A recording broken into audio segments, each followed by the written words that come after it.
Now we done came from the bottom, mad that we up, but I don't hear him talking. Started with knowledge inside of my noggin. We took a dream and then we started blogging. Put my city on the map now. I'ma say how it is and now I'm back down. On the road to 100K, we finna act out. We gon' show them that we not just in the background. We the main event, we the main show. We the one that people always gon' pay for. FYF, we the best, no debate though. Number one sports channel, every angle. I'ma show them all how we ride. That sports talk show, we not like them guys. We playing it safe while they feather the lines. We pushing the narrative all the time. Like who to go in the game is not MJ. Kobe Bryant top 10, not what we say. I keep Elijah one is very overrated. Keep it real if it ain't fact, we don't say it. Now it's stable, we won't be ignored. We number one, especially when coming to sports. FYF bringing the heat here, of course. Where everything backed up with actual source. Everything backed up with actual source.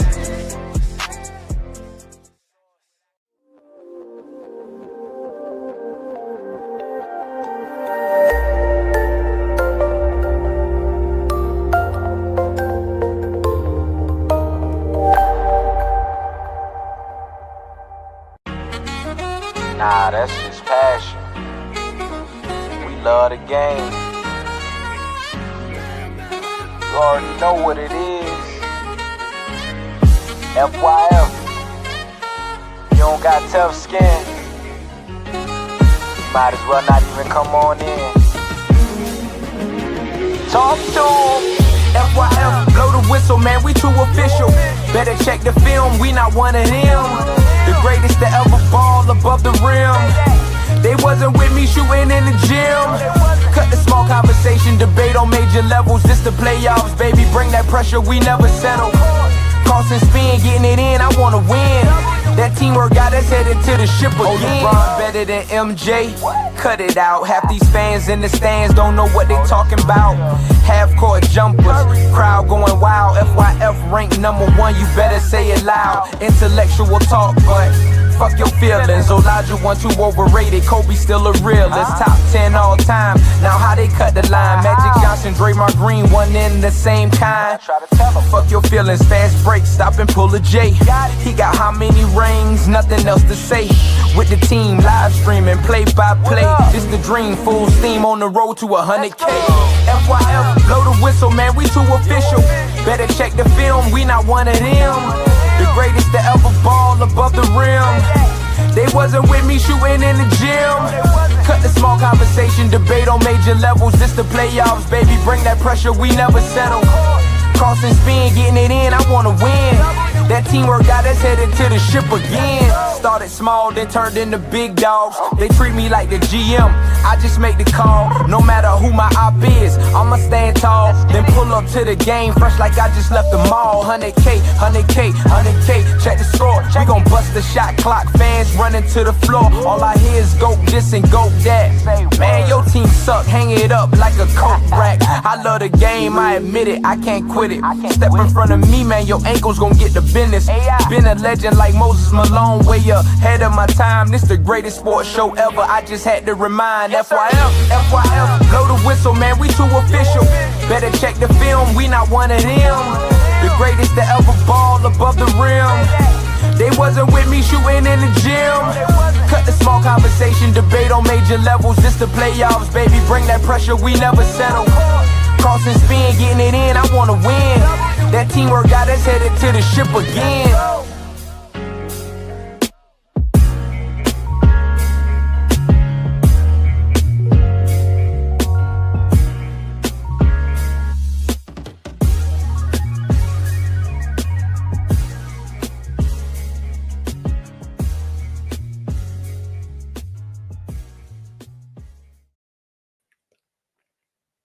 FYF Sports, man. It's Lamont, man. We back. Man, oh, man. What's going on? NBA today. Well, y'all got Pacers or the Knicks? Y'all think the Pacers can go in there and steal another one?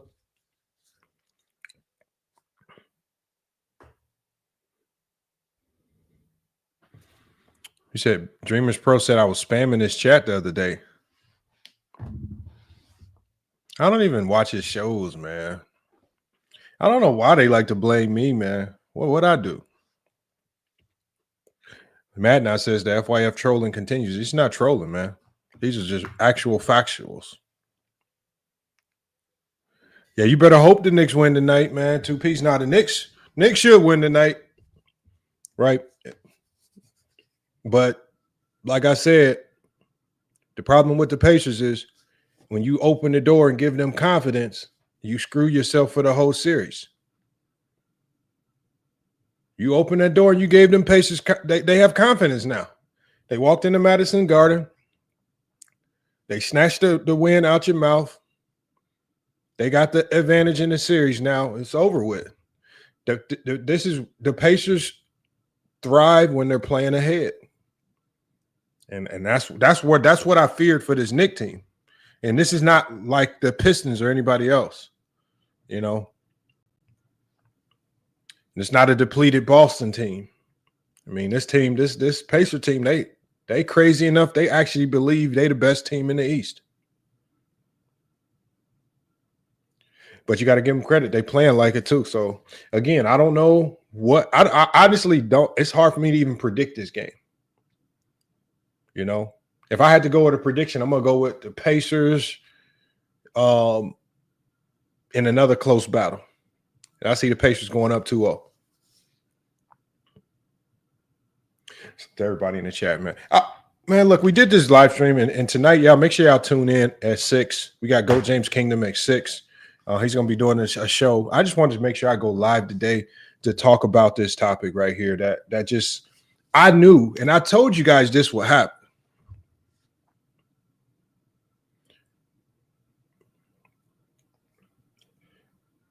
Stephen A. Smith, obviously, and I'm going to play the clip.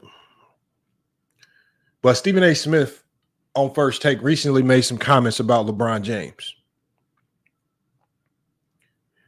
The problem with his comments is that his comments was actually propping LeBron James up over other players. And this all comes after, remember, y'all, Stephen A. Smith went on a 2 to 3 month stretch where he was the face of all LeBron James haters because he was going toe to toe with LeBron James, right? He met him face to face, right? He was going from podcast to podcast to podcast, bashing him. And all of the LeBron James haters, man, were loud and proud Stephen A. Smith fan all of a sudden. And I was just sitting back. I even told some of y'all, I was like, when did everybody become these big, crazy Stephen A. Smith fans? When did his word become so credible in these basketball? I mean, I thought he was a shock jock. But all these LeBron James haters used him as the face. They was just using him as a face. And I'm saying the whole time, I said it's only a matter of time before Stephen A. Smith comes back down to earth after he gets over this little riff with LeBron James and he says something that's positive about LeBron James, and the LeBron James haters are going to throw him into the bag of he would clutch sports. That's what they're going to do. See, this is the problem with the LeBron James haters. You're not allowed to say LeBron did anything positive. He can't do nothing good. And there's two critical sins. You cannot say LeBron is better than Kobe, and you can't say LeBron is better than Jordan. Those are the two critical sins. And I don't know where this love for Kobe Bryant came from. I've been telling people for the longest, Kobe Bryant was hated. Fans did not like him. Y'all hated Kobe. Y'all disrespected Kobe. He was called a choker. He was called selfish. He was called all these things. DJ Q Mob said, "Is this live?" What the hell you think, man? What else is this going to be?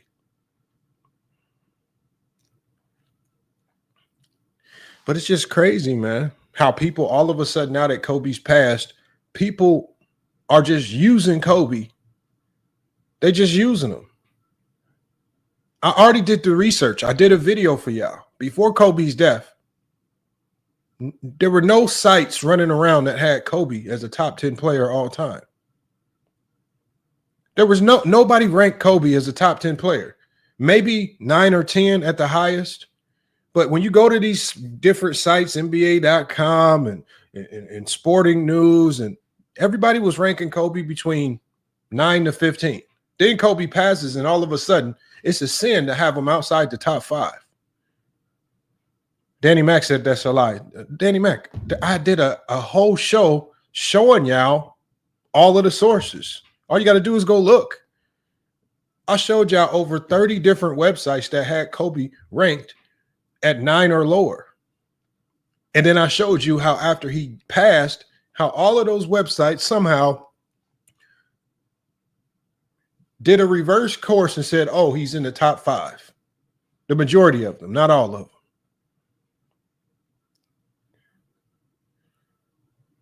And it is weird because with Kobe and Jordan, just first they have to use the 6-0 to say Jordan is better than LeBron, which again, I don't mind it. If you want to ride on championships, I'm fine with that.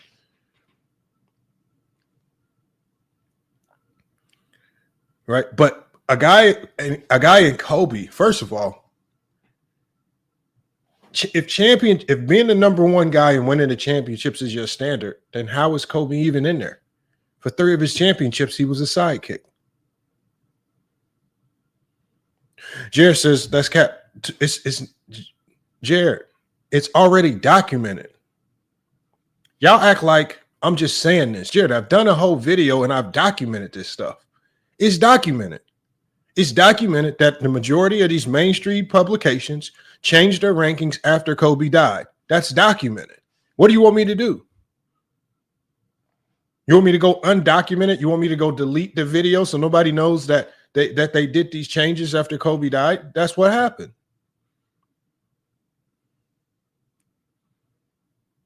It's not my fault. Y'all are fake Kobe fans. Most of y'all are fake Kobe fans.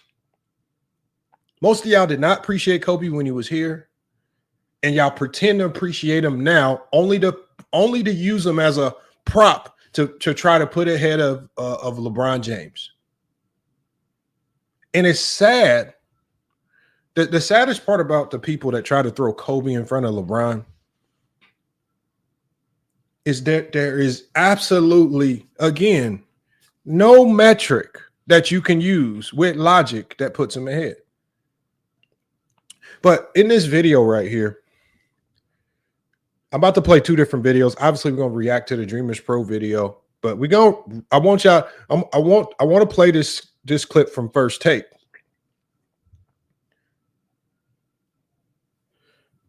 But I think Stephen A. Smith exposed something a little bit even more sinister than just the basketball stuff. And I feel like this is what a lot of people are ignoring. Like, because when I saw DreamersPro react, and obviously I didn't get through his whole video. I wanted to stop. I want to get through a lot of what he had to say with you guys. But there was one element of it. I said, man, ain't nobody talking about this element. There's an element to what he said. There's an element in that video where Stephen A. had his segment. He talked about something. And I'm like, how come ain't nobody talking about that?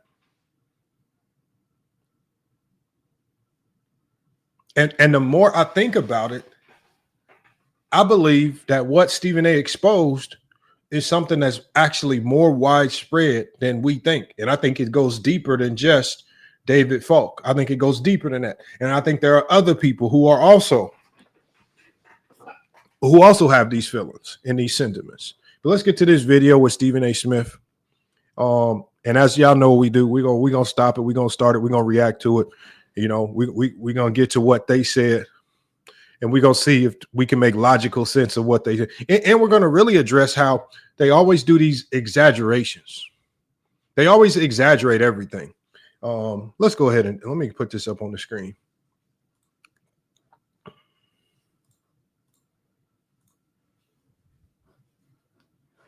And before we get started, y'all, man, look, I pinned it to the top of the chat.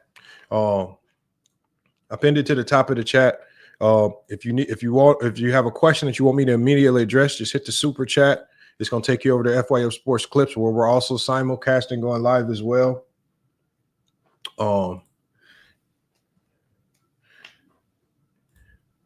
And you can hit that super chat if you want me to address any comments or concerns that you have, or you can also hit the PayPal. The link to the PayPal is going to be in the chat as well. Make sure you're not sending anything to the Cash App. We've shut down that Cash App. We're going to be starting up a new Cash App that's directly correlated with FYF Sports. That'll be coming here pretty soon. But if you do want to donate through the PayPal, that's going to be in the chat as we get through this as well. Let's get to this video real quick. I want y'all to hear what they had to say. We're probably not going to get through the entire 13 minutes of this. I want to play the first part of it where we can hear some of the exaggerations. Then we're going to go to about the 7-minute mark where Stephen A. Smith kind of exposes some things that I think are a little bit more deep and more sinister, but nobody's talking about it. Oh, hold on, let me make sure. Get the sound in there. My bad, y'all.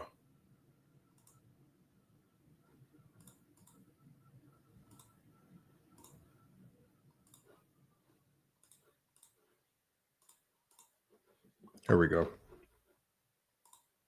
Of all time, and went on to say this, quote, "I really like LeBron, but I think if Jordan had cherry-picked what teams he wanted to be on and had 2 other superstars, he would have won 15."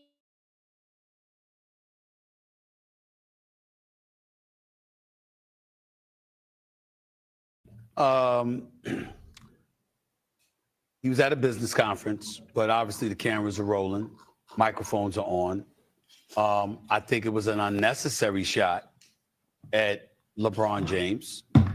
And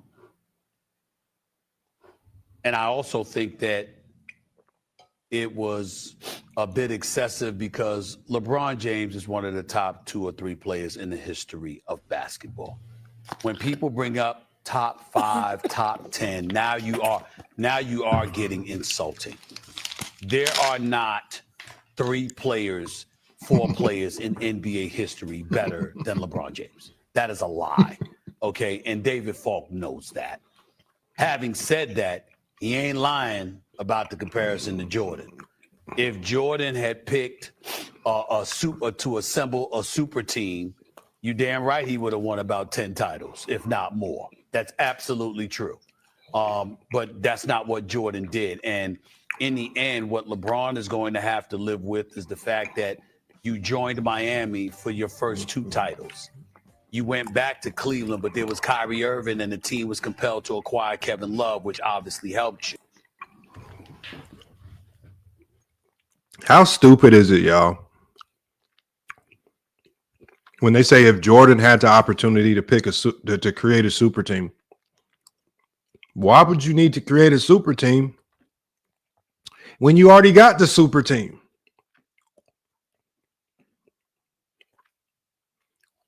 You got a top 10 player in Scottie Pippen, a guy who's consistently top 10 in MVP voting in the 90s, a guy who's the best perimeter defender in the league, one of the best facilitators in the league. You got a guy in Dennis Rodman who's arguably the best rebounder in NBA history, one of the best defenders in NBA history. Why do they run around pretending as if this motherfucker didn't have something super? They act this is and when we talk about disrespecting players, when you got Steve Kerr, who was the league's best 3-point shooter, and you had Tony Kukoc, who was the 6th man of the year. When you have Phil Jackson, who was the best coach of the 90s, and y'all want to pretend like this man didn't have something super? Because we know you couldn't pair Jordan with any other scorers. They tried that early in his career when they put a 20-point per game all-star next to him and George Gervin, and they couldn't mesh. When you drafted elite scorers like Quentin Daly, and some of these guys, they couldn't play with Jordan. Jordan even said in his book, I can't play with other scorers. They steal my thunder. What makes us think, based on the research that's out there, that if you stick Jordan with any other pairing, all these guys that can score, it's going to lead to championships? Because whenever you stuck them with great scores, all the other great scores, it didn't work. You stuck him with a 31-year-old George Gervin, who was just an all-star the year before, averaging 20 points per game. George Gervin looked like a role player, a journeyman, couldn't do nothing. His production dropped from 20 a game to 16 points per game, trying to play next to Jordan. None of the scorers could play next to Jordan. Jordan had the best of what he needed. Why did they pretend like it wasn't super? Give me another team in the 90s that was a better team. If what Jordan had in the 90s wasn't super, give me a team that was better.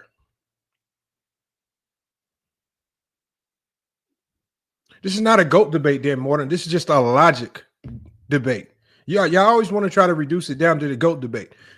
Stephen A. Smith just said he got LeBron top 3. I'm not arguing that. I'm not arguing with him about LeBron being the GOAT.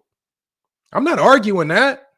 I'm arguing the logic behind these silly hypotheticals that y'all put out there as if you allow Jordan to do this stuff with player mobility that LeBron's doing, and all of a sudden it's going to lead to 15 championships. It's not. The Lakers traded for Luka. The Lakers traded for AD. When LeBron James went back to Cleveland, he was playing with a young Kyrie Irving. He didn't know what the hell Kyrie Irving was. He was just still a young player that was good. When Kevin Love came over, Kevin Love was a perennial loser in Minnesota. He hadn't proven nothing or won nothing in the league.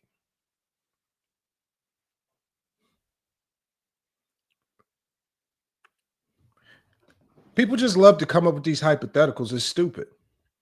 If Jordan could put together his own team, he would have won. No, he wouldn't have won. If you put Jordan with anybody not named Scottie Pippen, he's losing.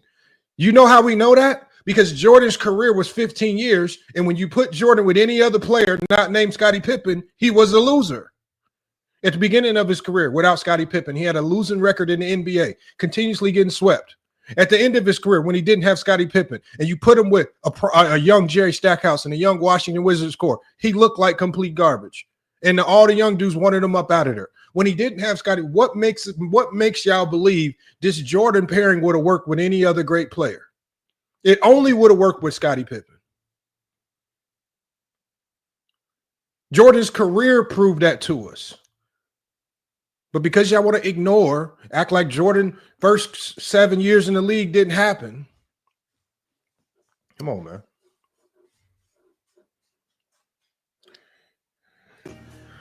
And then when you went to Los Angeles, you obviously got Anthony Davis.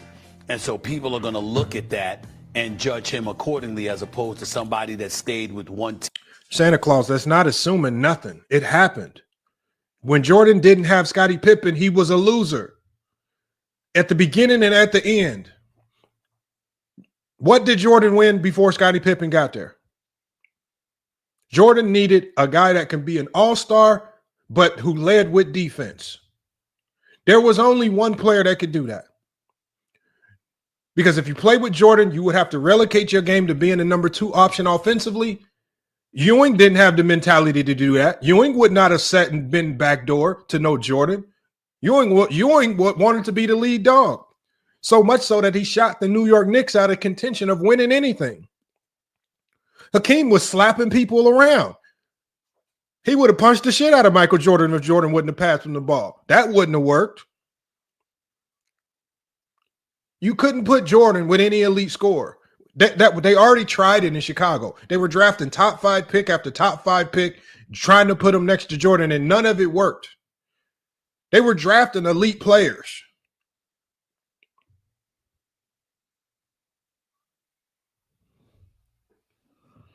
And see, now we got people like Dan Morgan. Now, first of all, now I want y'all to I'm going to play the video, but I want y'all to really encompass the stupidity of this comment. Dan Morgan says Scottie Pippen wasn't elite like Kevin Love. He says he's basically saying Kevin Love is better than Scottie Pippen. I don't even like the 90s, but there's no way, no how I would ever take a prime Kevin Love over a prime Scottie Pippen. What is wrong with y'all? What is wrong with y'all? But see, y'all have to y'all go to so many, y'all go to such desperate lengths just to you have to say some of the most insane stuff just to maintain and hold on to these illogical talking points. Kevin Love is now better than Scottie Pippen. What world are we living in? I don't even like the 90s. But there's no time frame. There's no setting. I don't care what I had on my team. If it came down to Kevin Love and Scottie Pippen, I'm taking Scottie Pippen 10 out of 10 times. We saw what Kevin Love did when he had to play a secondary role with LeBron. He waned. He cried. He faltered. He couldn't be himself. Pippen shined in the secondary role. Still top 10 in the MVP races. Still a top 10 player in the NBA. Still first team All-NBA. Still first team All-Defense. Kevin Love was not doing all that when he was relegated to a lesser role. Scottie Pippen knew how to be elite without having to score the ball. That's what Jordan needed. See, y'all just so hyper-focused on people that score the ball. Y'all just think that anybody that scores a few more points might be better. Jordan didn't think so. Team built it, won there first, last, and always. And that's going to be, in some people's eyes anyway, a blemish. I have no problem with that if the comparison is against Jordan. I do have a problem with it if you then try to look at LeBron and try to act like he's barely scratching the top 10 or whatever. LeBron James, in my estimation, is one of the top 2 players in the history of basketball. And if you want to drop him to 3 because of Kareem Abdul-Jabbar's resume, which is impeccable and beats because he's won on every level, I get that part. But LeBron James, to me, is top 2 all time. I don't want to hear top 5, don't want to hear top 10.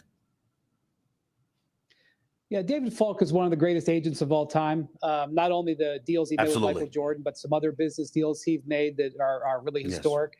He's kind of telling on himself a little bit here when he says probably top 10. He's telling on himself that he's not making an honest assessment. But we'll move past that. I do think it's an interesting thing to say what would happen if Jordan played in the modern era.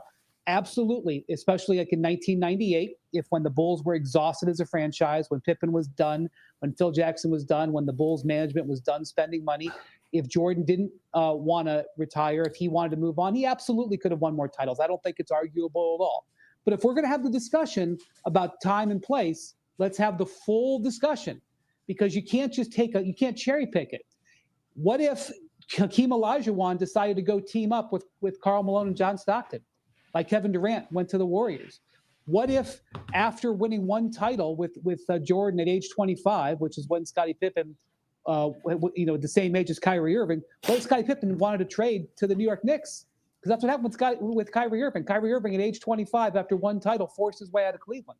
What if Jordan was playing against a team like LeBron did when he had to go up against the super team that was formed in Boston with Garnett and Ray Allen and Paul Pierce? Sure, Jordan, if he wanted to cherry pick, absolutely could have done so. No question he could have won more titles. No doubt about that. But you can't look at it without looking at what was else happening in the league, what was going on around LeBron. And obviously LeBron is going to pay a price for going to Miami. People will always feel a certain way about that. But again, if you want to look at the full 360 degrees, if you want to say Kareem is up there, that's totally fine. You can make your case for Kareem. I'm not going to fight that.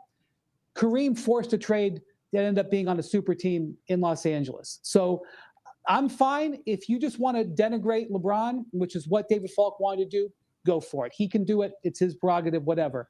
But don't throw that out without having a more fair way to look at it.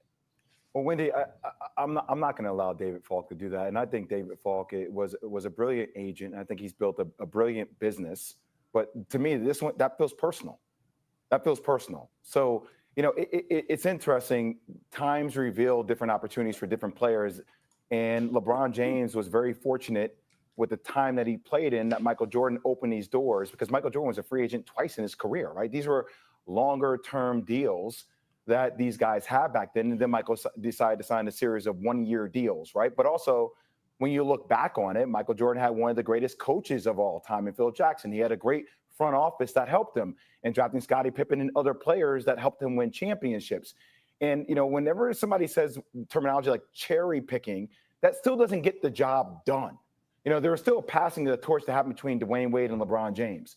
LeBron James then did go back to Cleveland. I mean, Kyrie Irving hit one of the biggest shots And let me get to these super chats, man. We got Tay Hunley. He became a member of the channel, man. Salute to Tay Hunley, who was over on FYF Sports Clips. I mean, he became a member of the channel. Salute. That is much appreciated. Thank you for becoming a member of FYF Sports. We have Leftover Takes, man. Leftover Takes with a super chat, $4.99. He says, MJ never won more than 40 games in the season before Pippen. MJ is the GOAT.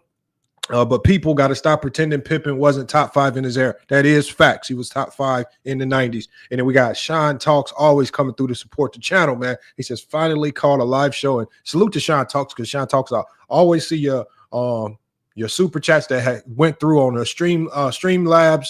And because Streamlabs is a different system and I couldn't put on the screen, I'm glad that we got the super chats up over here. We can get you because I definitely wanted to give you recognition, because I definitely see your super chat and come through on the Streamlabs. So much appreciated for Sean Talks coming through as well. And hopefully we can get you over here also on FYF Sports Debates, not just FYF Sports Clips, but make sure y'all also go over to FYF Sports Clips, where you can become a member and you can super chat as well. That link is pinned to the top of the chat.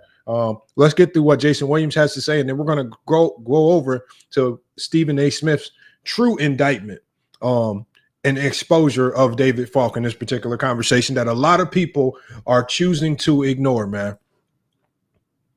You know, NBA basketball history for him to win a world championship.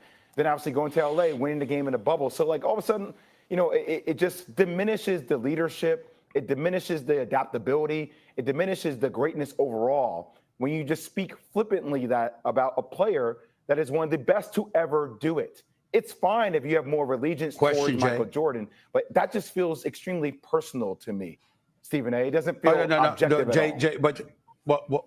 Well, I'm not refuting what you say, and I'll elaborate on your point in a minute. But just for clarification purposes, would you tell our audience why you feel it's personal?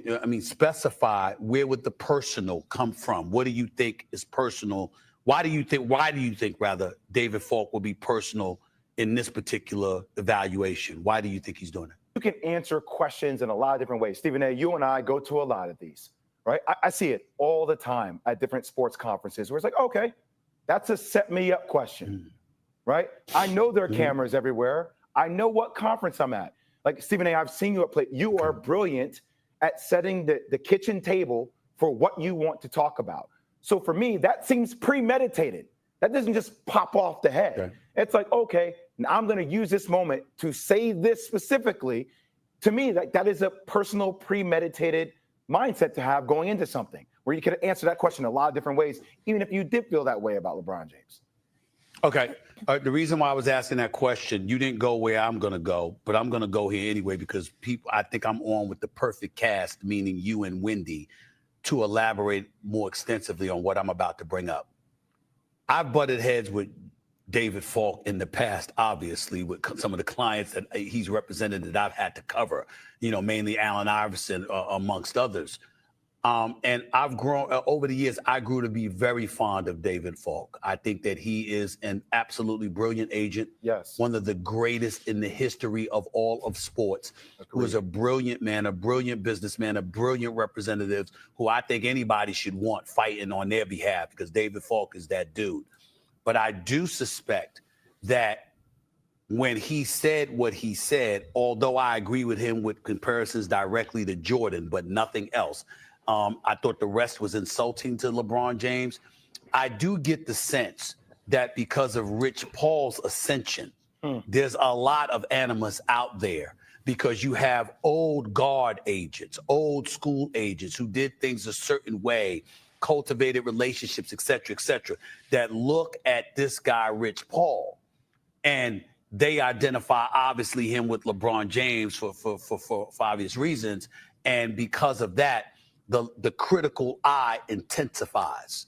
And sometimes it's not really about LeBron, it's about Rich, which I think is unfortunate. And listen, I'm a brother unapologetically. I got nothing but I root for African-American agents all the time, because we know there's an abundance of agents out there that are doing their thing, the Bartlesteins of the world and Wexlers and others who are absolutely fantastic. But I make sure to give love to Bill Duffy. I make sure to give love to Aaron and Eric Goodwin. All right. I make sure to give love to the Rich Pauls of the world, because I think it's important to see brothers in those positions being recognized for the great work that they do. And Rich Paul ain't somebody that's riding LeBron James' coattails. Rich Paul goes out there and puts in that work. He negotiates. He sits up there and he cultivates relationships. He has knowledge about the league and what's going on and what's in the best interest of his client.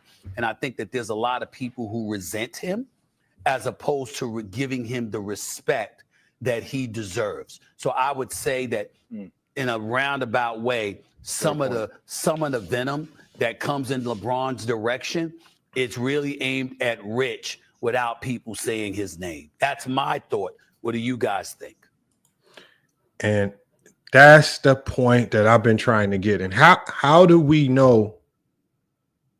How do we know that a lot of the vitriol and venom that gets thrown LeBron's way is just sheer jealousy of stemming from people who hate Rich Paul and the juggernaut agency that he's built in sports? Because when you think about Rich Paul, a lot of people just think NBA.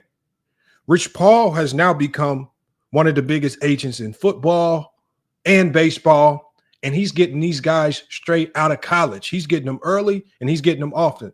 He has now become one, if not the premier, he's the best sports agent in the world. He's at the top of the pinnacle. And when you pass up a lot of the big dogs who've been doing this for a long time so quickly, you piss a lot of people off. And so what we've seen happen is, what do we hear people saying? Every time you say something good about LeBron James, what do they say? They say that you're working for Clutch.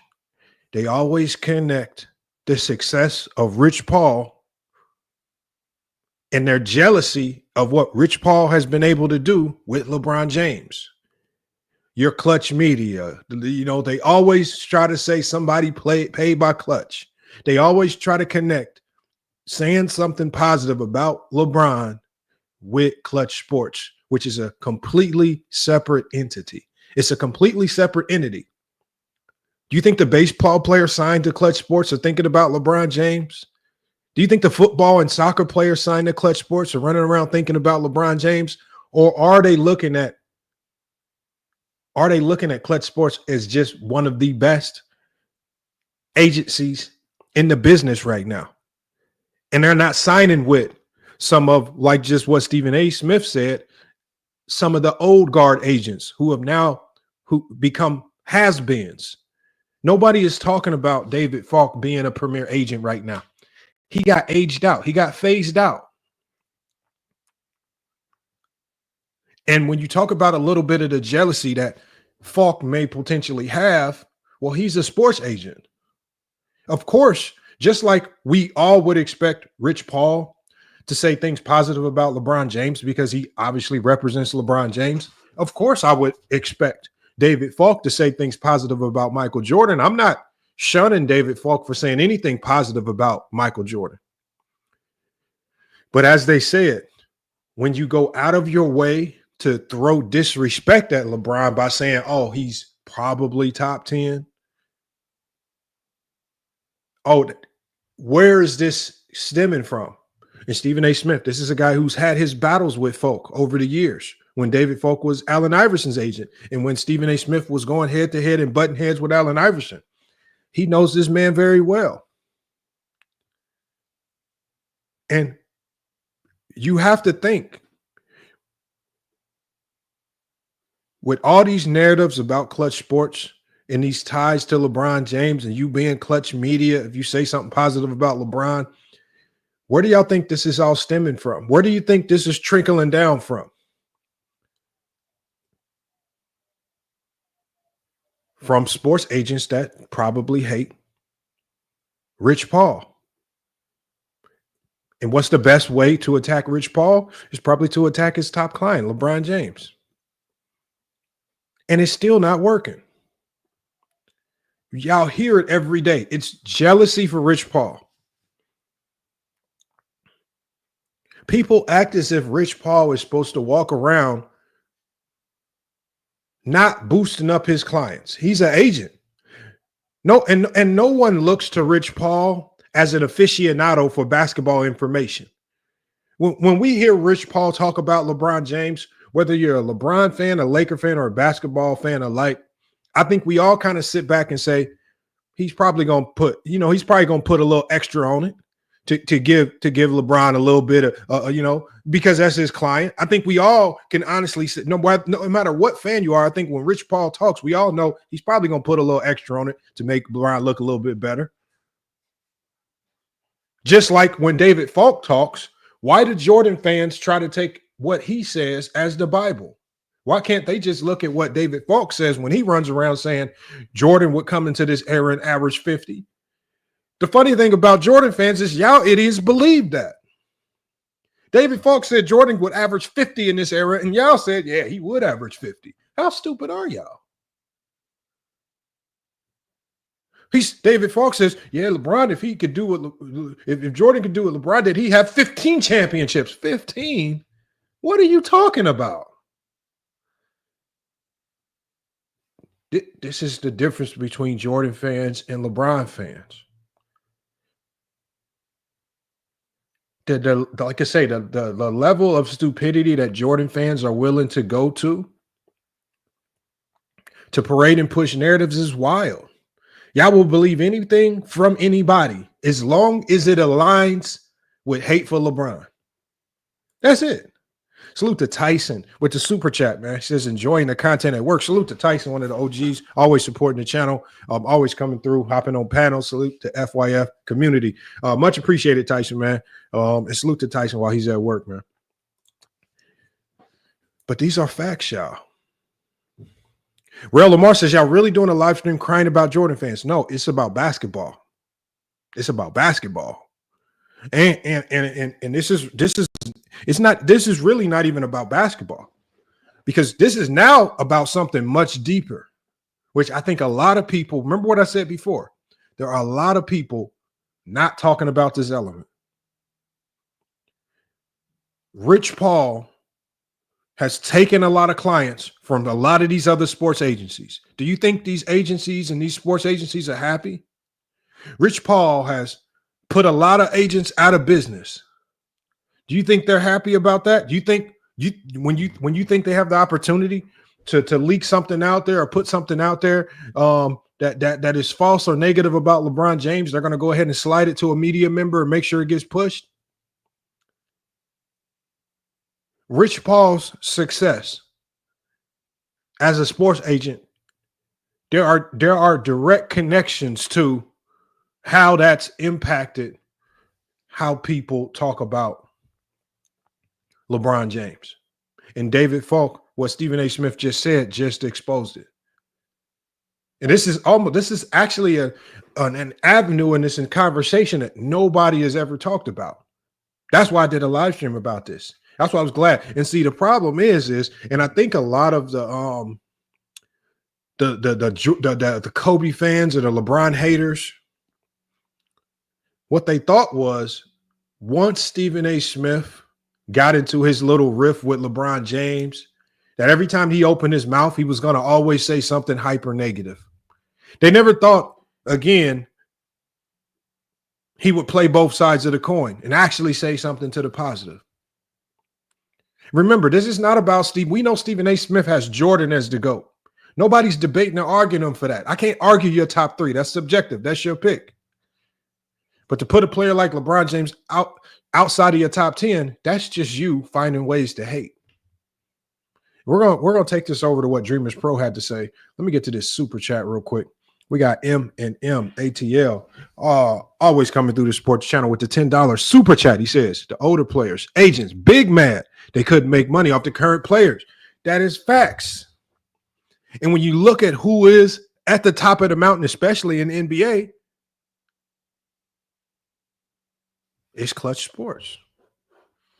All right, we're gonna take y'all over to this Dreamers Pro video. So we can see Dreamers Pro, we can see his response. And so there are two elements that I want to break down in Dreamers Pro's response. One, he completely deflects and starts crying about something that's not even really being discussed here. That's one.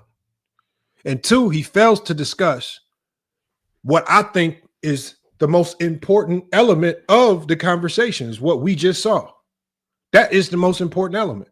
Is you have a former agent in David Falk who seemingly is jealous of Rich Paul, who arguably has had and is having more success than a David Falk.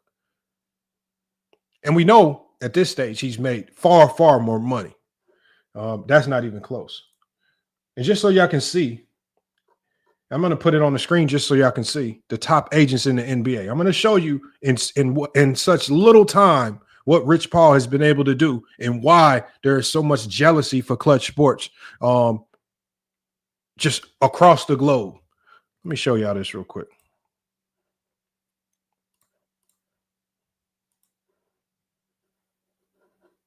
When you look at the top agents in the NBA, the top agent in the NBA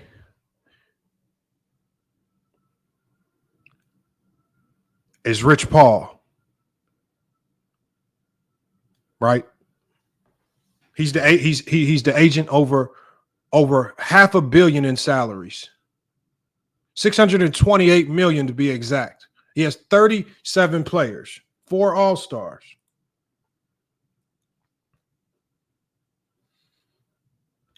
Told y'all, Rich Paul has come out of nowhere to dominate the NBA.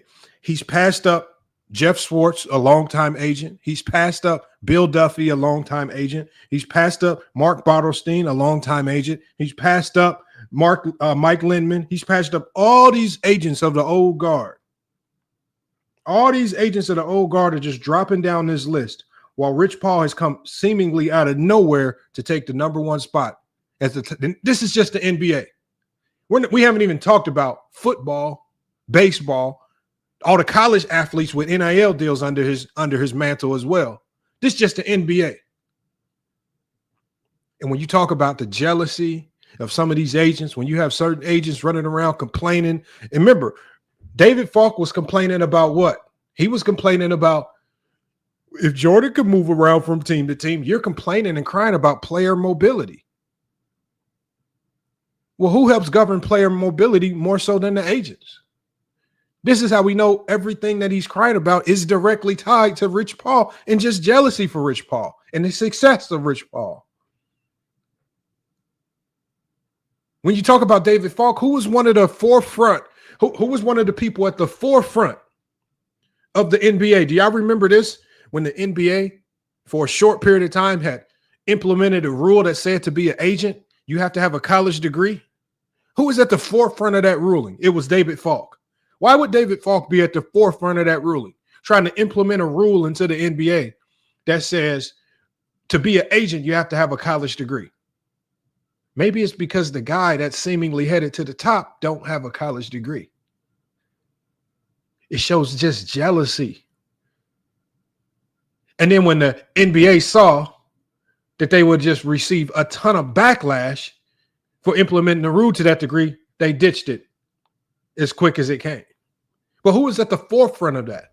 Who was one of the leaders trying to push and propagate that? Why would David Falk try to do that? It just shows the jealousy, y'all. There's a lot of connections to his jealousy, man.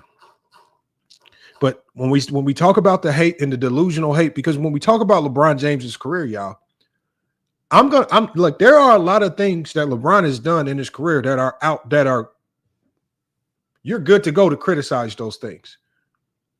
What I see is I just see people running. I mean, they're running under trash cans. They're doing everything they can to find anything to complain about anything, but they never had these same arguments for anyone else. Mark S has a stat padding career. So Mark S, if all you had to do was stat pad your way to billions of dollars, if you could stat pad your way to being a billionaire, how come you didn't stat pad your way to being a billionaire?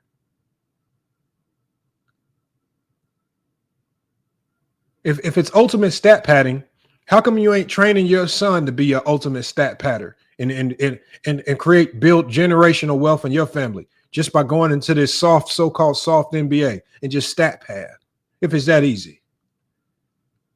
Why be the biggest losers you can find talk about stat padding? Why be the guys when they pick up a basketball? I mean, it looked like you picking up a 15-pound dumbbell trying to dribble it or something.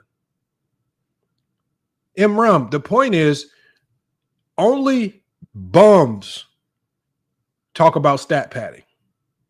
There are no hoopers that talk about stat padding. There only bums talk about that. You know what good players like? Good players like their stats. I don't know a good player that don't like their stats. Only bums don't care about their stats. Only people that can't put that ball through the hoop crying about stat padding. Only them fat, lethargic people that can't jump up and grab a rebound cry about rebounds. Y'all just cry about stuff that y'all can't do. Stat padding. That's what I said. Like I told y'all yesterday, I could stick half y'all in a league with 13-year-olds and y'all couldn't even stat pad against little kids. Y'all be making it seem like stat pad, like that's what do you think happens when you nice at a sport? Stats accumulate. How do we know Jordan is a great scorer? Goddamn stats accumulated. How do we know Kobe's a great scorer, great player? The stats accumulated. How do we know Bill Russell's a great rebounder? Motherfucker grabbed 20 goddamn rebounds a game, accumulated the goddamn stats. What the hell y'all talking about stat padding? I told y'all couldn't stat pad, and I could put y'all in little kids' YMCA leagues. But y'all be acting like it's so easy to do. But y'all can't teach the game. Y'all can't teach y'all kids the game. And we're talking about a game that will literally pay you millions of dollars that y'all would say is so soft and so easy to do. Y'all can't do it. Your kids can't do it. Your mama and daddy couldn't get you to do it, or they could do it themselves. But y'all want to run around and say soft and this is stat pad, but y'all can't do a lick of none of it yourself. Give me a bona fide hooper talking about stat padding. And maybe I'll listen. I don't want to hear bums in the chat with absolutely zero basketball resume talking about stat padding. I don't know what else is supposed to happen when you're good at basketball. You see, look at people like Willie just crying. Can't never talk about the merit of what I'm trying to say. You just cry about the delivery. That's what a lot of y'all do. Y'all cry about the delivery. That's seemingly what happens every time I talk about something. I did my video on Jordan in 1988. When I go through the comments, what is everybody doing? Oh, you got to be a LeBron fan. You crying about the delivery. That not one person in the comments is actually talking about, damn, this motherfucker Jordan did get barbecued every single game in 1988. Damn, how did this motherfucker actually win the DPOY? This motherfucker was getting cooked every night. Y'all don't want to never talk about the actual content. Y'all just want to cry about it. Man. And this era is supposed to be the soft era. This is supposed to be the soft era. Y'all can't, we be bringing y'all on the panel. Y'all can't stay on topic. Y'all get to crying, whining, over talking, try to create helter skelter on the panel just to disrupt so we can't have a good conversation. Willie said, I stopped at 88. Willie, I could keep going like Willie. I'm going to tell you right now, Willie, if there's anybody else crazy enough to do it, I can. Because I'm going to tell you right now, Willie, I got another year that I could point out to you. 1996, where Jordan was first team All-NBA. He was getting cooked every game that year too. I mean, I can go down the line if you really want me to. I just use 1988 as an example because when you win the DPOY, you're supposed to be the best defensive player in the league. How are you the best defensive player in the league when John Long is dropping 20 points on your head in 12 minutes? How are you supposed to be the best defensive player in the league when Doc Rivers, a guy who averaged 11 points per game, gives you a 30-point triple-double? How is you the best defender in the league when Fat Lever drops a 34-point triple-double on your neck?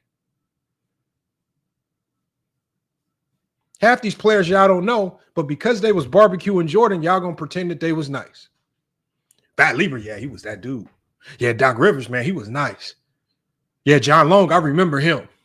Yeah, World Be Free, he was hooping. Y'all just got to make up stuff just to maybe he just wasn't defending like that. Maybe it was just a media given award.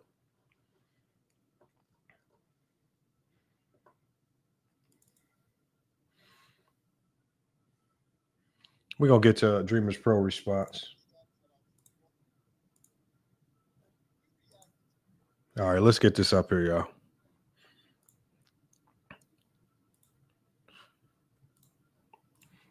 And look, y'all.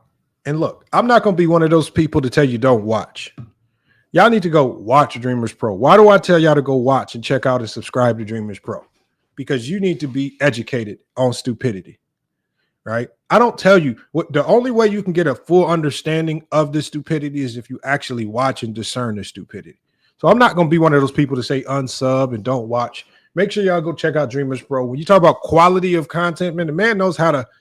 He great production, you know, ad sponsors, all that. Man, we're not going to take that away from him. As a YouTuber, he knows what the hell he's doing.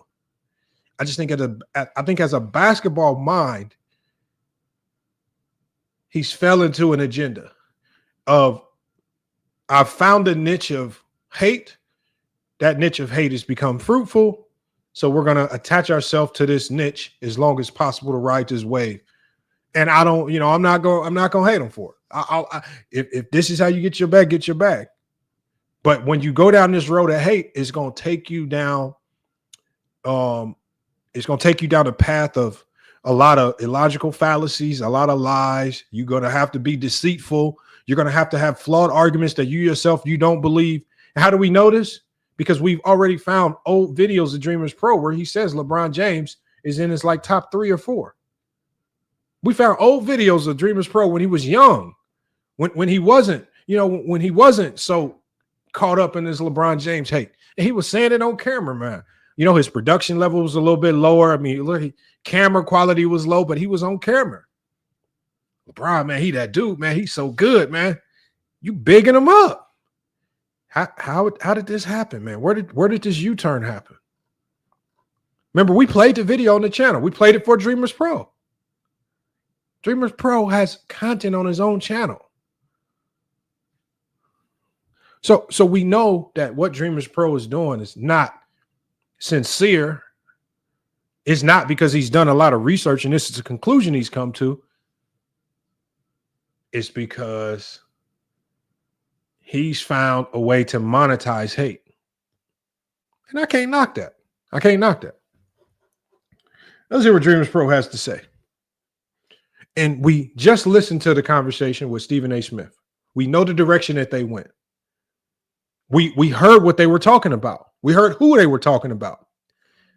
Now, I want you to listen to the direction that he tries to take it and how he tries to spin it. I want y'all to check this out.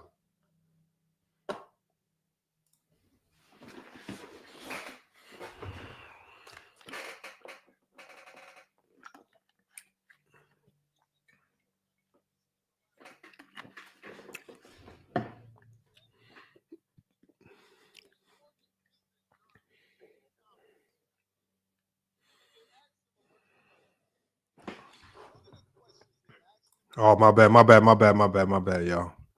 Let me fix this. All right, hold on. All right, here we go. Audio's up. Super agent David Falk. He was recently in New York, I think this week or last week, I believe this week. And he was attending the Sports Business Journal's conference. And they asked him a bunch of questions. One of the questions they asked him was, where do you rank LeBron James in the GOAT conversation? Matter of fact, for those of y'all who didn't see the live or didn't even hear his comments or read them, I'm going to pin it in the chat for you right now. That's some clutch points where I read it from yesterday. Let me read it for y'all now. It says, Michael Jordan's agent calls out LeBron for cherry picking NBA championships. Okay, shout out to everybody in the chat. Let's try to get these likes up. He says, Former Jordan agent David Falk took part in a. Hold on, y'all. Can anybody help me understand what he's talking about? We got Pride by P. He says, yes, Lamont always double talks for engagement. What the hell are you talking about? Double talks? What is this? Like, what did it like? Why? When are y'all just gonna hit the link and explain this bullshit to me? Y'all say all these weird things in the chat, double talk, engagement. No, this is a basketball topic. I thought what Stephen A. Smith said, look, Stephen A. Smith brought up a very good point that I've never broached that. He talked about how David Falk potentially has a lot of jealousy pent up for the success of a Rich Paul. And therefore is always going to find ways to take shots at his top client, LeBron James. And then there are direct connections that correlate that. David Falk being at the forefront of the NBA, trying to compel the NBA to make it so that agents have to have college degrees. There's a direct connection there because Rich Paul doesn't have a college degree. David Falk advocated for that, right? There are other things that connect the dots. It's just an interesting conversation. What do you mean double talk? I just think y'all say a lot of things because y'all avoid having these conversations. And because when you come up here, I don't let you deflect and derail away from things that aren't even relevant. I force you to talk about the topic. And when y'all can't talk basketball, y'all start running around and whiffing around everywhere in the shadows. That's all. Don't get mad at me because I don't allow y'all to run around and whiffed away. Whiffed about and just do what you want on the panels. I don't let y'all. When Herb come up here, Herb was up here yesterday. He was whiffing about. He was just being loud and boisterous. He was just trying to be loud because once he gets backed into a corner, we know what Herm does. He's going to try to muck it up so you kick him off, and he don't have to really explain himself. That's just typical Herm. Salute to Herm. But when Herm is focused, calm, and he's confident in his take, Herm ain't going to do all that. He's going to lock in. He's just going to give his take, and he's going to be confident on his take.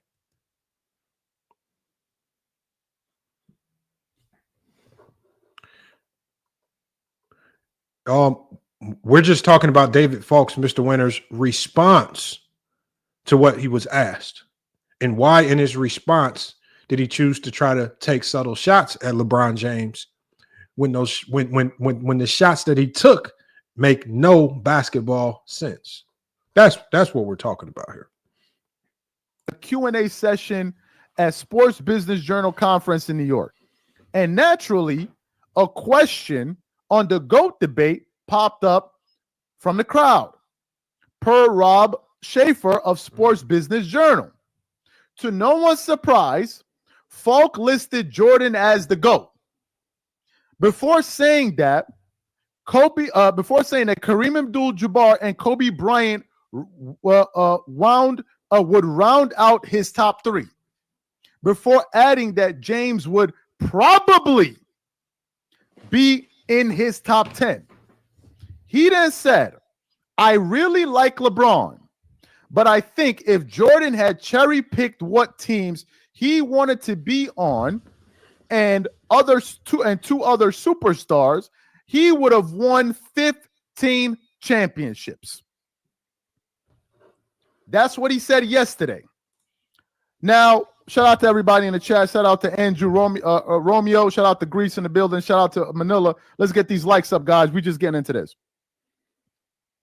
So yesterday when we did that live, I reacted to his comments. Just last night, I predicted on the show. I said that this is going to send shockwaves through the La Media. And the person I heard saying the La Media is too raw for TV. He's the first one I ever heard say that. At DreamersPro, man, it did send shockwaves, man. Nobody was really talking about it. I mean, if you really think about it, the only people that did videos about this are the haters. Sports T, Man Down Sports, DreamersPro, Too Raw for TV. I mean, nobody else talked about this. Like, there's no shockwaves. There are no shockwaves, man. You know, it especially no shockwaves with the angle that he's about to go with it. There are no shockwaves. The one thing you have to give credit for LeBron, like at least LeBron fans, is they don't go seeking out Jordan fans, and they don't go seeking out new information. They don't go seeking out people that can align with their point. They have their opinion. They stand on it. They don't need validation from this person or this person. They just stand on his resume. And his resume is what they stand on for the most part. Now, there are some people that don't. But for the most part, they just stand on his resume. They don't stand on Jordan's resume. They need validation. So, for example, if you look at almost every video that Man Down Sports does, Stephon Marbury said this. Kenny Smith, he said this. Shaquille O'Neal, he said this. They just seek validation. They don't have any real basketball reasons. They don't know how to stand on their own take and just say, it is what it is. This is how I feel. This is the resume. This is what I think. I'm going to stand on it. They need validation. Just go look at their channels. Like literally, just go look at Man Down Sports' entire channel. Whenever he does a video. I mean, he literally just did one today. Look, I can pull it up right now. Watch this.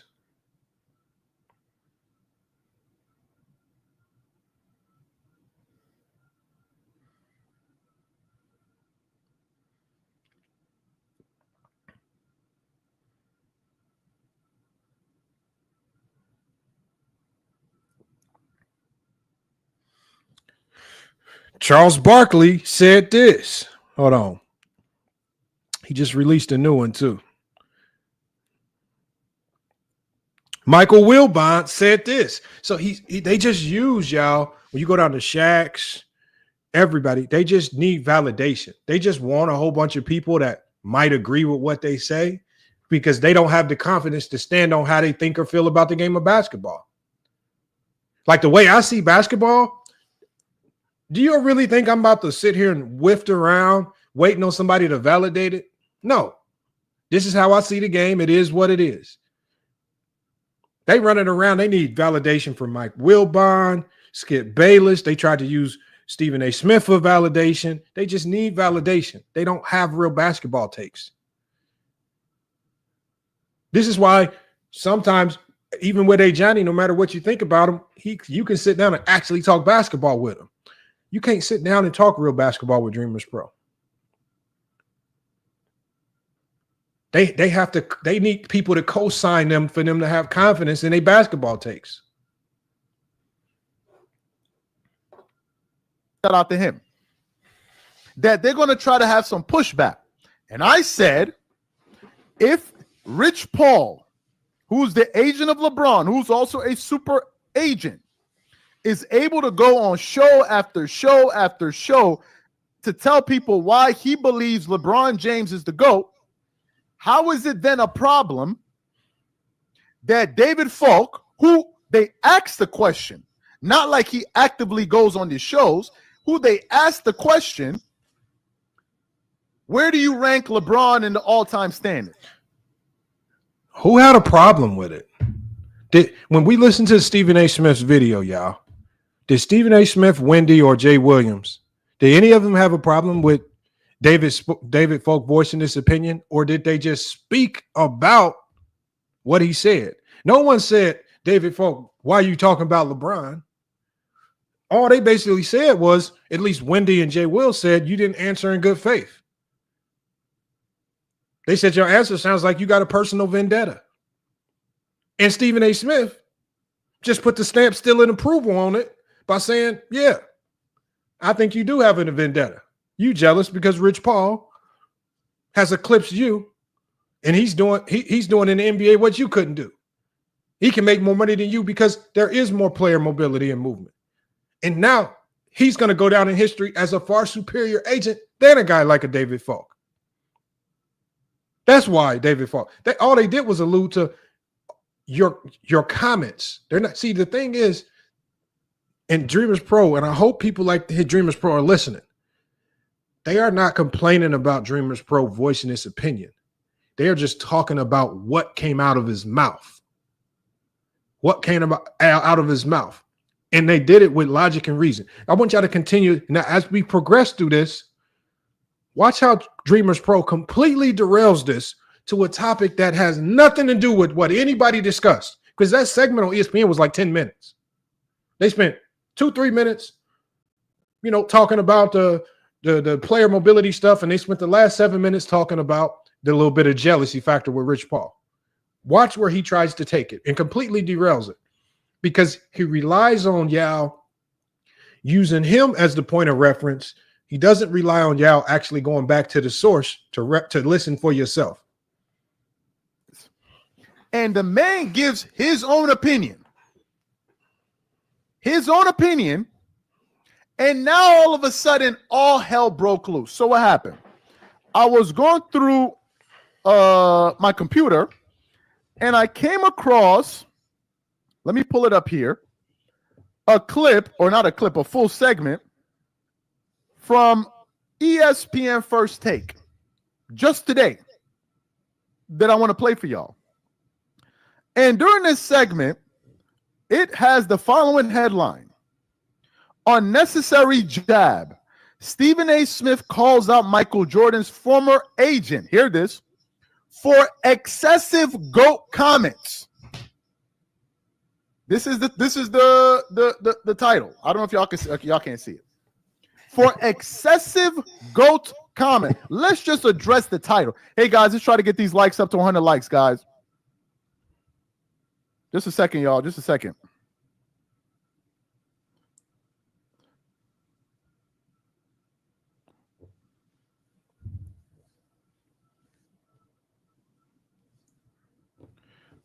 So let's address the title.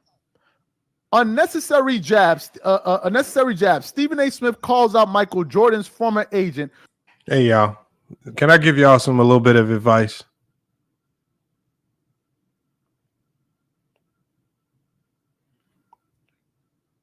Most titles are designed for search engine optimization. If you're smart. This is why when DreamersPro, if you look at some of his titles, he always used clickbait words, big words, shocking news. Bro, he just talking about the dude did a video talking about Paul Pierce walking to work. He said shocking news about Paul Pierce. No, Paul Pierce just walked to work. He lost a bet. You use clickbait to get people shocking news. Sometimes you'll literally see people in his chat saying, "What's shocking about this?"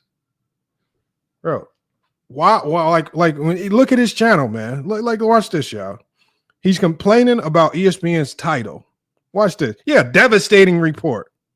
Watch this. He literally does the same thing.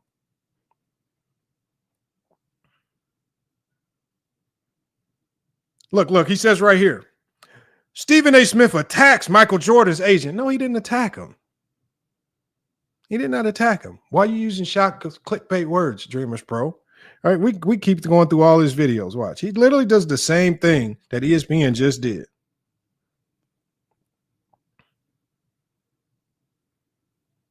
Michael Wilbon unleashes on LeBron James. No, he didn't unleash on LeBron James. He made like a 2-minute statement that wasn't even really that crazy. Devastating ratings come out about the NBA. What? The NBA ratings are not devastating. There are no devastating ratings that came out. What are you talking about? Shocking article reveals ESPN plan to give Shannon Sharpe his own show.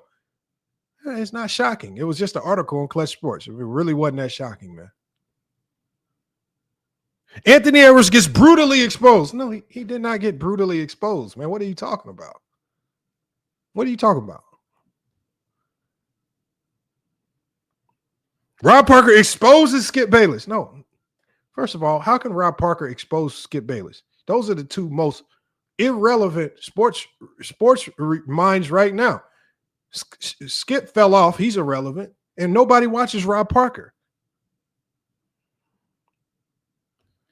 RG3 demands ESPN fire Ryan Clark. I never saw that. I don't believe that. Clickbait. Bombshell report reveals Michael Jordan.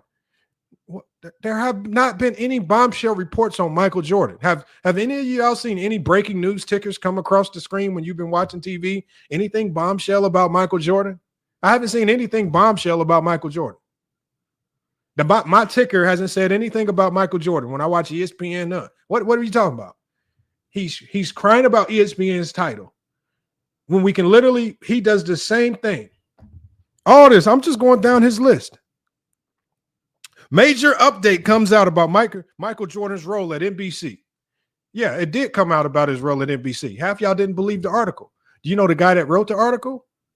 He's going to be on the show next week. So if y'all, for all the people that were crying about his credentials and who he was and where he wrote, well, he's going to be on the show next week. And you guys can ask him about his 20-year history with the Washington Tribune and how he knew Michael Jordan and a lot of these people behind the scenes. So when he comes on the show, y'all can ask him and stop crying to me. Right? That's all. So again, this idiot is talking about the title. He's not talking about the merit, the content, what they were actually saying. That's what he's doing.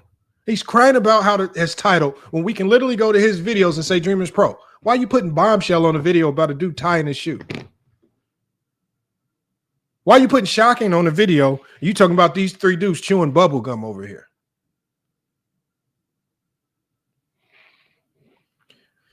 We got Avarice Zero. He says this is a lot of energy from both Dreamers Pro and FYF for something that is a nothing burger. What? I mean, it got you here.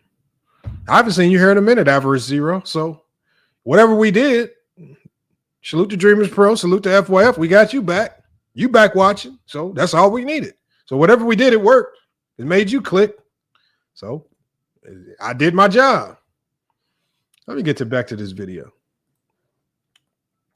For excessive GOAT comments. Those comments are deemed by ESPN as excessive, but the question is why? The reason they view his comments as excessive is because it goes against every single narrative that they try to propagate on a daily basis. And God forbid anybody with any kind of influence goes out there and says something that doesn't align with their narratives. Now it's called as excessive. So I want to play what Steve. So hold on. So first of all, he's saying that ESPN had a narrative. So just a couple months ago, Stephen A. Smith was on ESPN using ESPN's platform to basically tell LeBron James, I got a whole bunch of dirt on you. I know everything you did. I know stuff. I'm not putting it out there. I know X, Y, and Z. And he said, LeBron, I think why you mad at me is because I don't got you as the GOAT. You not the GOAT. You're not going to be as good as Michael Jordan. He used ESPN's platform to literally tell the world, denigrate LeBron, tear him down. So, but all of a sudden now, when Stephen A. Smith goes from using the ESPN platform, tearing down LeBron, going at him, telling him why he not the GOAT, telling him why he can't be the GOAT, doing all that stuff where y'all was, remember how Dreamers Pro says it, when Stephen A. Smith was on his little tantrum, what was he doing? They were literally, like I'm talking about in real life, slapping honey all over themselves, jumping up, doing videos. Stephen A., man, let's go. They was cheering him on. They was Stephen A. Smith fans to the fullest. He confirmed LeBron ain't the GOAT. He can't be the GOAT. You mad at me because I don't got you as the GOAT, and I got other dirt on you, and all this stuff. And if you would have swung on me, I would have fought back, man. I would have beat you up. They was with all of the bullshit. They was with all the bullshit. When ESPN was allowing Stephen A. Smith to throw out all the bullshit, right? But now all of a sudden ESPN has an agenda. When just a couple of months ago, ESPN was using it. They was just letting Stephen A. Smith ride. You ain't the GOAT. This is why you ain't good. Stephen A. Smith was every show. It was about LeBron and the square off and the face up. And what was they doing? Man down sports, Sports Tea, all of them with the honey packs. Remember what I said in my video? Remember when I did my video, and I'm gonna pull that video for you guys. Remember when I did that video, the AI video about DreamersPro? What did I say in my video about DreamersPro? Why he was gonna get deported? I'm gonna pull that video for y'all too to remind you. He got deported in the future because he got caught smuggling the honey packs. Some of y'all didn't see that video. I'm gonna have to remind y'all. Stephen A. Smith said. I want y'all to hear the vitriol that Stephen A. Smith was speaking with. Let me play it for y'all. Hold on. Speaking at Sports Business Journal's conference earlier this week, Michael Jordan's longtime agent, David Falk, said LeBron is probably in his top 10 players of all time and went on to say this, quote, I really like LeBron, but I think if Jordan had cherry-picked what teams he wanted to be on and had two other superstars, he would have won 15 championships. Stephen A., your reaction.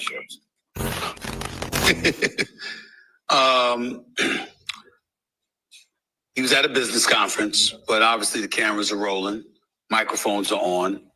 I think it was an unnecessary shot at LeBron James. And I also think that it was a bit excessive because LeBron James is one of the top 2 or 3 players in the history of basketball. When people bring up... Hold on. Now, mind you, he said, I want y'all to listen to what he said. He said, I want y'all to listen to the vitriol that Stephen A. Smith has. This is what, so I want y'all to be listening, because what we listening for is we listening based on what he said. He said, I want y'all to listen to the vitriol. This might be one of the calmest times we ever hear Stephen A. Smith talk. He said he said this with vitriol.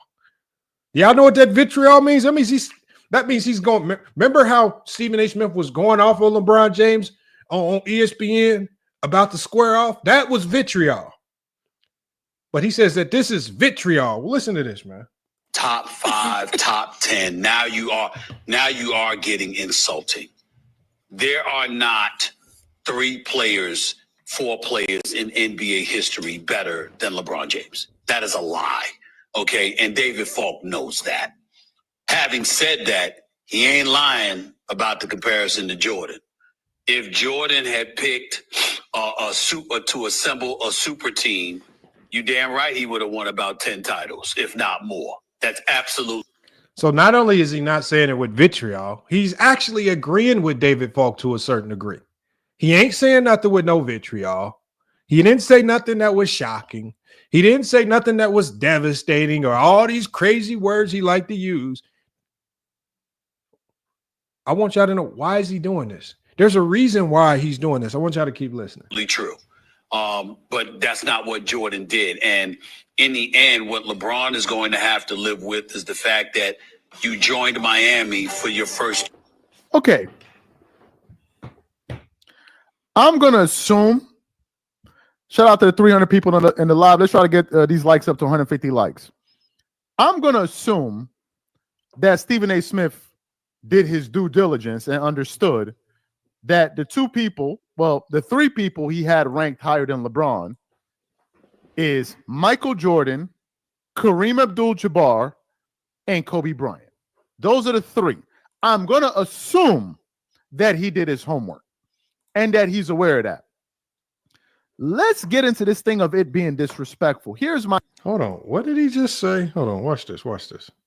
3.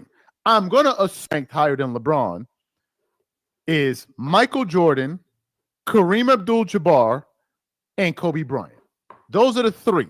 I'm going to assume that he did his homework and that he's aware of that. Let's get into this thing of it being disrespectful. Here's my issue.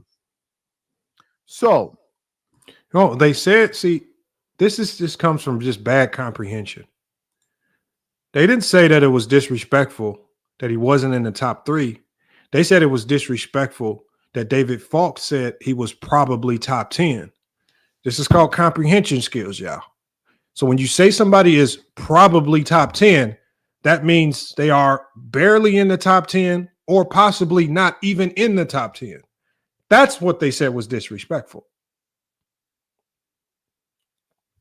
We got Charles Thomas says, Lamont, you're not getting on Clutch Spade-Bro. But why would I? Well, first of all, if Clutch Sports, a sports agency, that is an agency for news writers, athletes, baseball players, football players, basketball players, soccer players, hockey players, if they wanted to sign me, I'm definitely going to sign with them. They're a sports agency and they make people millions of dollars.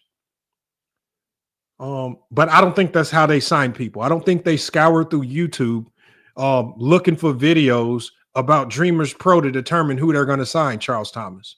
I don't think that's how they made billions of dollars. You know, I don't think they signed the $628 million in NBA contracts that they have. I don't think they went through all of those guys' Twitter profiles and IG comments to make sure that they were always talking good about LeBron James before they signed him. Y'all throw out Clutch like it has anything to do with this conversation. The only element that this has to do with the conversation is that David Falk has a clear vendetta against Rich Paul and his success with Clutch Sports. And that's where his hate and disdain for LeBron James comes from. That's what they were talking about. But y'all like to be off topic. Y'all like to cry. Y'all like to deflect. And y'all like to talk about things that absolutely have zero relevance to the topic. It is not disrespectful to rank LeBron ahead of Kobe, but it is disrespectful. Nobody said, do you see how this is not a Kobe conversation.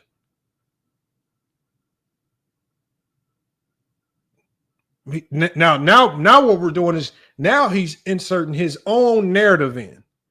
We listened to almost the whole 13 minutes of Stephen A. Smith, Windhorse, and Jay Will on ESPN. They didn't even mention Kobe's name. We even listened to what David Falk had to say. He didn't even mention Kobe Bryant. Listen to how he injects a player that's not even in the conversation, that's really not even the topic, into this conversation, just to try to remember what I said at the beginning of this, y'all. They just use Kobe Bryant as a prop to throw at LeBron James. They don't really respect his legacy. They don't care about his career. They just inject them into conversations where it doesn't belong. To rank Kobe ahead of LeBron, and the question then becomes why? Why is that the case? And what kills me is that Stephen A. Smith is talking like as if his opinion is the opinion.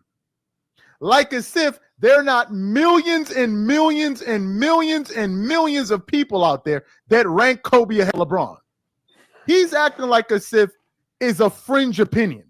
The fringe opinion is saying that LeBron is on Michael Jordan. That's a manufactured opinion that was a fringe opinion that became popularized by people like Nick Wright, Shannon Sharp, Kendrick Perkins, Stephen A. Smith to a certain. They popularized. All right. So he basically saying that anybody that thinks LeBron James is a top 10 player in NBA history is because Kendrick Perkins, Nick Wright, and Shannon Sharp told you so. Is that how we came to the conclusion, y'all?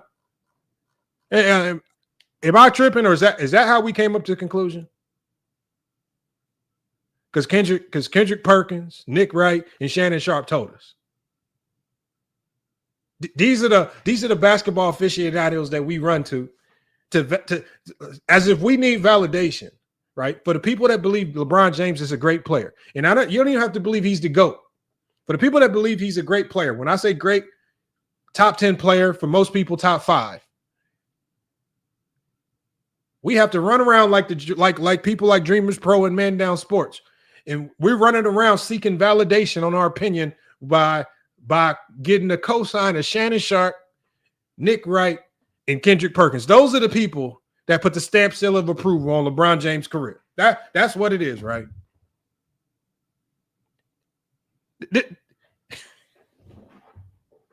This is what they really believe this, y'all.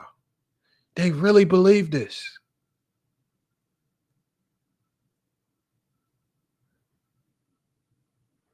Mamba 24. So Mamba 24, as if your name isn't a dead giveaway, says, Lamont, you bugging.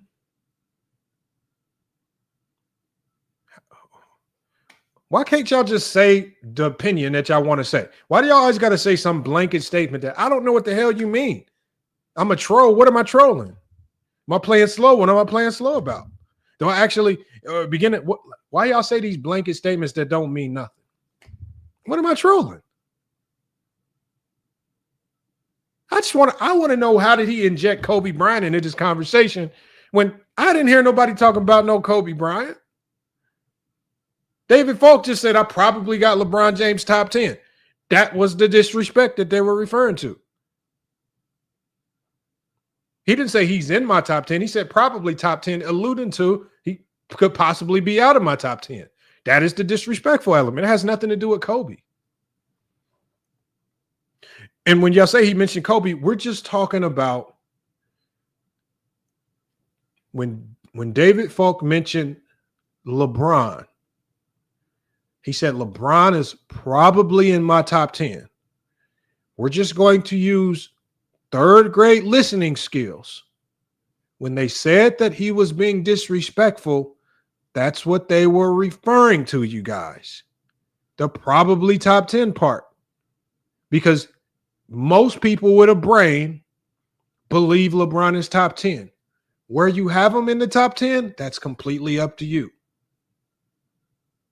But at this stage in LeBron's career, is it disrespectful to have him outside of your top 10 or to allude to having him outside of your top 10?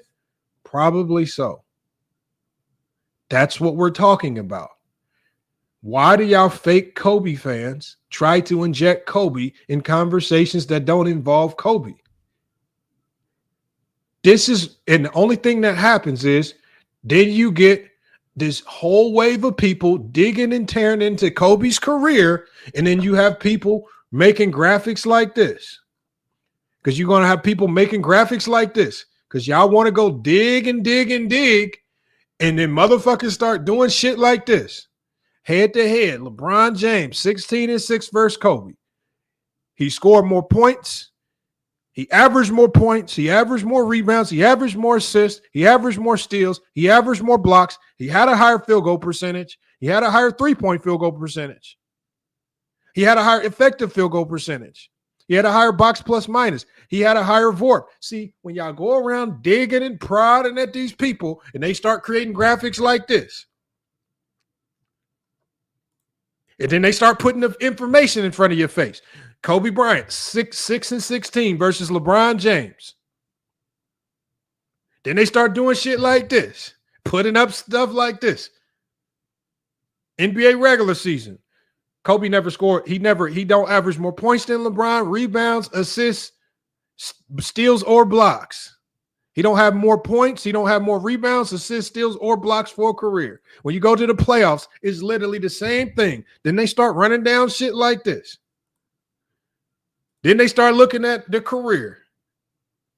LeBron James, 4 MVPs, 4 finals MVPs. Then they start running down the accolades. And then y'all get mad.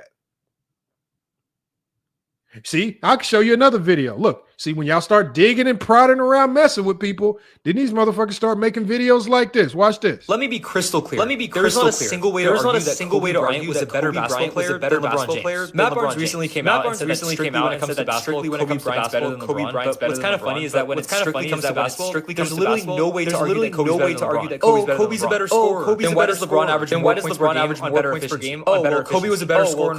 Young LeBron averages the same amount of efficiency than prime Kobe. Kobe's more clutch. LeBron is the most efficient, most playoff performer of his generation, whereas Kobe, he's the least efficient. And LeBron has 5 playoff buzzer beaters, the most all time, 2 more than any other player ever, whereas Kobe, he only has 1. Kobe was a better three-point shooter than LeBron. Well, LeBron has a better three-point percentage than Kobe. He takes more attempts per game. His best three-point shooting season is better than Kobe's, and when they were both in the league, LeBron was a better three-point shooter. Kobe always showed up. He never missed games like LeBron. Well, during their 13-year primes, LeBron averaged 94 games a year, whereas Kobe, he only averaged 89. Kobe never quit on his team. He never ran from the grind. Well, except when he requested a trade just 2 years after losing Shaq. Whereas LeBron stayed in Cleveland for 7 years without having a single All-NBA teammate. Oh, Kobe's better in the playoffs than LeBron. Well, in the playoffs, LeBron averaged more points, more rebounds, more assists, better field goal percentage, more efficient. Same thing in the NBA Finals. And in Game 7s, it's not even close. It's not even close. Kobe wins more. Then why does LeBron have a better win percentage in the playoffs and twice as many Finals MVPs? And not to mention, LeBron's been the best basketball player on literally every team he's been on. Whereas Kobe, that's not the case. So yeah, strictly when it comes to basketball, LeBron's better. Well, y'all get around messing around with people. Y'all keep digging and prodding, messing around with people. The motherfuckers creating videos like this. And then now y'all have to run around and now y'all have to find a way to refute these facts. Y'all run around injecting Kobe into conversations he don't believe. How you going? Now, DreamersPro, what I want you to do is instead of responding to these fruitless articles and these subjective opinions, I want you to respond to old boy. Old boy just decimated your boy Kobe. I want you to respond to him. And I want you to try to hit him back with facts. Why don't you respond to somebody like that? See, these are the people that y'all get mad at. Because y'all get mad at people like that because they done came and threw a whole bunch of facts at you. See it? So y'all be running around getting mad at me. Get DreamersPro. You be targeting the wrong people. You targeting Stephen A. Smith, and they having a casual conversation about David Falk and his jealousy for Rich Paul. You trying to inject that and make it seem like they talking about Kobe. And then I told y'all, these be the videos that people start creating when y'all start injecting Kobe into these conversations where he don't belong. So I want you to go make a video about what old dude said on TikTok. My man just tore Kobe.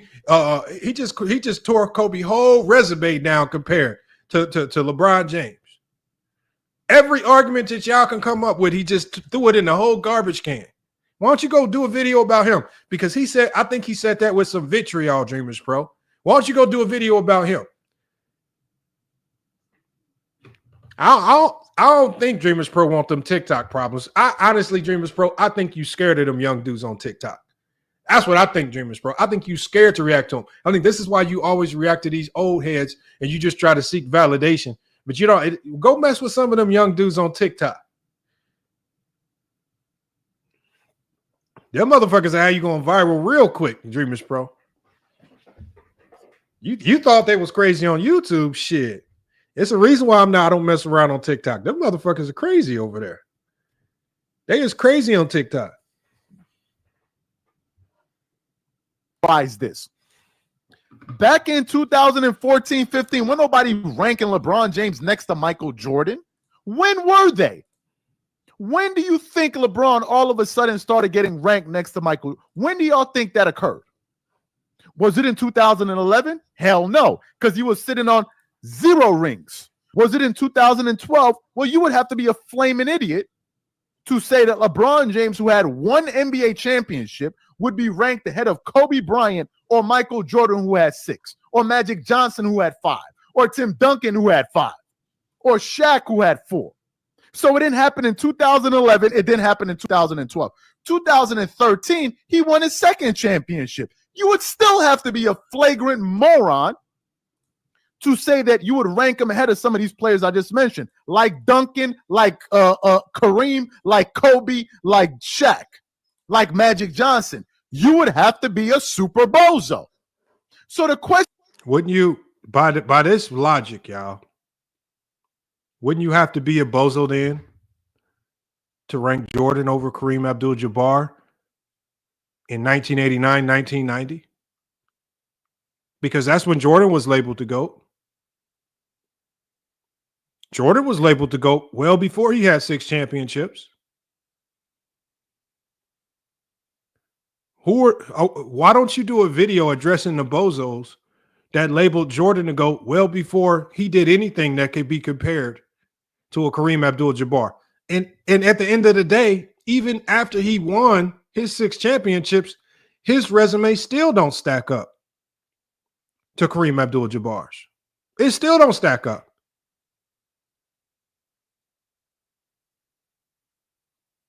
And had it not been for certain awards not existing, he would outclass Jordan in almost every individual accolade. He's been to more finals. He's won the same amount of finals. He has more MVPs. Add way more defensive teams. All these things. Why did y'all not have the same sentiment about Jordan? Jordan was labeled to go well before 6-0. So when y'all cry about the people who are able to put LeBron over Jordan, it's because you guys were able to put Jordan over Kareem without consideration for the championships. You guys, DreamersPro, you Jordan fans set the foundation for how to identify GOATs. Jordan fans are the ones that said Jordan was the GOAT well before Kareem, when he didn't even have a championship. They were making connotations of him being the GOAT in 88.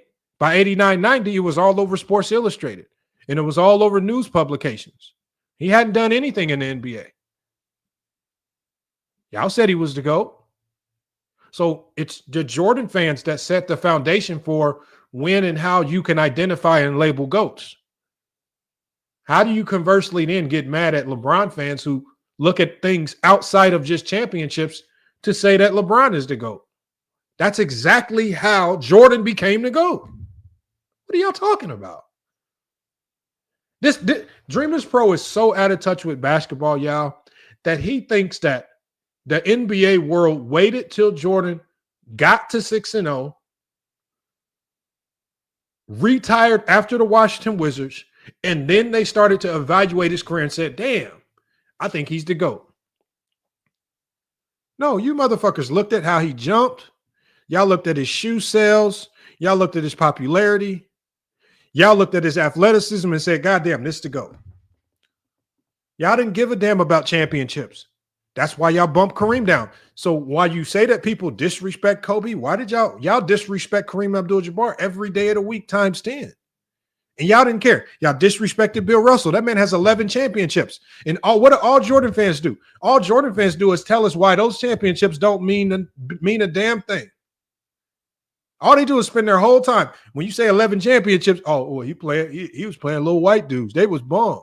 Oh, so the championships don't count. They don't mean nothing. So with Bill Russell, it's about stats because Jordan can't beat him in the championship. With Kareem Abdul-Jabbar, it's about the finals MVPs. Y'all always find some small nuanced thing to wiggle your way out of talking real basketball.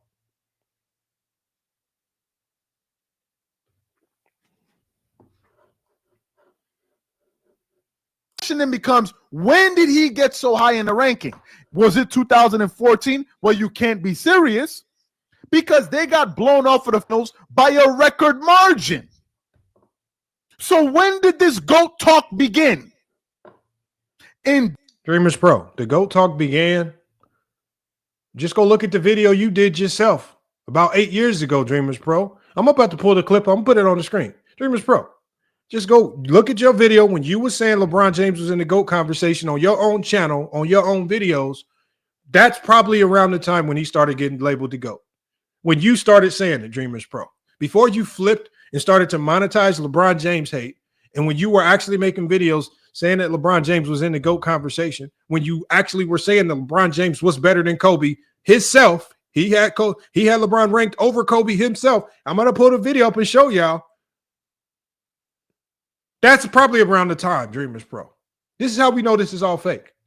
You cannot be saying this stuff when this man has videos of himself saying that LeBron is over Kobe. I'm about to put a video up. these people's minds, the GOAT talk started, get this, in the year 2015 to 16. LeBron went from being ranked by...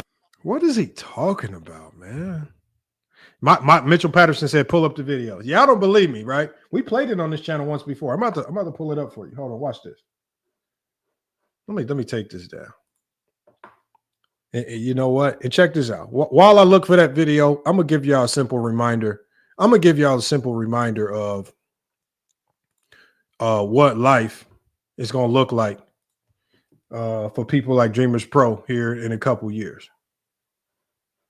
All right. I'm going to show y'all.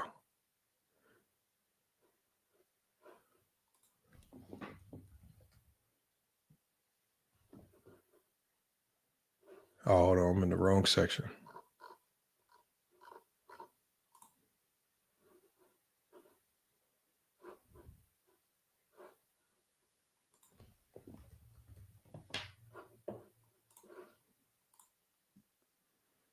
Because I think he needs a subtle reminder, man. Some of these people are just off the rocker, man.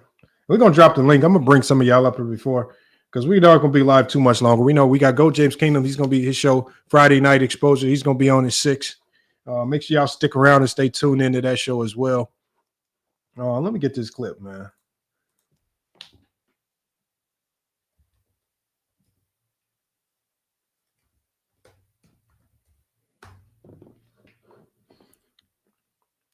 Some people like this just exposing themselves, man.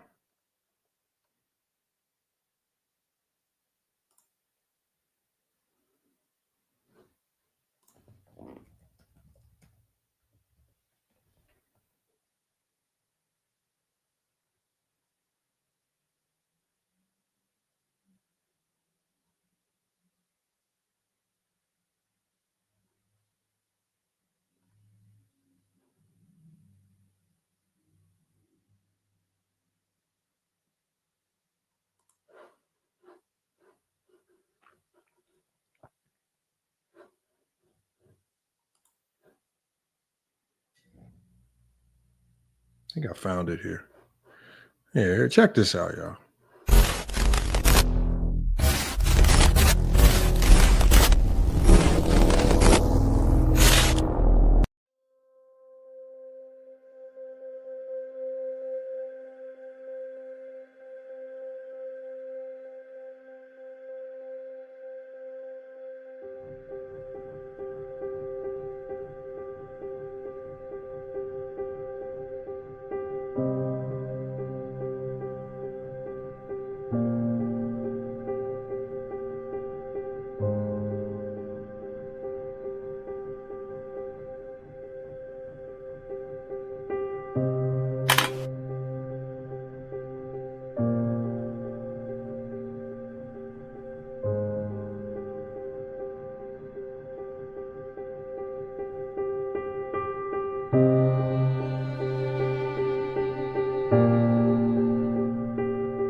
That's what's gonna happen, man. It's over with for him, man. It's over with for him. I'm gonna keep looking for that. I'm gonna drop the link, man. We're gonna get y'all up here to cook on this, man. Injecting Kobe Bryant in a conversation where he doesn't belong, using him as a prop, right? To try to find a new way to tear down LeBron James, right? Not using it in all sincerity, not saying he's better than LeBron because you are a true fan of the game, just throwing him around, using him as a prop, right? And then really just trying to find people to validate your talking point, not standing on a real basketball tape. All right, let me get this up here. Let me share this link. Get y'all on the cook. Salute to Young Africa. I see you in the chat, man. Let's get y'all up here to cook.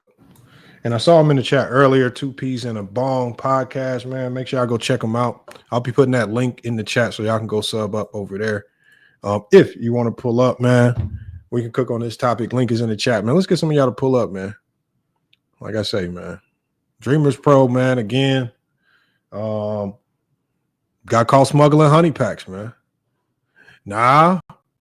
Lofton, I didn't forget. I tried to keep it PG-13.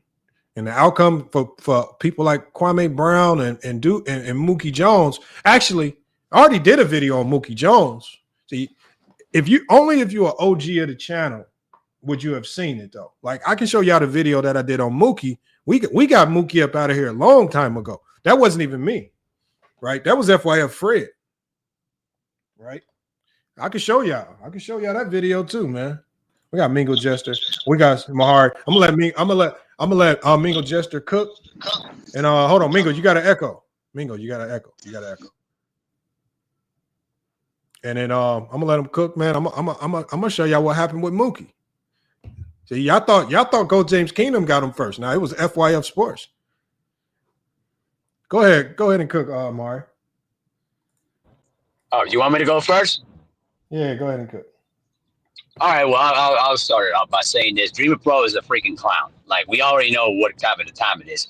You know what really, annoyed me because I don't listen to his content anyway, because he already got destroyed by Legend of Winning anyway. But the thing is that the guy, I don't know if he went to special education or something, but the guy never comprehends, and he doesn't listen to the topic of what it actually was said, and then he always tries to regurgitate the same useless talking points that's already been rebuked and basically have been debunked a long time ago. And it's just like, you old heads, you guys need to start coming up with your own damn content and stop seeking for validation from people in mass media. Like, seriously, it drives me absolutely insane that they want to seek validation, and then when they go against when these same people on corporate media go against their agenda, then they want to start talking and say how they're calling sidelines and everything like that. I'm just tired of it, bro. I really am. This is one reason I don't watch ESPN. I don't watch Fox Sports, and I sure as hell do not watch any of those other channels because they continue to speak propaganda that doesn't make any level of sense. That's all I gotta say. So let somebody else cook. We got Mingo Jester up here. Mingo, what's good, man? Man, do I still got an echo or no? Nah, that sounds a little bit better. Man, what are we doing, Lamont? What is this thing really about? What you mean? Like, hold on. I've been live for 2 hours, and you asked me, what are we talking about? What are you talking about? That ain't what I mean. Man, that ain't what I mean by that. Shut the hell up and let me explain what I'm talking about. That ain't what I mean by that. What I'm saying is, what are we really trying to promote here? What are we really trying to say? Like, what you trying to say? That's what I was asking DreamersPro. What are you really trying to promote? Because when I listened to the Stephen A conversation, they were not talking about Kobe. They were not throwing vitriol at Michael Jordan or even the GOAT debate. What they were doing was they were talking about how David Falk is intentionally trying to disrespect LeBron James by saying he's fringe top 10 or not in the top 10. And they also talked about where that hatred might stem from.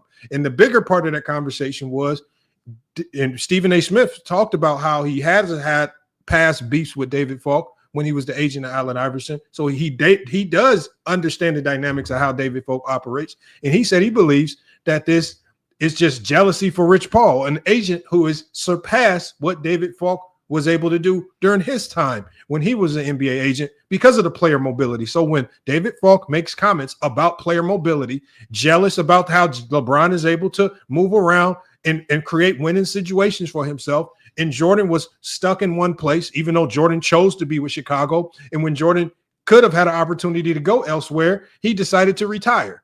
When Scottie Pippen and Phil Jackson weren't there, he didn't stay and grind it out. He said, I'm going to retire. I can't do this without Scottie and them boys. So when they allude to this stuff and they talk about how Jordan could have or would have, should have done these things, Jordan with his career proved that he wouldn't do those things and he couldn't do those things because when the going got tough, after his dad died, he quit. When the going got tough, when Scottie Pippen left and Phil Jackson left, he quit. He kept quitting when the going got tough. He never stuck it around, gutted it out, tried to build it up with other players or teams, or even tried to test his waters in free agency with other teams. All these things are fictitious, made-up lies about Michael Jordan. And how do we know this? Because Jordan's career played out. And this is what Jordan showed us. This is what Jordan showed us. And so when people make these exaggerations of Jordan could have won 15 championships if he could, no, he couldn't have. Jordan's career showed us he couldn't have done that. Jordan, when the going got tough, showed us that he would quit. Not just once, but twice. And so when we talk about these things, one, you misinterpret what Stephen A. Smith and those guys were even saying on the show. Two, you try to inject Kobe Bryant into it as if they are trying to denigrate Kobe Bryant, and they're not. They didn't even mention Kobe. This was about David Falk. And then two, you completely ignore the jealousy that he's throwing at Rich Paul because Rich Paul is just better as a sports agent than David Falk ever was. That's what we're talking about.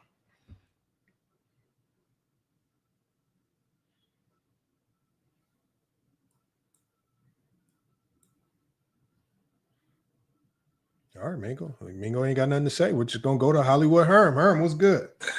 Man, I don't know why. I don't know why you making this such a big deal. Now you cook a Dreamers Pro. I mean, he easy work, so I mean, there's nothing special about cooking Dreamers Pro. But at the same damn time, bro, Rich Paul has said a lot of things too as an agent about different things regarding basketball. What the hell is wrong with Jordan's former agent with basically putting his input on things as well? Stephen A., other parts you didn't talk about was Stephen A. Stephen A., the same motherfucker, sat there and basically was talking about, they was enlightened about how Rich Paul try to get the media to start controlling, basically start promoting LeBron the GOAT type of thing. So, I mean, agents go do that, bro, especially they ride or die for their clients. It is what it is. I don't think it's a big deal with David Falk. Now, with Dreamers Pro overreacting, yeah, cook his ass, because I think that's just overreaction. I think it's a damn shame that he can go through these extreme lengths.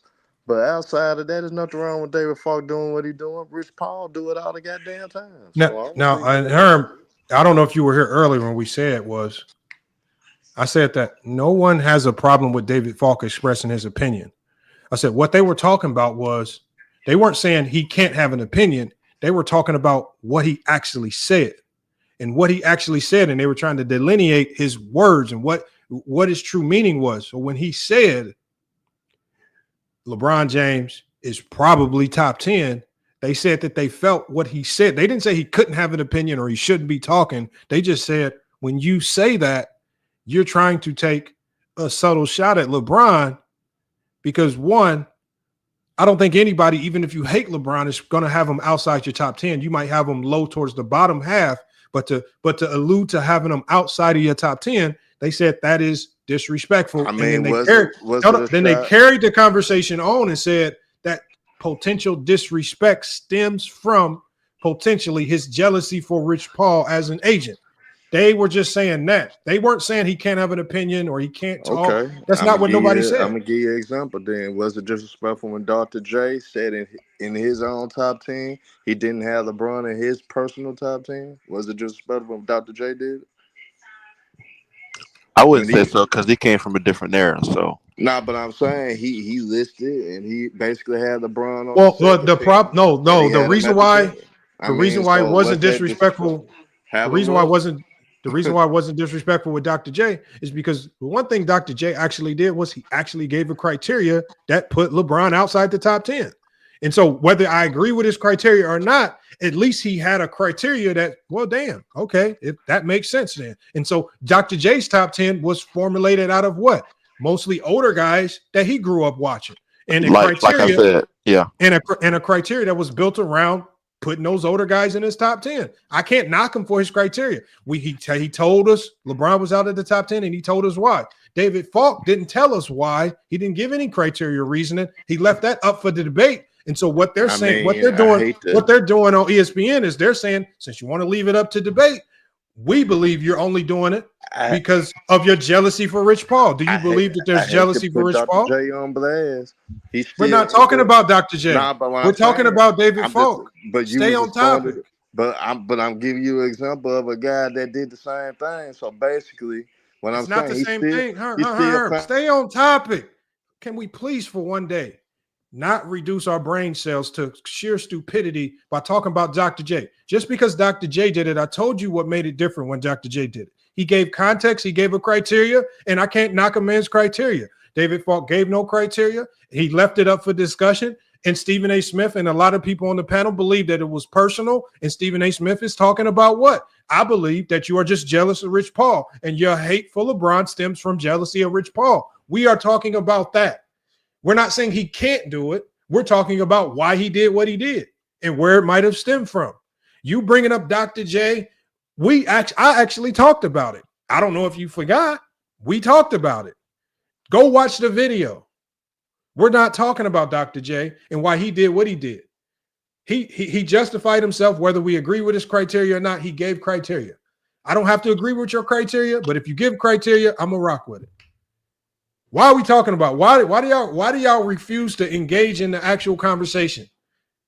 We're talking about, is there jealousy for Rich Paul, and is some of the hate for LeBron James stemming from the success of a Rich Paul? That is what we're talking about. Can we stay on topic? We're not saying he cannot do it. He can do whatever he wants, and no one knocked him for doing it. No one said Rich Paul can't talk about it. You came up here talking about Rich Paul does it all the time. And the one thing I told you, everybody here, was nobody even considers Rich Paul an aficionado on these topics. The people run around talking about Rich Paul said LeBron is the GOAT. Let me do a video on it because that substantiates everything I've been saying. Ain't nobody up here in the debate use Rich Paul as a source. Can we lock in one time ever, please, and be on topic? Well, you becoming something that you hate, man. You becoming a sensitive ass nigga, bro. Okay. Hold on. I don't get emotionally charged. Herm ran. I just wanted to give him an opportunity to stay on topic. We gave him a second opportunity to stay on topic. And what did he do? He ran his ass up out of here. I told y'all, when people have to actually use their brains and they cannot dance around topics, they run. Herm ran his ass up out of here, right? You could say it's sad, Herm. I'm just asking you to stay on topic. You running up here talking about Dr. J did this. I did a video on that already. Go watch the video. So we talked about that. Don't act like we didn't talk about it. Don't really. That's what I say. Y'all can't think past y'all shoelaces. Y'all just sometimes. I mean, y'all it's all emotions, Lamont. Y'all hate for LeBron got y'all retarded acting. We trying to stay stay on on topic. Let me ask you a question, though. Let me put it to the proper topic at hand here.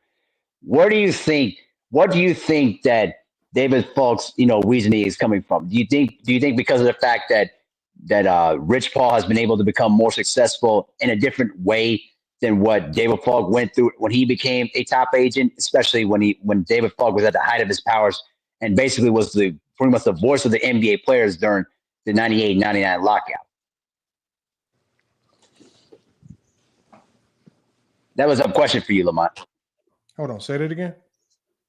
Okay, let me ask you again. Let me make sure I clarify this. So the question I have for you is that, do you believe that David Falk's jealousy stems from the fact that Rich Paul was able to make his avenue much more effective and much more of an outreach type of approach than what David, Falk did, especially at his time when he was the top agent during his period?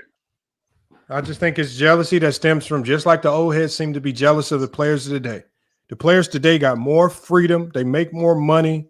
They control the league instead of the league controlling them. A lot of the players from these old eras are broke, busted, and disgusted. A lot of them are working regular jobs at Menards and Home Goods and all types of stores and whatnot. They opportunity as far as being in the NBA and being able to amass riches, being able to put together legacies and careers, they couldn't do that. And so what I see is, just like there's a lot of players who have obvious jealousy for players of the day because of player mobility. David Falk, who was an agent, right, who really couldn't make the moves. The contracts were much smaller. Contracts were longer. It was harder for him to make money. Really, the only player he probably made money off of were some of the Yankees that he was that he was the agent for, Michael Jordan, right? His ability to make money was stifled and hampered because there was no player mobility. And when a guy like Rich Paul can come in without a college degree, very little experience, he's learning on the fly. He walks in and becomes the top agent in the NBA because he's able to build relationships, network, and be a good people person. Unlike a guy like David Falk, well, he's now the top NBA agent in the league. He got to the top of the mantle much quicker than David Falk did. And when it's all said and done, nobody's going to be talking about what David Falk did as an agent. David Falk, nobody knows David Falk if he's not Jordan's agent. Rich Paul is now connected with NFL players, NBA players, right? He's connected with so many players, right? I mean, I didn't even know he was Allen Iverson's agent until Stephen A. Smith said it. He's not even so the thing is, David Falk is directly tied to Jordan's legacy. If Jordan's legacy dies, David Falk's legacy, whatever it is, dies with it, because he didn't do enough as an NBA agent to build up a name and reputation for himself. And when Jordan retired, so did his career. Unlike Rich Paul, where Rich Paul has built up essentially a dynasty in regards to sports agencies. And if LeBron retires, Rich Paul will still be here for the next 20, 30 years as a top agent in the game. And his legacy is not contingent on LeBron sticking around. That's where the jealousy stems from. That's what I'm talking about. I think it's just human nature to be jealous to that degree. You see a young black dude who didn't go to college like you did, right? And he's doing way better than you ever did just because he's able to network, right, and build off of what he was able to do with LeBron James. And he knew somebody that knew somebody that knew somebody. That's just called LeBron jealousy, James. right? Jealousy and hate. And so and all they were alluding to on First Take was for you to make a comment like you did, saying LeBron James is probably outside of your top 10, or probably like you're alluding to him not even being a top 10 player. We can only assume that you're making because that's a crazy statement to make. And when you make a damning statement like that, well, we have to now try to dissect where is this hate coming from.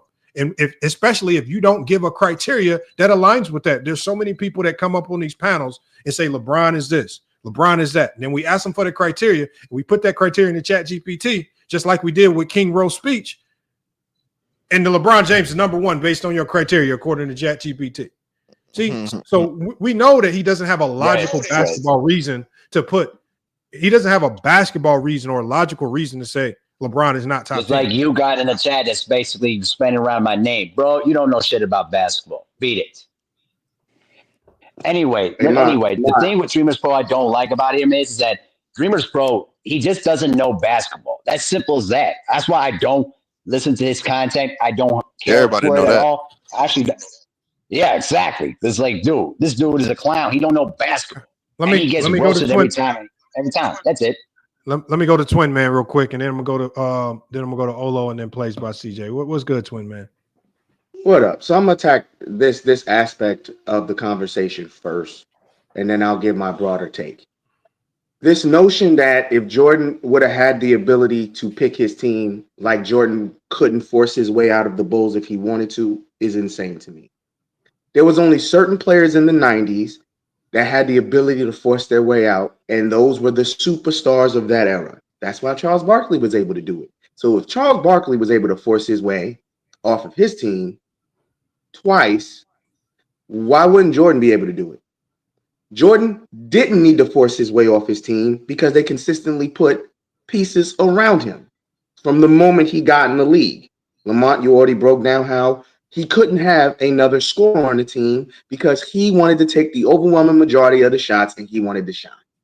So that's number one. This notion he'd have won 15 titles, he wouldn't have been able to do it because he wouldn't have been able to coincide with. So you put Jordan on Boston with Bird, guess what?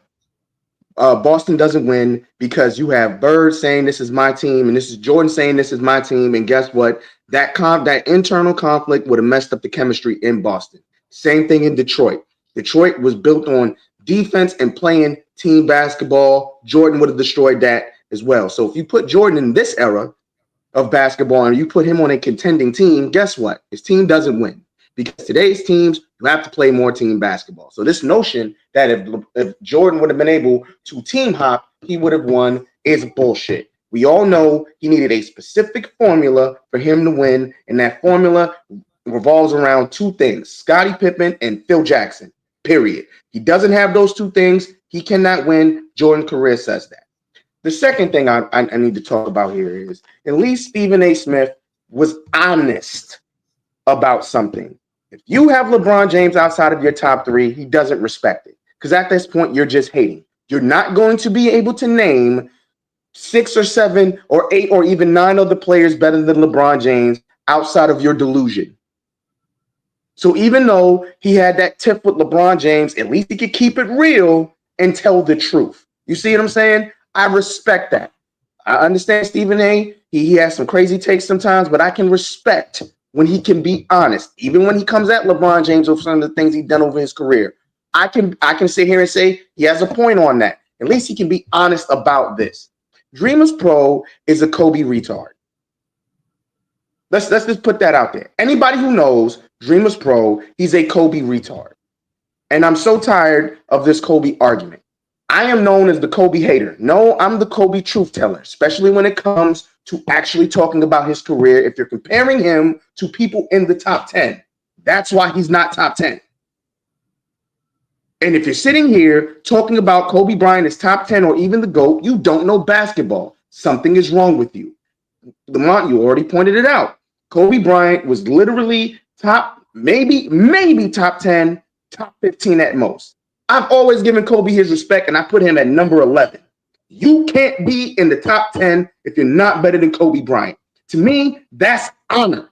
That's an honor spot. You can't be better than Kobe Bryant. You can't be in the top 10. So I'm just tired of this at this point. It's absolutely hate for Rich Paul because at the end of the day, he came into the league, he took the league by storm, and guess what? He's the top agent, period.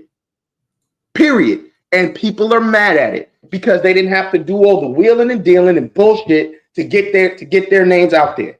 I'm gonna say it this way. His workhorse put him in position and he ran with it. So his name just isn't built off of LeBron James. Yes, it started that way, but now he's created his own dynasty, just like you said, Lamont. So this hate is insane. Let this man give this man his flowers. He sat here and he's built up something for himself. He's built up something for his kids. He has done something amazing, and he didn't have to go through all the bullshit these old heads went through. And instead of them praising him for that, he's trying to tear him down. This is nothing but hate and trying to tear down two legacies at this point. And I'm done. I found the video, y'all. Yeah, can I slide in right quick? Hold on, let me play this real quick. I got because I found it and I don't want to take it off my screen. I found the video, when we was playing the video of DreamersPro. DreamersPro was actually in the chat when we played it, and even when we played the video, DreamersPro says in the chat, he says, "I'm exposed." He even said it in the chat. Y'all see it right there on the screen. But this is us when I forgot who found the video. Somebody found the video, so somebody sent me the link of the old DreamersPro when DreamersPro actually was a LeBron James fan, man. I want y'all here. Let me do this. I gotta add the sound back in. I want y'all to check this out. This is crazy.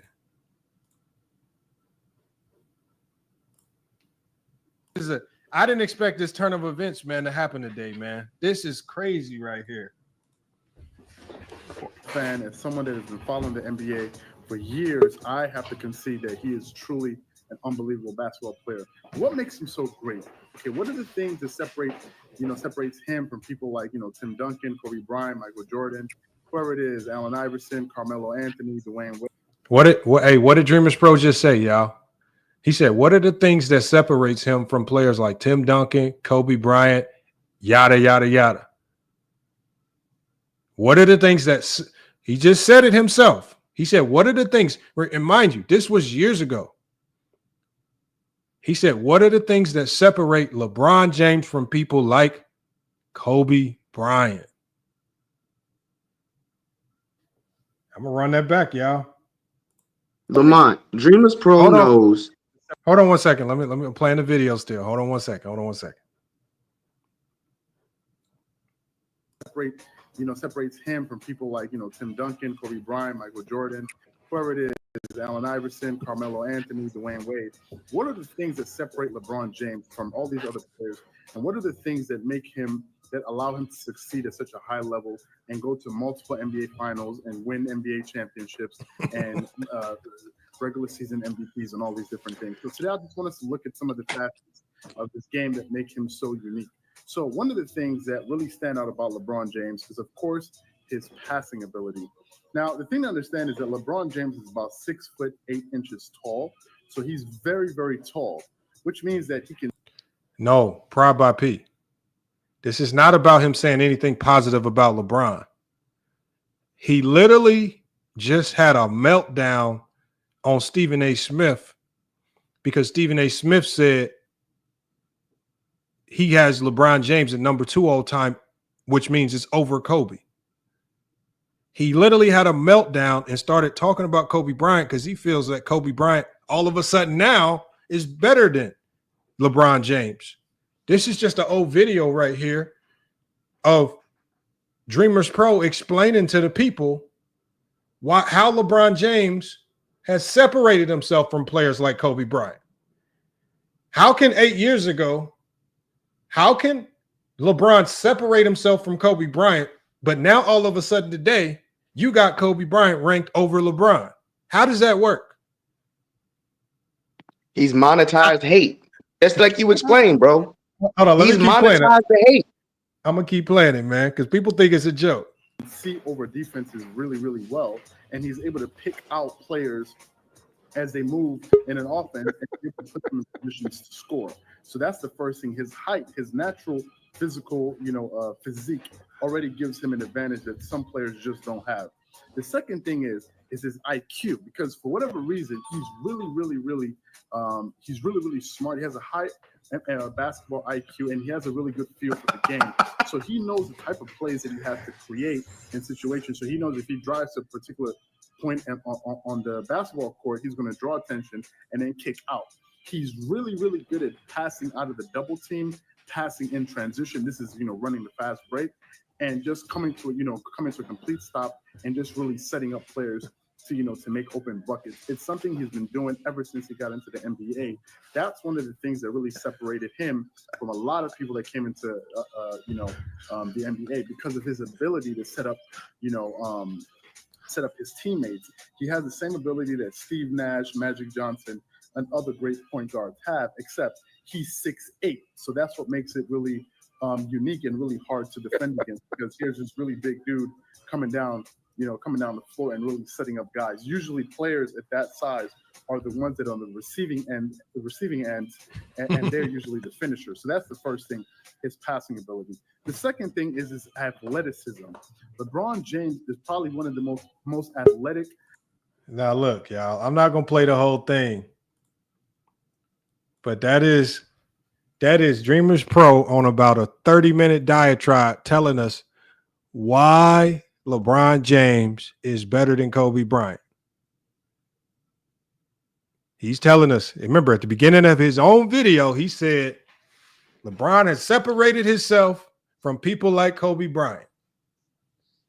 That's who he is, bro.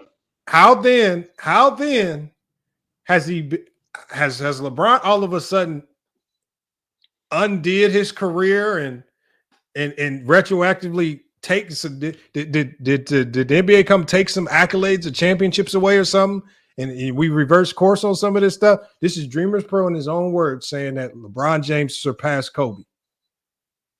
But then he wants to get mad at people like Stephen A. Smith on ESPN saying that they're all disrespecting Kobe Bryant. How are they disrespecting Kobe Bryant when DreamersPro himself believes that LeBron passed Kobe Bryant? He just be thinking we don't want to go back and do research. He didn't think people would go dig up his old stuff. He probably forgot it was out there. But it's out there, man, y'all. We got plays by CJ. Plays by CJ. Your favorite rival, Brandon Cass, is out there spinning, garbage again. He's probably just talking about something that has nothing to do with the topic. I saw something he typed in the chat. He was talking about LeBron's coaches. This ain't a conversation about LeBron's coaches. He just all Brandon Cass knows how to do is talk about stuff that has nothing to do with the topic.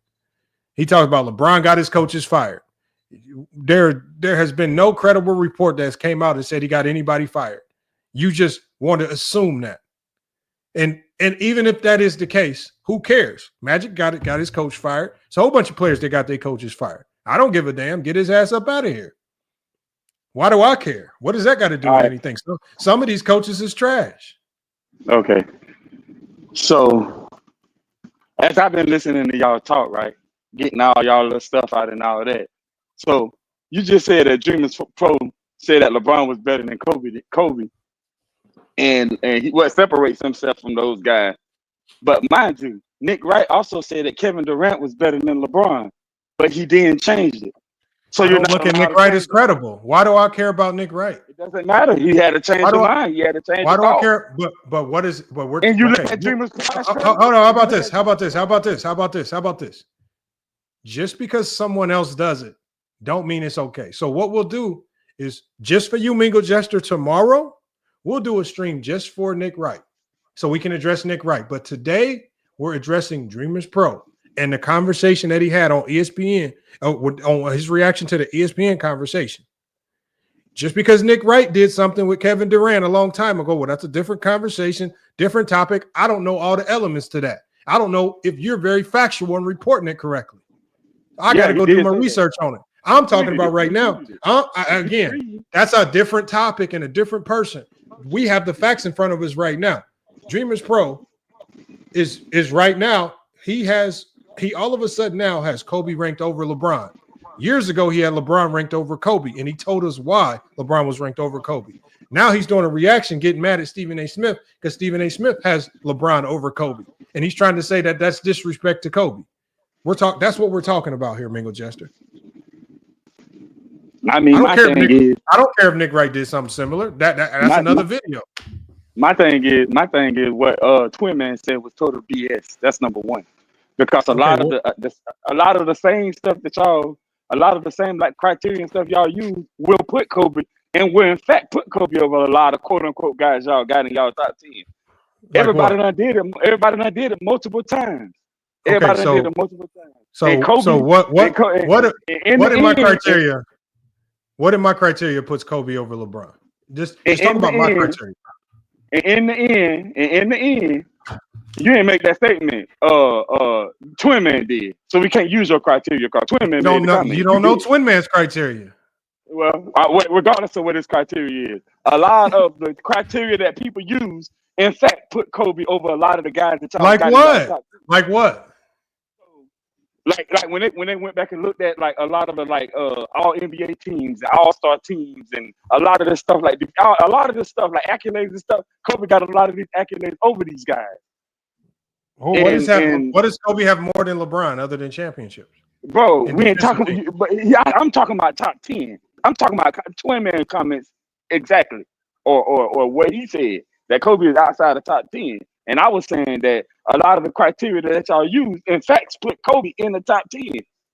But like what? That's what I'm saying. I just start naming some of the stuff. But what criteria puts him in the top 10 that we use? I literally just start naming it. I literally just named some of the stuff. You said accolades? A lot of his accolades did. A lot of his seasons, people talk about Kobe's seasons. Like some of his best seasons put him over some of the guys y'all got in the top 10. Twin Man has Kobe at 10. I know. He got him at 11. Okay, 11. That's outside the top 10. Last time I checked. Chill time. Okay, so what's wrong with that? I got him at 11. It ain't nothing wrong with it. I'm just saying what y'all do. It's cap. Is what I'm saying. It's cap. That's what I'm saying. If you're gonna use logic, it's cap. That's basically what I'm telling you. Okay, but if it fits the criteria, then how is it cap? Everybody has their own criteria. Okay, then. I tell you what. go use your same criteria and put it up against a lot of these guys versus Kobe and you also in Lamont, you can't even talk. You also said you one of the ones that say Hakeem is overrated. So how you got him in your top 10? Okay, so Mingo Jester, what's your criteria? I don't understand y'all in this criteria mess. You just brought up. You haven't even explained your criteria, man. What is it? What he's saying is y'all got Kobe fucked up. Okay, hold on. What's your criteria, Mingo Jester? I'm gonna put it in the chat GPT. I'm gonna see what your top 10 is. Am I right, Jester? Okay, so yeah, that's basically what I'm saying. You're right. Yeah, y'all got Kobe fucked up. Hold on one second, y'all. Hold on one second, y'all. Hold on. Mingo Jester, what's your criteria for figuring out who the GOAT is? My criteria is accolades. Accolades. Okay, let me write accolades. This down. Okay, accolades. Yep. Stats. Cause me, I wear everything. I wear accolades. Stats. Okay, I like that. Yeah. I wear it all. Everything that got to do with basketball, I wear it. Everything that I don't leave out nothing. Just wear everything got to do with basketball. Anything you can name about basketball, I put it in my criteria. I don't leave nothing out. Nothing out. Okay, I'm putting that in. I don't leave nothing out. Nothing out. I don't leave nothing out. Nothing. Everything that got to do with basketball. Do you want me to hold on? Let me put this on the screen here. Do you want me to tell ChatGPT anything else to give it better context? I mean, no. What more context you need? Okay, so yeah, I put in here. I said Mingo Jester's NBA GOAT criteria is accolades, stats, winning. Everything that has something to do with basketball, I don't leave nothing out. That's your criteria. Leave nothing out. Yes, I don't leave nothing out. Everything that got to do with basketball. Okay, tell us who is top 10 NBA players. Nah, nigga, man. Just man. Off this. Look at Young Africa. Okay, let's see. Hold on. Let's see what your criteria is, man. Let's see who your criteria is. All right, Mingo Jester. There you go. It says LeBron James at number 1. Okay, I ain't arguing that. I know some people got LeBron at man. Come on, Mingo Jester. You gotta do better than this, man. Come on, man. You gotta do better than this. But hey, also ChatGPT also said that Shaq was the leader of that 06. Hold on. Hold on, y'all. Hold on 1 second, y'all. Let's go through his whole top 10. Let's go through the whole top 10. Based on we know what it is. Hold on. It's gonna give an explanation at the end. And so let me ChatGPT be on that bullshit sometimes. I know, hold on, let me read it. Let me just read it. It might be on bullshit. Let me read it. So at number 1, Mingo Jester. It says Mingo Jester's top 10. It says all criteria considered, accolades, stats, winning, plus everything. LeBron James at number 1. Jordan at number 2. Kareem at 3. Magic at 4. Duncan at 5. Shaq at 6. Steph Curry at 7. Damn, Steph at 7? And then Kobe at 8. Why you got Kobe so low? My only argument was Kobe in the top 10. That was my only argument. That literally was my argument. Okay, Kobe in the top 10. That's my argument. And Keem at 10. And it said, yeah. So hold on. I wasn't arguing the GOAT debate. My argument was Kobe is top 10. That's all I was saying. That's it. Well, at least Kobe's in your top 10, so I mean that counts. So Mingo Jester, is LeBron the GOAT? Is LeBron the GOAT? That's all I wanted. That's all I wanted. That Kobe was top 10. That's what I was trying to tell y'all. Is LeBron the GOAT? Because when I came in, what did I say? I ain't say nothing about no GOAT or none of that. What did I say? Twin Man said Kobe is outside the top 10. That was my argument. Quit moving the goalpost, Lamont. Quit moving the goalpost. I ain't say nothing about nothing else. That was my argument. Hey, Mingo Jester, my brother Mingo. All I want. Hey, listen. At least Kobe Bryant's in the top 10. I mean, he's in there. I mean, he is in the top 10. It's a good thing, I guess. That's all I said. And that's all I said. That's all I was arguing. That's cool. Do you agree with LeBron being number 1 based on your criteria? Lamont, stop being nasty. Yeah, he is. You know how Lamont is. Lamont always doing. Hold on. Did you said LeBron is the GOAT, Mingo Jester? Lamont crazy. Hell no, I ain't say that. That's what. So you agree with Kobe being number 8 on there, but you don't agree with LeBron being number 1. Man, I just know What I was saying was any criteria you use will have Kobe in the top 10. Is all my point was. That's what I was trying to say. But you don't agree with the whole thing, though. Any criteria that you use will have Kobe top 10. That's all I was saying. But the funny thing about it was when we talk about the aspect of the show topic and what we were actually talking about. The problem is with Stephen A and them, none of them were even talking about Kobe. They were just talking about it's crazy that they said no matter how you warp your criteria, it's going to be hard to find a way to get LeBron outside of your top, 3 or 4 guys. That was the whole point of what they were saying. And even when Mingo Jester gave us some very vague criteria, right? Yeah, very vague criteria, it's going to be like you would have to literally sit down. You literally have to sit down and literally look at LeBron James's career, identify his flaws or shortcomings, and formulate your criteria around his flaws and shortcomings just to come up with criteria that puts him outside of the top 10. But the only problem with that is when you formulate a criteria like that, it screws up your entire top 10. No. My thing is, it ain't no possible. I'm not even a LeBron fan, and I don't think it's a possible argument to have LeBron outside the top 10. It's not even a logical argument to have LeBron outside the top 10. I know you got him as the GOAT. Man. I don't have him as the GOAT. Hold on. Can I get to the super chat? Let me get to the super chat real quick, y'all. So hold on. Hold on. Can I do the super chat, man? Let me do the super chat. Go ahead. I'm gonna ask you a question after your super chat. All right. We got Dennis Murray with a $10 super chat. Salute to Dennis Murray, always coming through to support the channel. He says only haters don't have LeBron top 5, and there isn't 5 basketball resumes that are better than his. So anybody that tries to knock him out the top 5 shows that they are not credible and only hating, man. Salute to Dennis Murray with the $10 super chat, man, coming through to support the channel and with a really good comment right there too, man. But go ahead, man.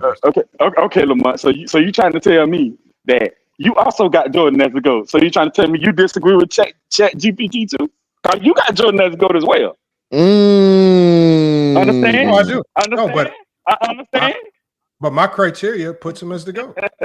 Oh, your criteria puts him as the GOAT. Oh, okay. I mean, look, I don't fight my criteria. My criteria, I simplify it. I don't overcomplicate it, and I simplify it down to when the one of the primary elements is Jordan dominated his era. Jordan dominated his era better than any other player.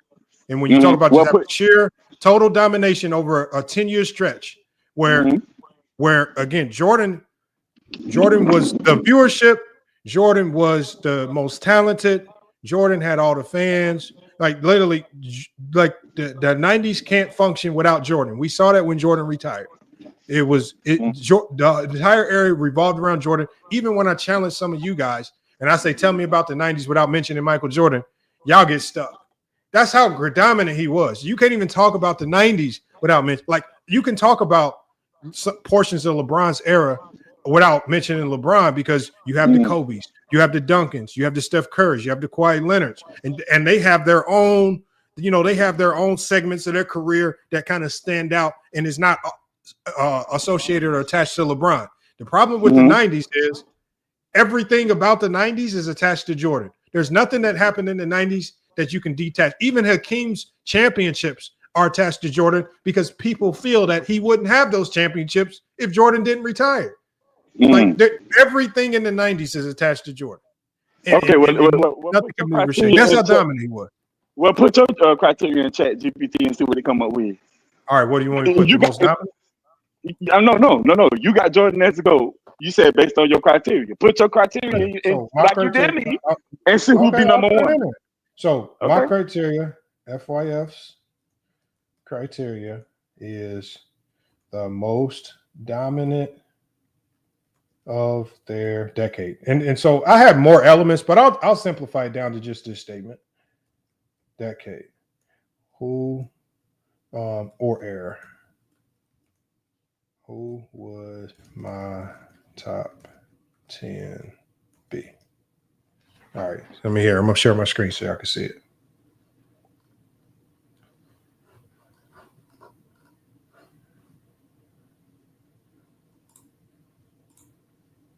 All right, here we go right here. All right, so when we got the most dominant, they got Bron at 1, Jordan at 2. Bill Russell, I have him in my top 5. And a lot of people criticize me too because I say that I have Jordan only at number 1 until LeBron retires. Because I'm not going to put LeBron at number 1 like they did with Jordan over Kareem. So it has LeBron 1, which it will be when Bron retires. Jordan 2, Bill Russell 3, which I agree. Magic 4, I don't really agree there, but I have him in my top 10. Bird 5, Kareem 6, Steph 7. I have Steph in my top 10. Shaq 8. I have Shaq in my top 10. Wilt 9. I have Wilt in my top 10. And 10, Duncan. I have Duncan in my top 10. This literally is every player in my top 10. The order is a little mixed up in a few places, but this is every player in my top 10. And it also doesn't have Kobe in the top 10. Because I don't have Kobe in the top 10. So, again, my criteria supports Kobe not being in the top 10. Let's see who it has honorable mention, because I got Kobe at 11. Oh, look who is first in the honorable mention. Kobe Bryant. Hakeem Olajuwon. 2 players that I don't have in my top 10. And I've been very public about that. Mingo Jester. Criteria kind of aligns with my thoughts.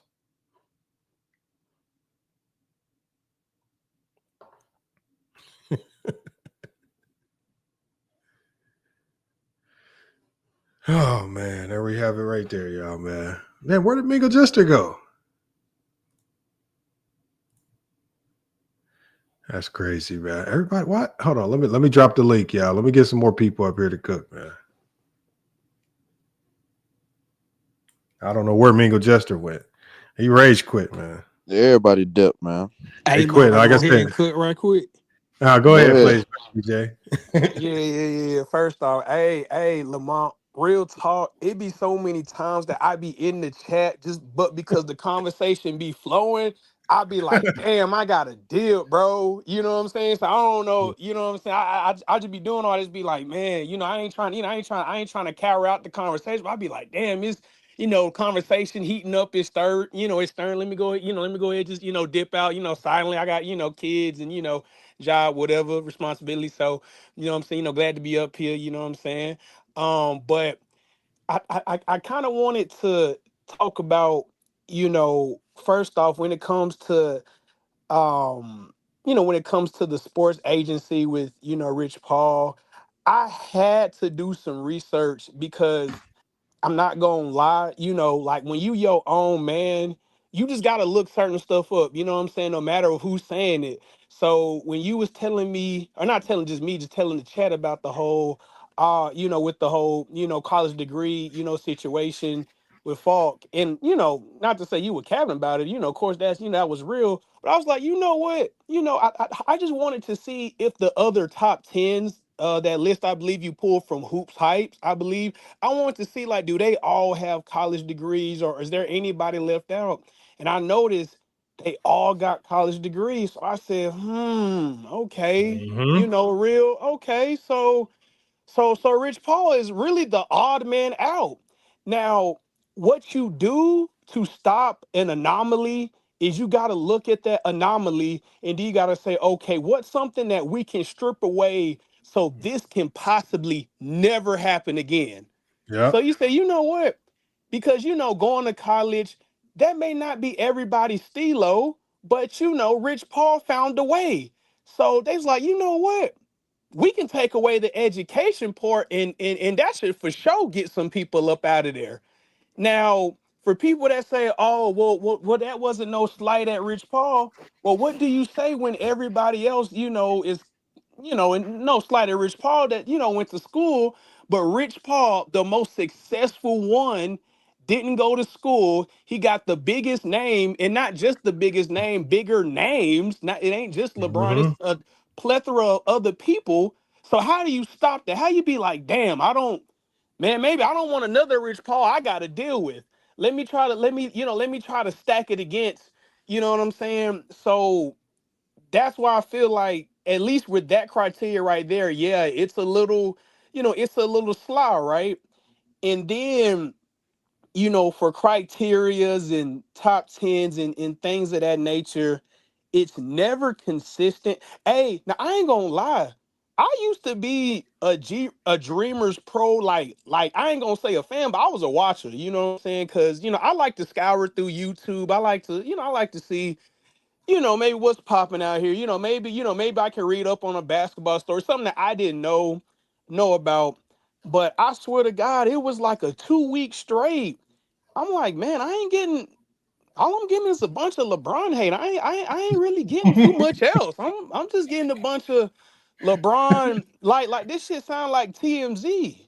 So I'm like, Yep. man, cause when I like to scour the YouTube internet for, basketball videos, I like when people break down the X's and O's. Even if I don't agree, okay, well, tell me why you don't agree. Oh, I don't agree because this person, maybe, the shooting percentage is off. I don't like the way this person plays. Or, okay, okay. I mean, I may not respect it, but well, I may not like it, but it's respectable.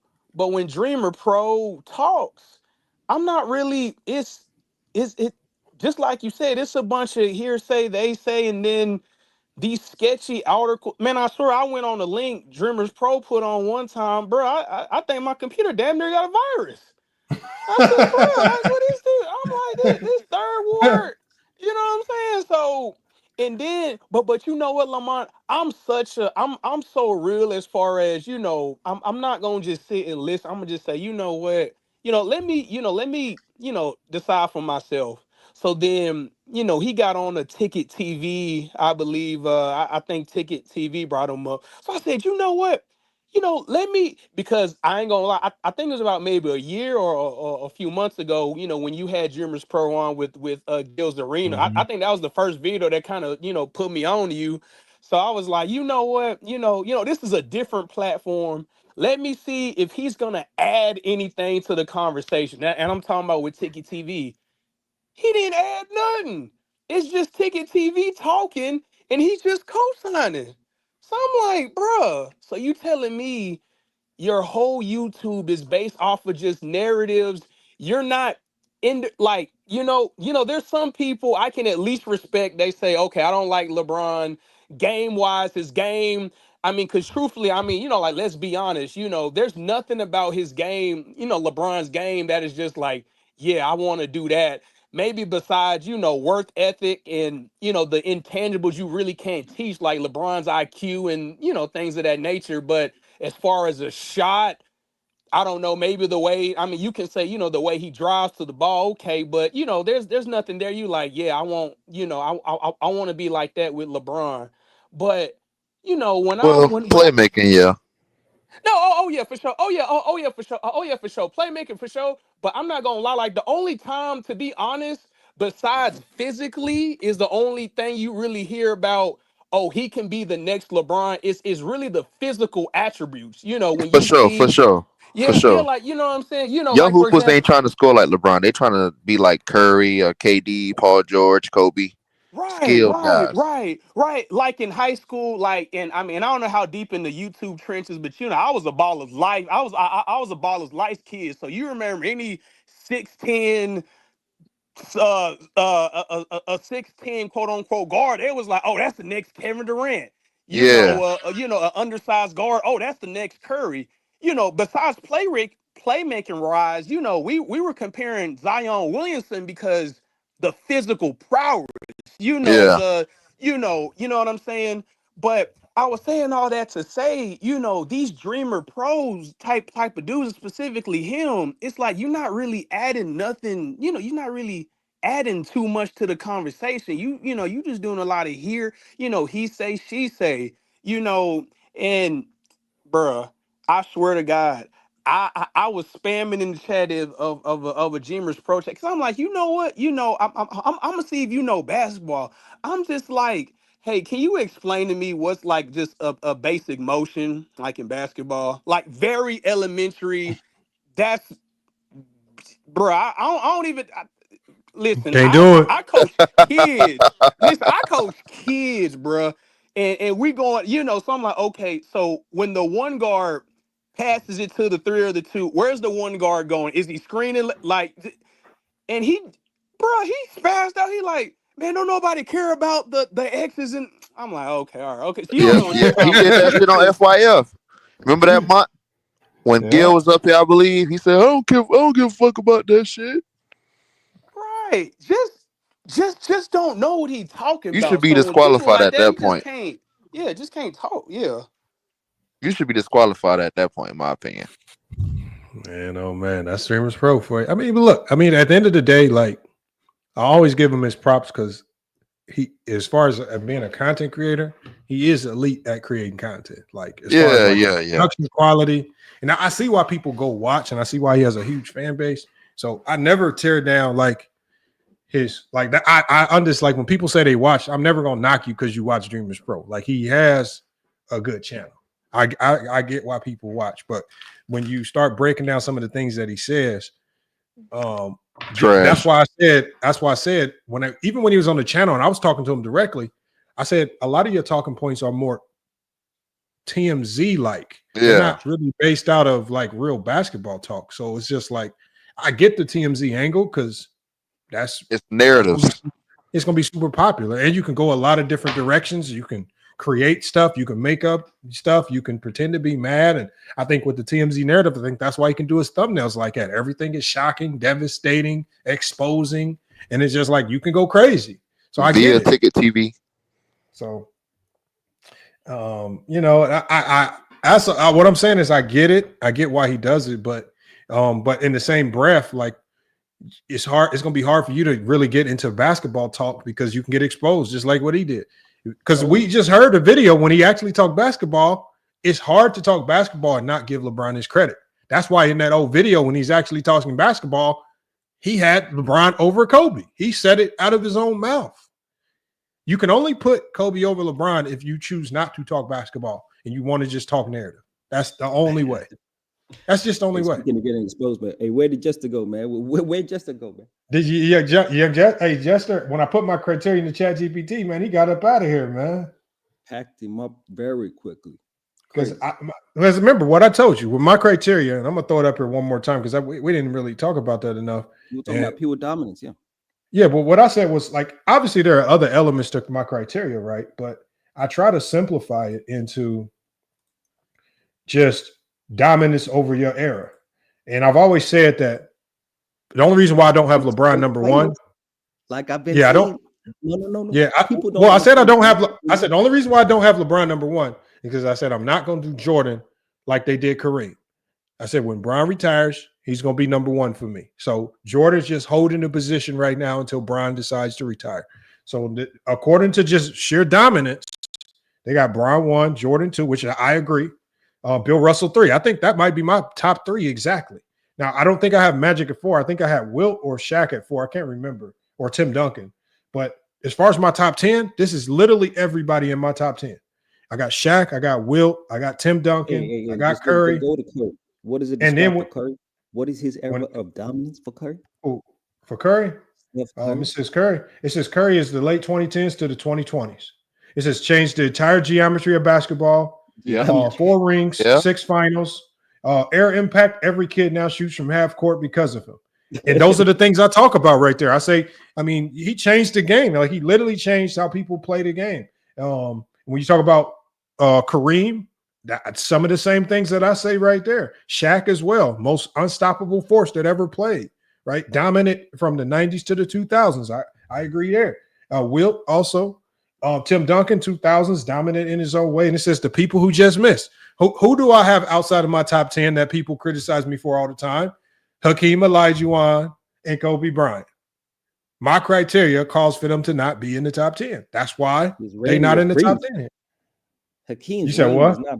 Stop this, man. Hakeem, yes, it was brief. No, his prime was a decade straight of ridiculous. Yeah, but I didn't say when your prime was. I'm talking about your dominance. When they're talking about Hakeem's dominance over the NBA only spanned for a year and a half, 2 years. Then Jordan came back, and that shit was over with. Best player in the world, but he was still dominant. Hakeem wasn't even the clear-cut best player when Jordan was gone. Scottie Pippen was right neck and neck, and David Robinson was right neck and neck with him. Stop this, Scottie Pippen. Oh, definitely Robinson was neck and neck with him. You don't believe that? Hold on. You telling me in 94, Scottie Pippen? You telling me in 94? Hold on. Look, Sturdy, see, everybody's talking about prime. We're not talking about prime. This is your dominance. Every player that touches the NBA court has a prime, whether you play 1 year or 20 years. So, Hakeem, yes, he had a prime, but he wasn't that dominant throughout his whole prime. When you look at all elements of dominance, first of all, there's multiple ways to change the game and be dominant. When you think about, did he change the game? No, he didn't change the game. Was he dominant within his own era with regards to winning? No, he didn't win like no Bill Russell. He didn't do that. That motherfucker was losing in the first round and all types of crazy shit. Did he have the most championships over a decade? Did he galvanize his team? No, they didn't have the most. Jordan had the most. When you look at all elements of dominance, when you look at all elements of dominance, greatest defensive player of all time. He's not the greatest defensive player of all time to me. Arguably one of he ended the discussion, even if you don't agree. So at the end of the day, he did not his dominant reign. Hakeem could have crept into this if Jordan never came back, and he would have had a longer reign of dominance in the West. But even if Jordan didn't come back, that motherfucker wasn't doing shit. Even when Jordan came back, we're talking about Hakeem and Curry.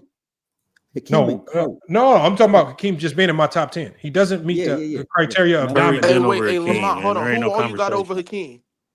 Everybody in this top 10. Hakeem ain't no top 10 player. Man, come on, bro. Bro, why do y'all glaze Hakeem? What the hell did Hakeem do other than a sorry dream shake? What? Man, first off, the football, the defense, all-time great. Well, what you mean? What didn't he do? What? Damn, you got Hakeem fucked up, Lamar. What'd he do? Okay, hold on. Best defensive hold on, watch players this. of all time. I'm gonna allow the person from Africa to tell us about Hakeem because he probably gonna have more information than we can.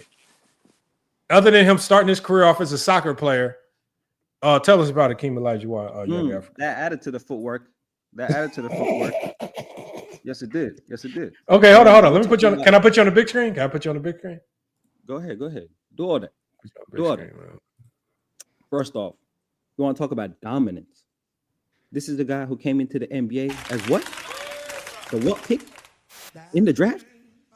Facts. And in this era would be talk to the people, man. Incomprehensible. I couldn't imagine Hakeem Olajuwon in 2025. But even in the 80s, when he came into the NBA, he was cooking straight out the gate. He made the finals in his second year. Can y'all not interfere? MVP, finals MVPs, championships.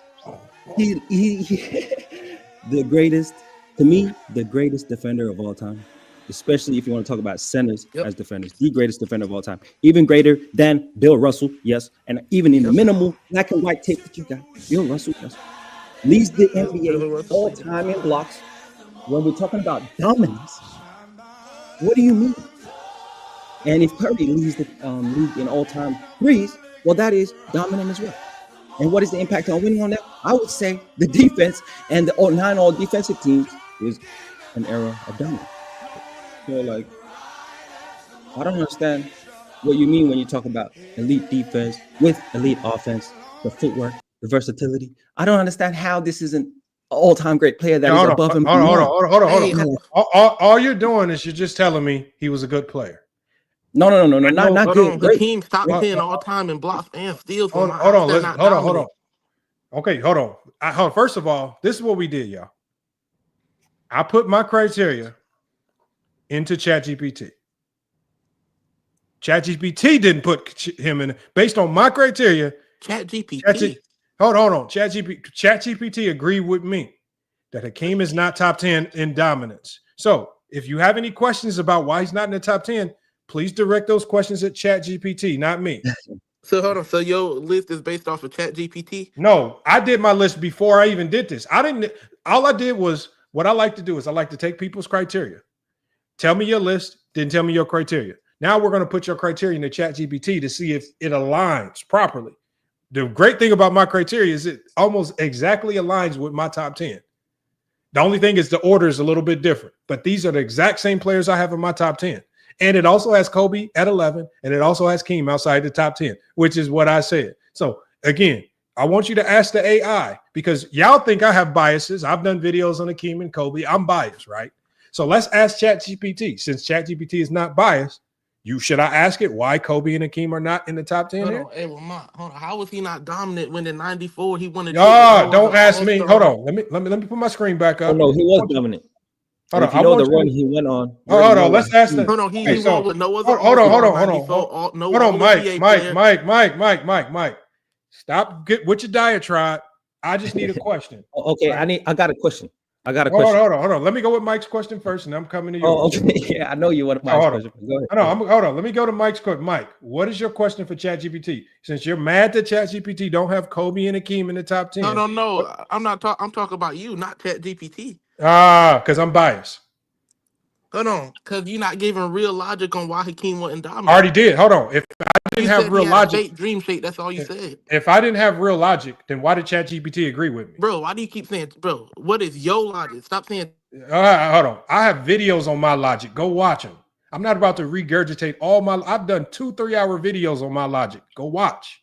Don't tell me to go I don't got time to watch 4 hour videos. Then get data and go watch. Come back when you watch. Or you can ask ChatGPT. We can get it done very quickly. Made the finals in the second year.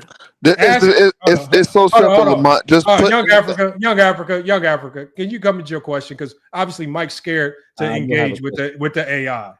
What's your question? I do have a question. I just want to say, could you break down how you came to the conclusion that Steph Curry is more dominant than Hakeem Olajuwon? Why I just want to break it down. Steph is more dominant than Hakeem, correct? Yeah. This is crazy. Young Africa asked, Young Africa from Africa does not think you are correct. Exactly. Because please break down. Okay, hold on. Let me hold on. Because Hakeem what? Because Hakeem what? Because Hakeem is a more dominant player than Curry. Yeah. Is more dominant because he said so. Okay, so please address him.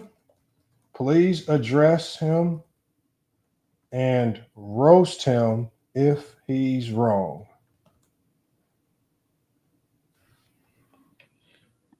I just want to know the logic, man, because we already know it's wrong. Since we just need to understand. Talking trash. Curry changed the game. Go ahead. Yeah. Right. So Young Africa talking trash. Let's cook. Let's cook properly. Oh. He says Hakeem is more dominant than Steph Curry. Just because he said so.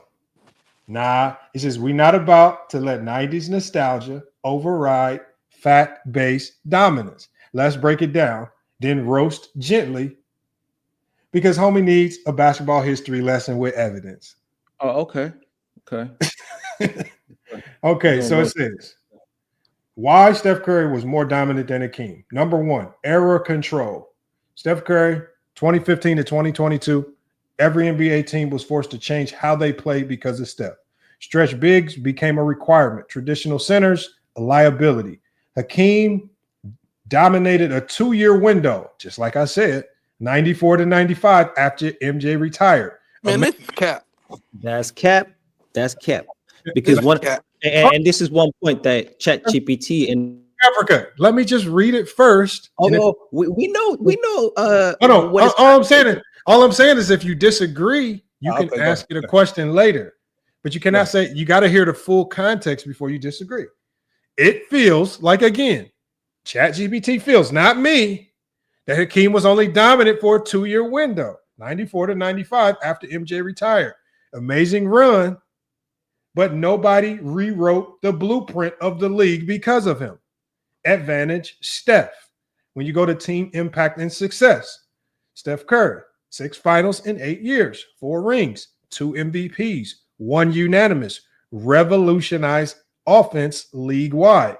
Hakeem, 3 finals appearances, 2 and 1, 1 MVP, carried weak teams, yes, but never sustained team dominance. Advantage, Steph. One was leading a dynasty. The other had a moment in the absence of Jordan, just like I said. Statistical influence, Steph. All-time leader in threes. Most spacing gravity in NBA history. Highest offensive rating during his dynasty peak. Hakeem, elite defender, all-time blocks leader. Advanced post stats, great, but team efficiency was never elite.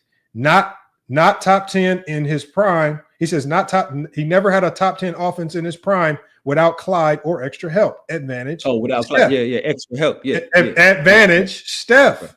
Defensive impact matters. Steph. But if 30 teams start drafting and scheming just to deal with you, that's dominance. Steph earned league-wide. Number 4, cultural and global impact.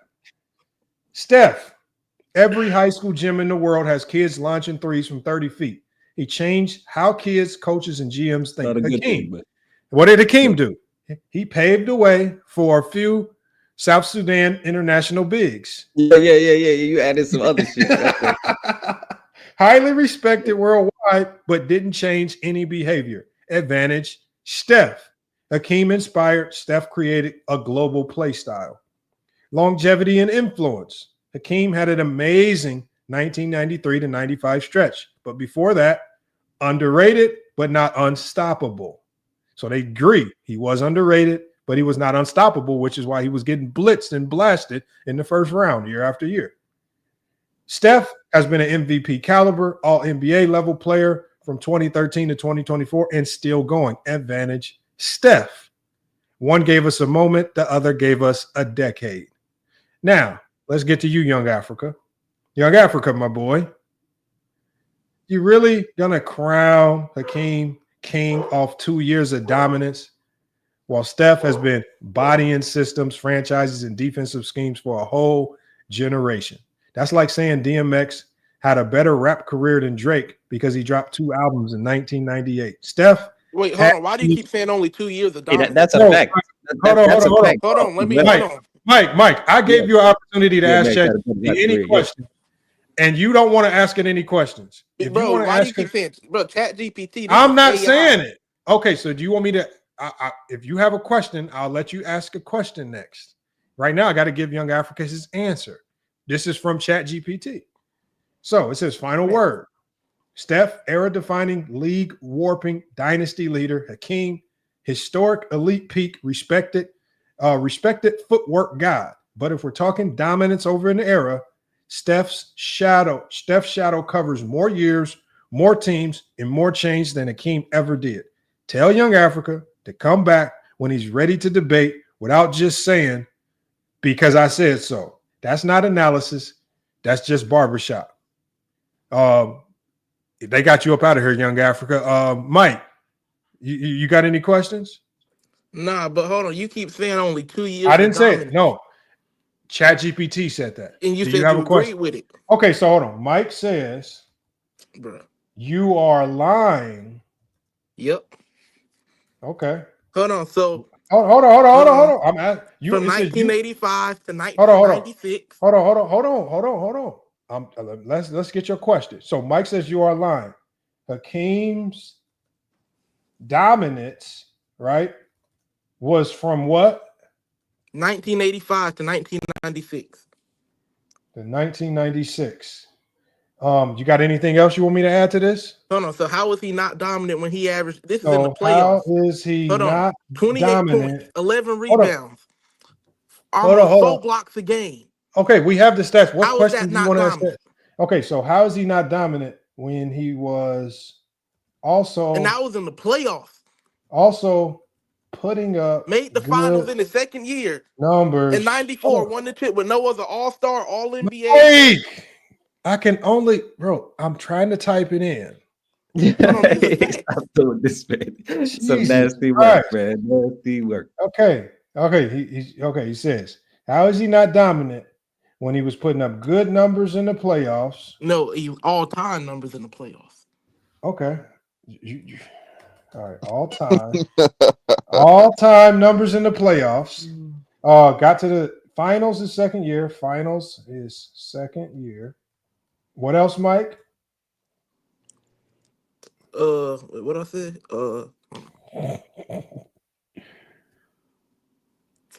I don't remember what I said, but bro, you using AI. Okay, hold on, Mike. I know because it's not biased. Y'all gonna always say I'm biased. And ChatGPT can recall information more accurately than you. So if you're capping about something from 1985, it's gonna call you out for being a liar. All right, please tell me if he's right about the dominance or roast his ass. Worse than you did Africa.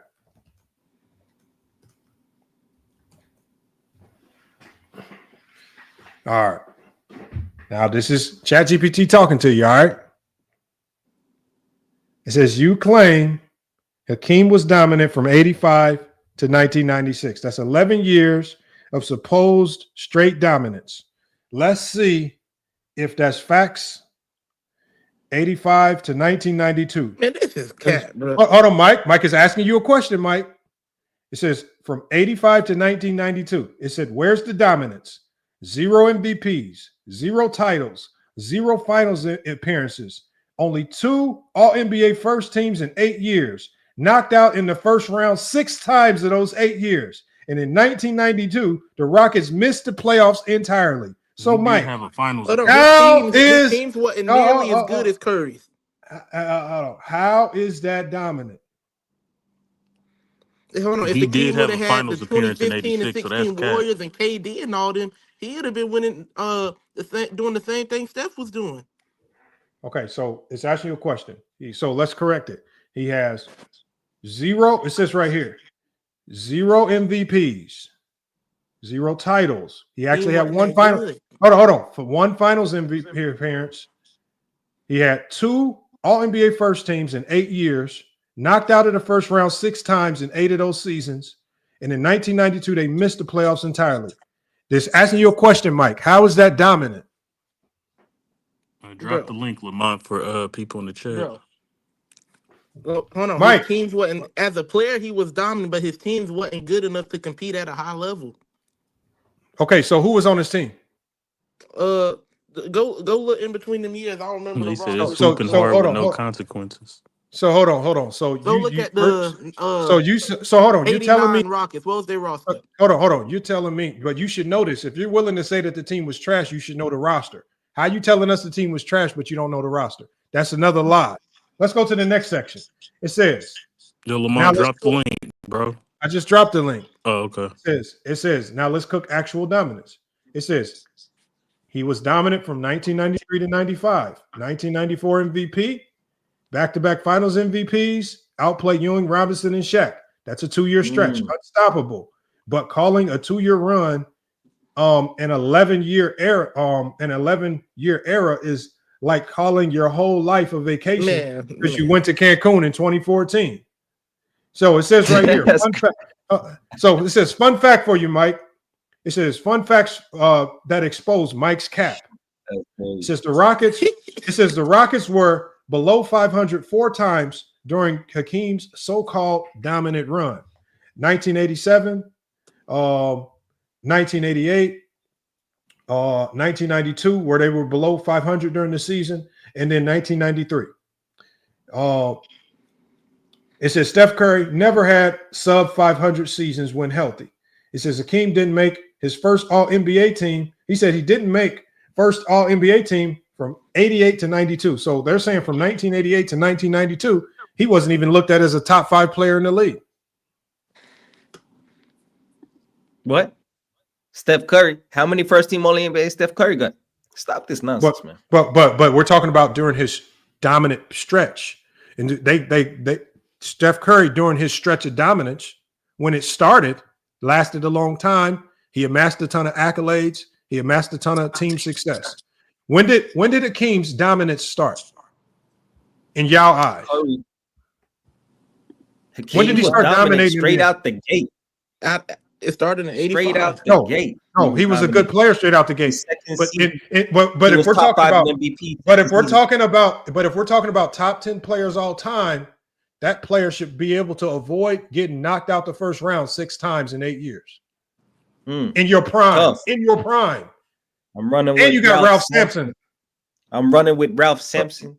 Yeah, okay. Okay, now you want to denigrate his team, Mason. You don't even know the team. No. I'm not denigrating his teammates, but that's all. Just Ralph Sampson. Like we got Ralph. So at the end of the day, y'all can't say his team was trash because you don't know the team. Because you don't know enough about that area. Which team? Well, hold on. Which year, Lamont? I don't know, man. Yeah, hold on. The people saying his team was trash should know the team. Yeah, I'm asking them what year. Yeah,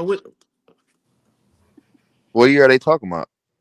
I heard one dude say 89, the Mike guy. All right. What was the 89 to 92 roster? Okay, Like, so the 80. Hold on. First of all, hold on. Let's just stop right here. If you don't, first of all, we can start naming off names. You won't know none of these players anyway. They ain't gonna know who Sleepy Floyd is? No. Or Otis Thorpe? Hold on. Sleepy Floyd was a hooper. Sleepy Floyd guys like what Curry had. Hold on. You saying Sleepy Floyd wasn't a hooper? He wasn't KD. What about Otis Thorpe? He wasn't Klay Thompson. What about Otis Thorpe? Otis Thorpe was an all-star. Man, Mike Woodson. Man, they didn't have nearly as good of a team as Golden State, bro. No, bro. See, bro, you don't even know these guys. Yeah, so they was as good as KD and Klay Thompson? God damn, Nigga, Lamont. you talking about like 3 years of Steph Curry career. Why y'all let Lamont do this dumb shit, bro? Oh, fix your mic. Fix your mic, Ace 30. Your mic. He's gonna come up here yelling. Fix your goddamn mic. Man, they lost game 1 in New York. They mad over there, man. This man sound like he in the Goat Mike backyard with his microphone. Got all the echo and shit, man. Goddamn. Come here with a broken ass mic, man, trying to yell and stuff. I mean, based on Lamont's criteria, you can't get mad if they got Curry's dominance. It's based off a lie over a team. That's crazy. Based on his criteria. He just lied, bro. Like, bro, y'all gotta stop letting Lamont do this bullshit, bro. First of all, for those who don't know, Hakeem got 6 on-base first team during that stretch nigga was talking about. 6, more than Curry. I'm just going off what ChatGPT said. I know. I also got ChatGPT too, and they're not 100% accurate, even with the web search. Yeah, well, then you need that zero finals appearances. You need to address ChatGPT, not me, because no. I'm just saying the facts. No. I'm not doing this because I already proved my point yesterday with ChatGPT. Okay, look, hold on. First of all, your mic loud as hell. You're just yelling. One. I have Hakeem outside of the top 10 for reasons outside of his resume. I've talked about whole videos of this. If ChatGPT was wrong, then you need to address ChatGPT. Well, tell ChatGPT it's factual that he has more on first teams than Steph Curry. Okay. Now, does he have it during a decade? Yes, exactly. He has all first teams came. Hold on. Listen to the question. The dominance criteria was based on your stretch of dominance over the course of, for example, either a decade or, for example, a championship dynastic type of run. When did let's just identify this so we can have a starting point, Sturdy. When did Hakeem Olajuwon's Hall of Fame level of dominance start to you? What year? I'm not doing these buzzwords, Hall of Fame dominance, all this shit, bro. His prime. Hold on. The only reason why we need buzzwords is because we're not trying to identify a good player or a great player. We need buzzwords because these are the players that go into our top 10. These players are going into the top 10 of NBA history. So we have to specify if dominance is part of the criteria. We have to narrow that dominance down to an elite stretch of dominance that's second to none. That your stretch of dominance for this period of time is unmatched by there's only few players in NBA history who can match your stretch of dominance for this period of time. So give me the stretch of time that Hakeem Olajuwon played. Where hold on. This is for Sturdy. Hold on. So I'm just asking y'all if when did his stretch of dominance, as far as what puts him into the top 10 of all time, when did it start and when did it end? Give me the years. What puts him in the conversation of all time is primarily what he did from 86 to 97.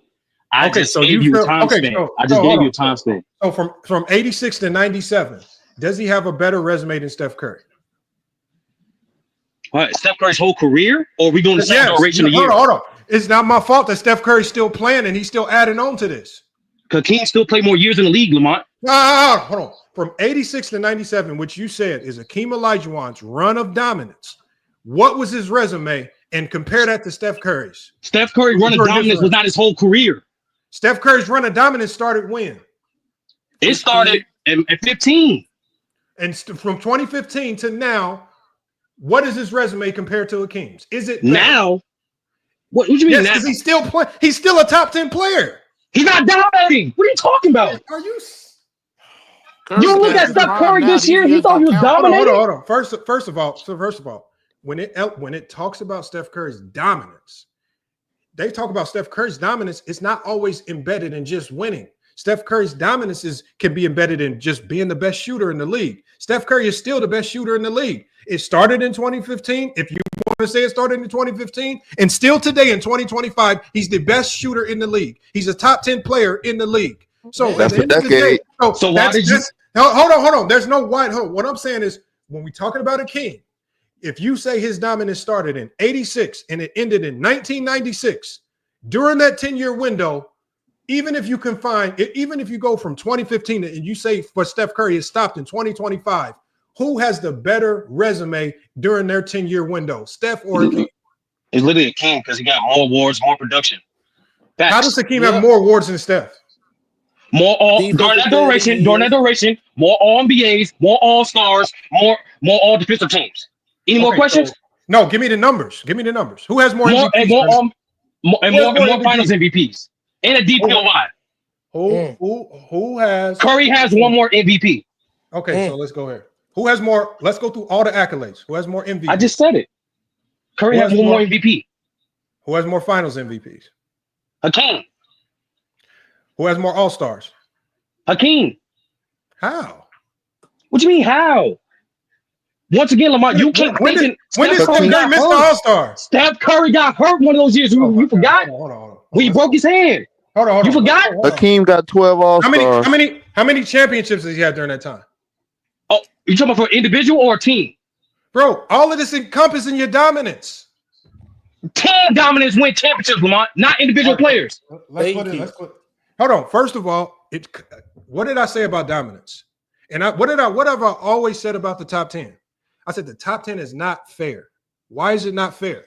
Because some players are afforded to win championships because they are just on better teams. I said that's the part of the top 10 that's always going to be unfair.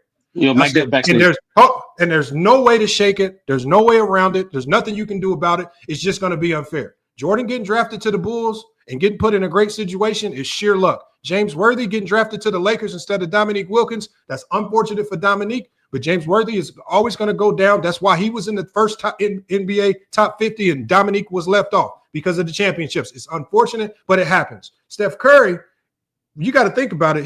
The championship started and ended with him. He wasn't winning them just because he had great players. He was the reason why they were winning them. Because when they lost Kevin Durant, when they lost Kevin Durant, they still won one. And before Kevin Durant, they won one. He was the reason why they were winning them.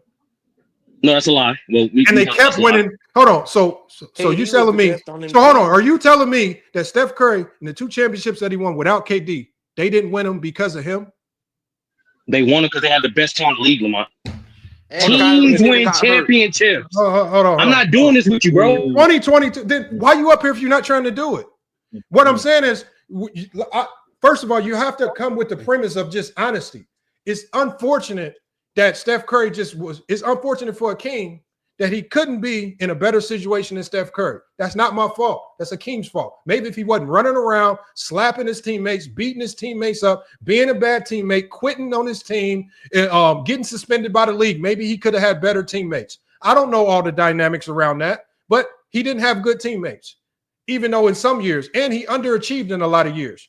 Right? How do we know he underachieved? Just go look at the reports from the Houston Rockets when they were getting eliminated in the first round in his prime. So at the end of the day, this is part of his legacy. Y'all can't run and blame his team just because they failed when you don't even know the dynamics of that team or even how they failed.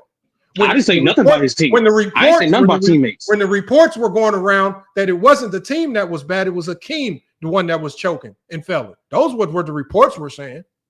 But because we are so far removed from that era, y'all can put out a narrative that was just he was on a bad team when you don't even know who his team was or how good. I didn't say nothing about hold on, bro. Don't fall for that. I didn't say nothing about his team. Hold on. So simplify it, Sturdy. You're yelling and talking about things. Dominance can be anything.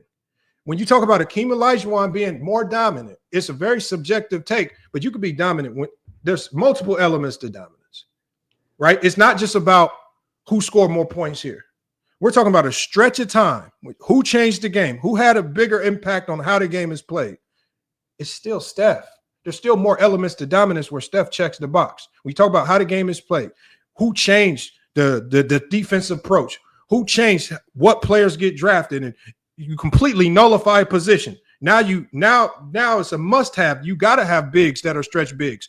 Now traditional bigs are completely irrelevant in today's game if you can't go out and defend the three-point line because of players like Steph Curry. So when you talk about dominance, if you want to say what did Hakeem revolutionize in the game? What at his position? Who did what he did? No. Don't fall for that. Hold on. Don't fall for that. Why do you keep saying don't fall that? Because that's a narrow ass. Hold on. What did Hakeem revolutionize when it came to the center position that Kareem Abdul-Jabbar hadn't already done? That's a narrow ass question, Lamont. That's for young Africa. It's not a narrow question. It's a very question. What did Hakeem do? Just because you think it's narrow, that's because you can't think. No, you pivot from the original question. You officially. No, hold on. That's why it's for Africa. Shut the hell up and let Africa answer the question. Yeah, you know what it is. What did Hakeem do? I know it, but just because you talk loud and just because you want Hakeem to be in the top 10 don't mean he was more dominant. No, I've been saying facts since I got up here. Hakeem doesn't have a 10-year stretch of winning. He wasn't winning for 10 years. He wasn't the best player for 10 years. He wasn't. What was he the best at? It was even arguable that he was the best defender for 10 years. With the likes of Scottie Pippen. Steph didn't win 10 straight years. That was not talking the best about player. winning. We're not talking about winning, idiot. Are you stupid? It's not just you just brought winning. You just brought about. Hold on. I think he just wants to try to sound right, and he's trying to bundle dominance into just what he wants Hakeem to be good at. So I said dominance can be like you just did with Curry. First of all, no, dominance is wide ranging, right? If you personally want to feel Hakeem was better than Steph over a 10-year period, good luck trying to find that if you're trying to be honest. If you truly feel that way, go ahead. Truly, go. You can have it. I don't feel that way. And there's a whole bunch of other. I believe that Hakeem Olajuwon, his stretch of dominance was 93 to 95. Why? Because he was the best player in the league. He had the biggest impact during that time frame. They were winning. There was a lot of things he did during that time frame. Outside of that, outside of those 2 years where he won the championship, nobody was really looking at Hakeem other than just being a really good player. He was not feared in the West, right? They were not an unstoppable juggernaut that you had to worry about when you faced. They were not a team you worried about if you faced them in the first round. Hakeem was a good player, but you didn't have to really worry about him beating you in the playoffs. Steph Curry is not like that. Steph Curry, even this year as a 7th seed, was giving people hella five problems, and it took Steph Curry getting injured himself, right, for the Warriors to get ousted out the playoffs. Otherwise, they probably would have been moving on. This was never the case with Hakeem. This was never the case with Hakeem.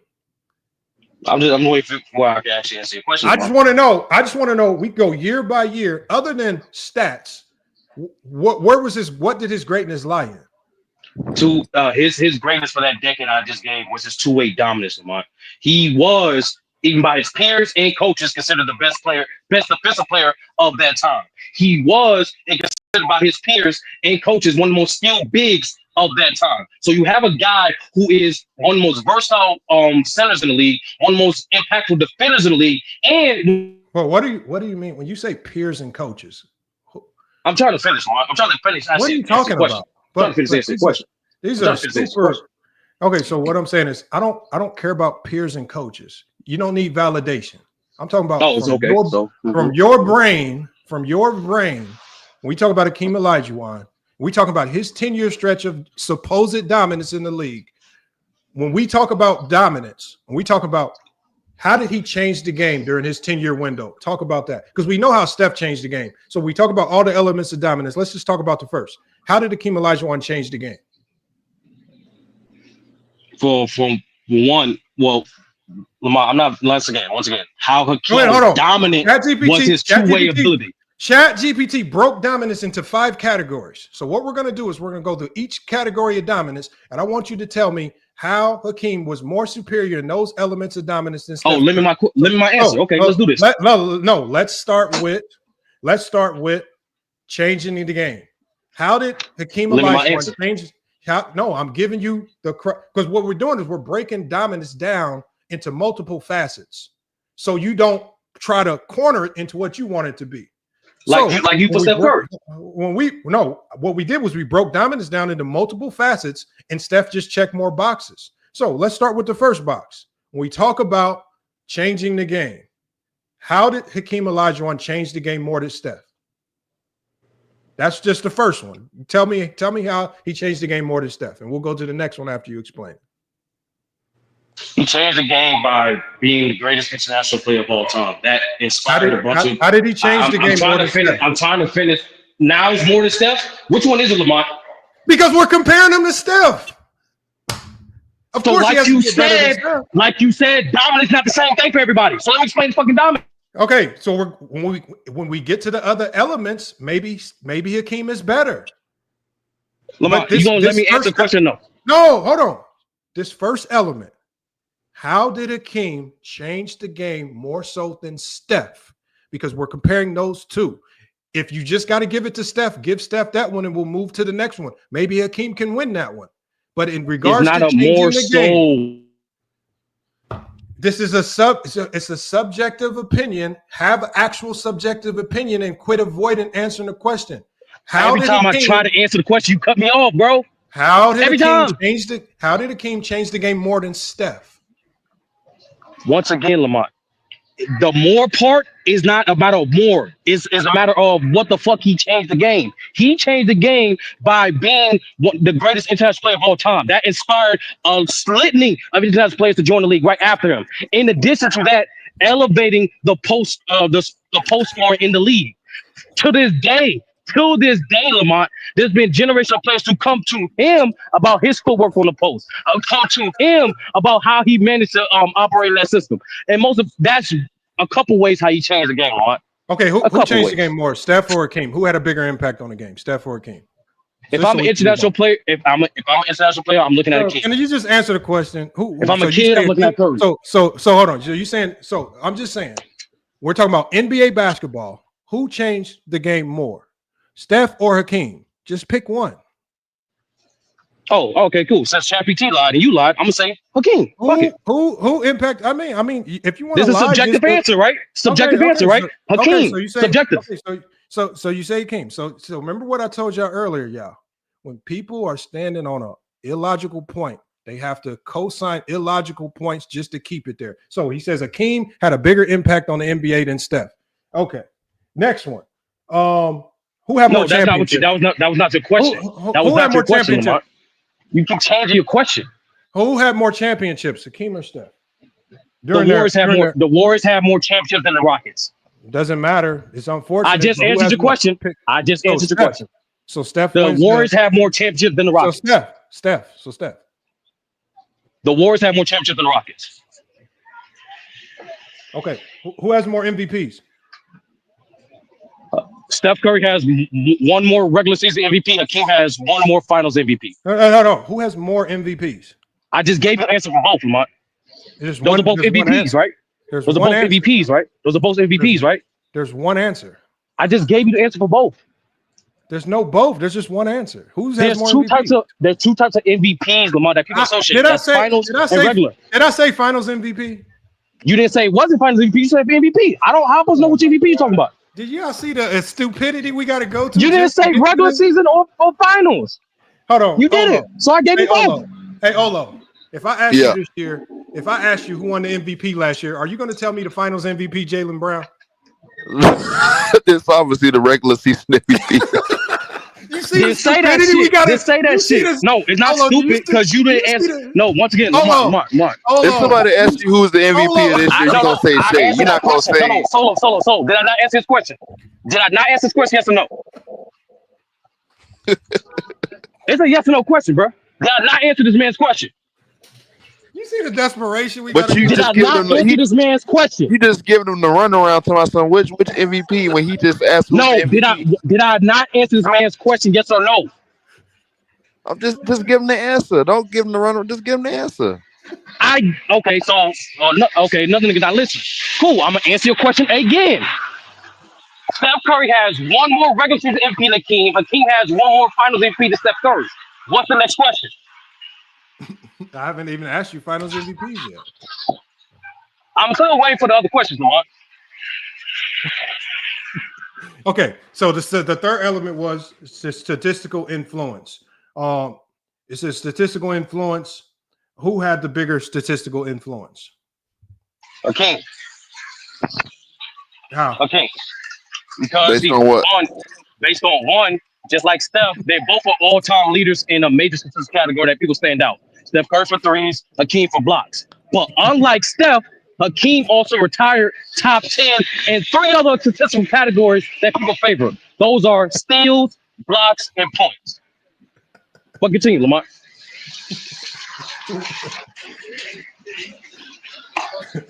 All right. Huh? Okay. All right, hold on. I'm just going through the other elements. All right, hold on. It says right here, error control.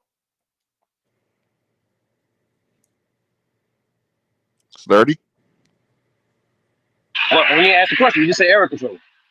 Okay, so no error. So who had the better error control? So it basically says Steph from 2015 to 2022. It says every NBA team was forced to change how they played. Stretch bigs became a requirement. Traditional centers a liability. It says Hakeem. It says his error control was a 2-year window of 94 to 95. It says after MJ retired, amazing run, but nobody rewrote the blueprint of the league because of him. So with regards to error control, what was Hakeem's error control? What years do you feel he dictated everything in the NBA? The closest thing is 94, maybe. I don't think Curry did. I think both of you guys only got 1 year, quote unquote, and they dictated everything in the league. Well, it says right here, it gives Steph Curry a window of 2015 to 2022, and it gives Hakeem a window of 94 to 95. Yeah, I think Hakeem dominated in 94. He could quote unquote controlled everything in 94, and Steph in 2016 the regular season. Hold on. So you say Steph only had a 1 year window of domination? No, that's not what I said. You said control the NBA. I don't know what the fuck that means. No, it says so. The error control is your window of domination. So when you talk about your window of domination, like how long were you at your peak powers? When your peak powers encompasses everything you were able to do, the winning, your statistical impact, your cultural influence, all of that.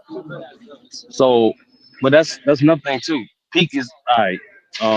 Steph Curry's peak is 2016 to 2019. That's 3 years. Hakeem's peak like 93 to 90. No, this is not peak. This is error control. You just said peak. Your window of dominance. Or maybe I'll word it like that. I think both these guys were dominant for a decade. I think Steph Curry was dominant from 2015 to 2014. And I think Hakeem was dominant from his sophomore year to about 96. You could argue 97. I think they both got nearly a decade of dominance. Okay, so with Hakeem, it penalizes Hakeem, it says right here, because of the first round exits. Is that something you penalize him for, or does it not matter to you? No, when I evaluate individual players, I look at what they do individually, not what the team do as a whole. Because anyone knows. So like, is your top 10? So let me ask you, Sturdy. Is your top 10 the most talented players in NBA history? No. But does your top 10 encompass winning at all? Because you can't avoid winning. My top 10 encompasses your contributions to winning, not how many championships your team has. There's a difference. Sturdy, something's going on with your mic, Sturdy. Something's going on with your mic, Sturdy. Sound crazy. No, I said I look at individual players' contributions to winning, not just how many championships your team has. And so, do you hold it? Do the things that Hakeem Olajuwon did to negate winning, you don't hold that against him, or do you not know? No, I do know. I honestly, nigga, I was here with you. I was watching those games too. Yes, nigga, I know his weaknesses. The same thing I know Steph Curry's weaknesses. I didn't say nothing about his weaknesses. You talking about the things that happened that prevented his team from winning more? I'm saying the things that prevented him from being more dominant. So, like, obviously, as an individual player, just like Ewing was a great individual player, that there were things that they did individually that prevented their teams from being dominant. Because part of this dominance is about your ability to impact how your team wins and thrives. No, for King, he was a selfish player in the early part of his career. He didn't trust the lesser talented teammates on his team. But you said he was not. But was he dominant during those years? Can I finish answering the question? Yes, he was. But for Steph Curry, Statistically, I'm about to finish. For Steph Curry, his injuries, particularly in the postseason, it would hinder some of his dominance. Wasn't that before his dominance started? No, he was. What you talking about? He got injured in 2022. He got injured. He was 2021. He also got hurt multiple times in the playoffs, Mont. And during 2022, he got hurt right before the season, right before the playoffs coaching start. That's why he came off the bench during the first game. Hold on. So you're penalizing Steph for getting hurt, but you don't penalize Hakeem for his playoff exits. No. I'm just hold on. So in one sense, you're penalizing Steph for 1 year that he couldn't control or getting hurt, but you don't penalize Hakeem for his role in all the first round exits. I did not say that at all. And you just said that was not your question. No, I'm just looking at some of the things that you are trying to consider as criteria versus other things you're not. So you're using Steph's injury against him, but you're not using Hakeem's resume of losing against him. That's not what I'm doing. I'm answering your question. What are the things? I didn't ask a question. Yes, you did. Okay, hold on. Let me just. I'm gonna type it into ChatGPT. So, if you had to summarize Hakeem being more dominant than his Steph up into 5 sentences, what would they be? Hakeem was more productive. Hakeem's two-way impact as a player, as well as his overall production as a versatile player, made him more dominant than Steph Curry. Hakeem's ability, especially as a defender. Hold on. I gotta type it in. I gotta type it in. Hold on. When you say he was more when you say two-way dominant in impact, how do we judge the impact? Do we judge it off winning? Impact is the way I judge impact is your contributions towards winning. What are the good things that you do? I'm trying to simplify it. What are the good things that you do? You're not simplifying. What I'm saying is, you cannot introduce analytics into this. If you're going to introduce, what I'm saying is this: when you say his defensive impact, the only way we can gauge that defensive impact, especially in a whole bunch of years where he got exited out the first round, is by looking at the results or watching the games. That could be a thing too. You didn't watch games. You didn't watch no games from Hakeem in 86 and 87. All right, Lamont. What game did you watch of Hakeem in 86 and 87? We're going to get back. Or 88? We're going to get back on topic? Or we No. Get back on topic? Yes or no? Okay, so I get that you're using defensive impact, but you're saying defensive impact in a blanket way. And you're not giving us nothing to gauge the impact with. Summarizing in 5 sentences. What the Listen hell? to what I'm saying. But for me to give a clear definition of ChatGPT, you cannot just say defensive impact without saying what that defense impacted or led to. Because you cannot say defensive impact, but they lost in the first round or they didn't make the playoffs. What impact did it have? So there's no impact. If your team don't make it's for example, when Jordan scored 37 points per game, but the team was shit. There was no team really felt the impact. They saw he was a good player, but nobody feared them. Nobody feared the Bulls when Jordan was averaging all those points. Because the Bulls wasn't as good as a team. They feared him. Who feared him? Nobody feared him. Magic said that. He was so bad that Magic even came out and said, there's no way he can win a championship playing like that. And it was true. No. Magic saying that is not the same thing as saying I'm not a. Well, first of all, Magic was afraid of because that's the Magic. And Okay, so when Jordan averaged 37 points per game, what did it impact? I mean, what did it, bro? He was highly impactful. Why you keep limiting to 10 results, Lamont? Because his best year was arguably 88 when the points had more of an impact towards winning. Like when his points started to translate into actual tangible results, that's why most people say 88 was probably his best year in the NBA, because that was the first time everything that he was doing, we saw the impact. Before then, there was no impact. And this is with Scottie Pippen coming off the bench with very marginal roster changes. He still had Charles Oakley and Brad Sellers and these guys. But because he was able to change some things up, his numbers started having more of an impact towards winning. Now we can start talking about his impact. Hey, but if you're going to give me Hakeem's defensive impact, it has to impact something.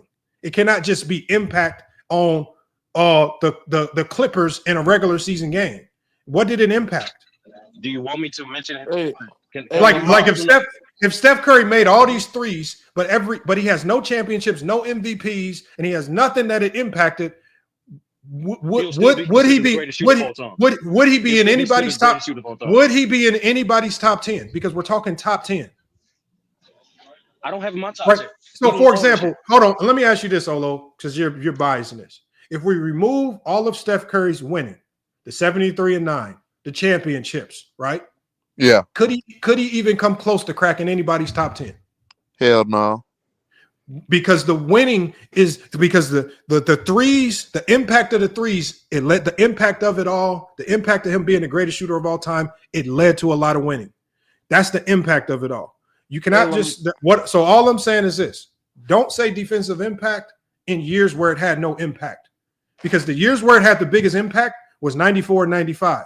Outside of 94, winning is definitely a part of impact, Lamont. So you're telling me the Rockets only a top 10 defense those 2 years. I don't. If it doesn't equate to winning, doesn't really. I'm asking you. What years? I don't know what years they were a top 10 defense. You don't either. No, I know a few. I know a few, but I know it's definitely more than 2. Okay, let's find out. Wait, hey Lamont. So based off of what you're saying, so you're saying a big part of it is winning and your overall impact, right? Plus accolades, right? All he's doing is limiting towards the thing that favors Steph Curry. Because the other thing that I'm not because that's what you're saying, first of all, but the problem with this is my criteria wasn't designed to put Steph in the top 10. My criteria was about dominance, right? So my criteria is it helps players like a Bill Russell, whose greatness isn't embedded just in stats. Their dominance doesn't always show up in stats that most traditional fans love and adore, like points per game. Hold on one second, Mike. So what I'm saying is, when you talk about sheer dominance, the reason why you can be a dominant in a multiple faceted ways is because when you look at a guy like Bill Russell, whose dominance is ignored, people look at his field goal percentage, they look at his points per game and say, oh, he can't be that good. It's gotten so bad now where people say Bill Russell's not even a top 10 player of all time. Because they ignore all the other things that he did that impacted the game that led to him being dominant, right? So again, when you just go off sheer dominance and you break dominance down into multiple criteria, what you do is you just make it more fair for players across different eras. And what you do is you don't box people into having to be good at certain statistical categories to be dominant. There's multiple ways to be dominant. Multiple ways to be dominant. So hold on. Yeah, I was trying to explain it.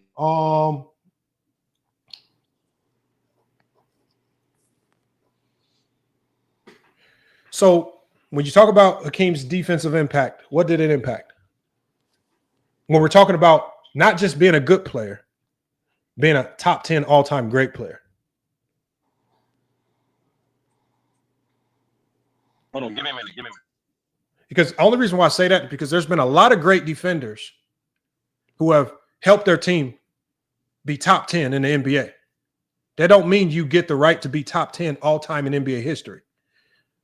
When you are top 10 all-time in NBA history, you are looked at defensively like a Tim Duncan. You are looked at defensively like a Bill Russell, where your defense translated into significant winning or team success. Yeah. You can't.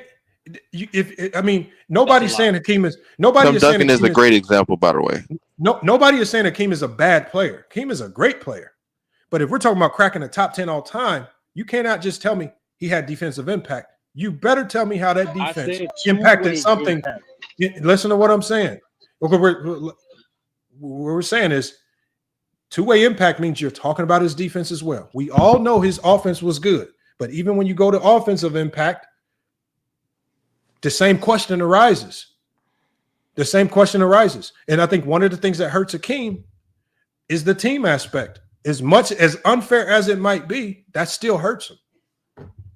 Yeah, bro. How many times are you going to say Steph Curry's on a better team? Like, how many times are you going to say that? Most players in the top 10 were on better teams. It's unfair. Lamont, there is no player in the top 10 that played on bad teams and just gets a pass because they were on a bad team. If you were on a bad team, that's just unfortunate. You told that to LeBron fans. Bill Russell played on great teams. That's why he's there. Wilt Chamberlain played on great teams. That's why he's there. Larry Bird played on great teams. Magic Johnson, great teams. Kareem Abdul-Jabbar, great teams. Shaquille O'Neal, great teams with Kobe.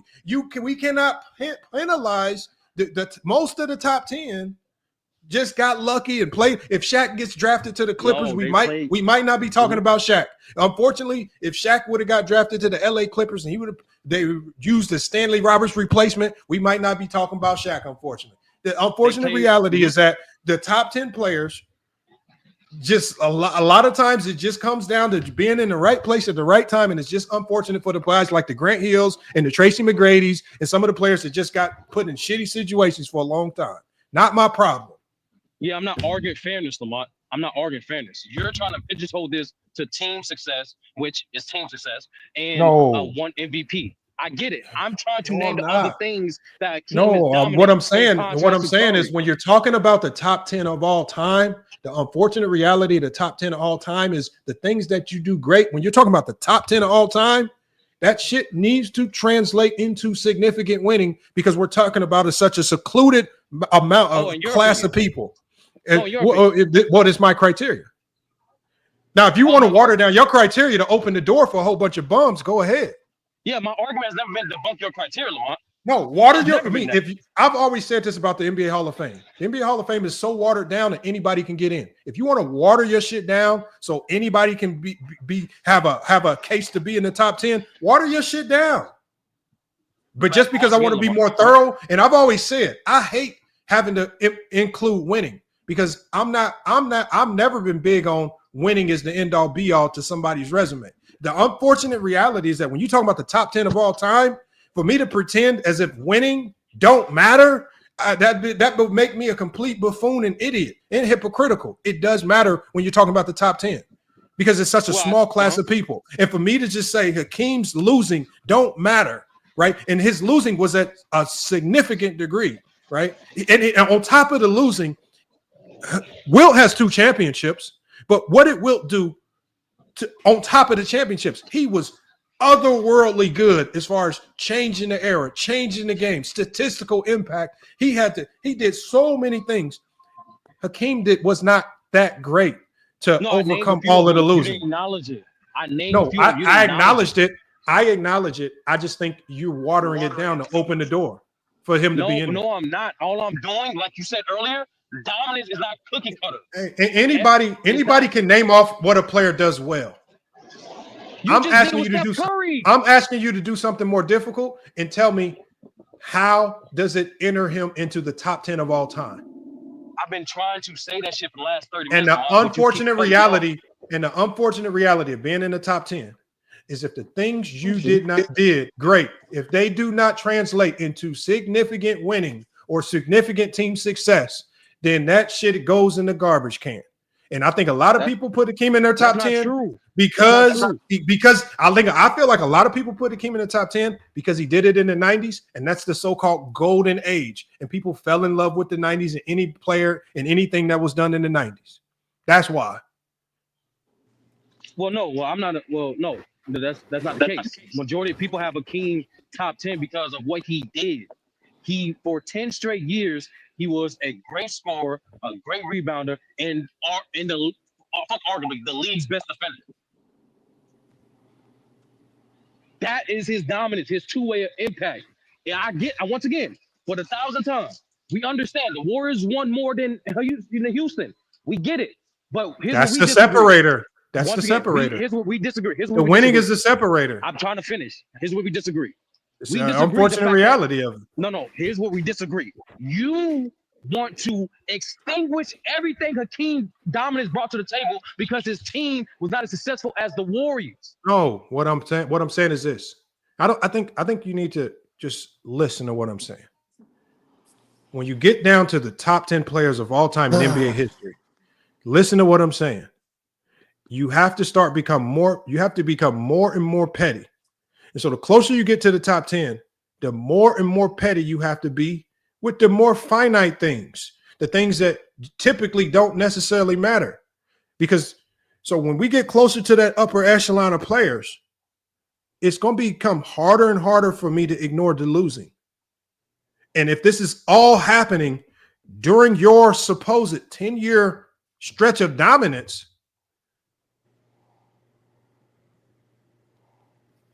this is happening during this 10-year stretch of dominance, the losing, the lack of impact. Well, it's not. What do you want me to do with that? I don't know that? why you keep saying that. I don't know why you keep saying that. Number one, there's not a lack of impact. Number one. Number two, most importantly, Lamont, this idea that he was losing more so than that's the same thing for Curry. Curry didn't win 10 straight chips. Based on your he lost more than he won. Like again, based on your logic, then Ewing has a top 10 case, and so does David Robinson. My logic is this, Lamont. If we remove winning, if we remove winning and we remove winning and talk about two-way impact, then how is David Robinson not top 10? Is this simple, Lamont? No, hold on. Tell me. Answer the question, bro. Tell me. Hold on. Just go to David Robinson. If we remove why winning, the fuck would I talk about an inferior play? Hold on. What's the separator between David Robinson in his prime versus Hakeem in his prime? The separator between those guys. If you're talking about where we rank them all time, it's going to come down to Hakeem's what? just a better player. No, because that's arguable. He's clearly a better player. No, that's not. That's arguable because that's not. That's arguable. That is arguable. Looking at the numbers, that's arguable. I think it'll be. Hold on, Lamont. Hold on. I think it. Hold on, A-Star. I think it'll be the impact on winning. It's the impact on winning through the decade. And so thank you, because if you look at the numbers, statistically dominant, right? When you talk about David Robinson winning the scoring title, the 70 points, arguably the best defensive player. He has a case to be the best defensive player, right? Offensively, he was great, so he was a two-way dominance. He was not all great the same. What happened when he matched up versus Hakeem in the playoffs? All the same things. All the same things. Hold on, listen to what I'm saying, Sturdy. All the same things that you were saying generalistically about Hakeem, I can say the same things about David Robinson. But the reason why David Robinson will struggle to crack anybody's top 10 is because of the winning. The impact towards winning. You can't, Lamont. You cannot say David Robinson had a decade plus of two-way impact. You know why, Lamont? Because nigga got hurt. He got hurt. What about Karl Malone? What are you talking about? What about Karl Malone? Karl Malone what? It's two-way impact. Okay, so Karl Malone, you could, if we remove the winning, how does he not have a case to be in the top 10? Why you keep saying removing winning? Because I'm not removing winning. I'm trying to tell you the 10 success do not make up the gap from the other shit Hakeem got above Curry. That's what I keep trying to say. I'm saying that when you if you say that it's close, let's say we remove winning and it's close between Steph and Hakeem.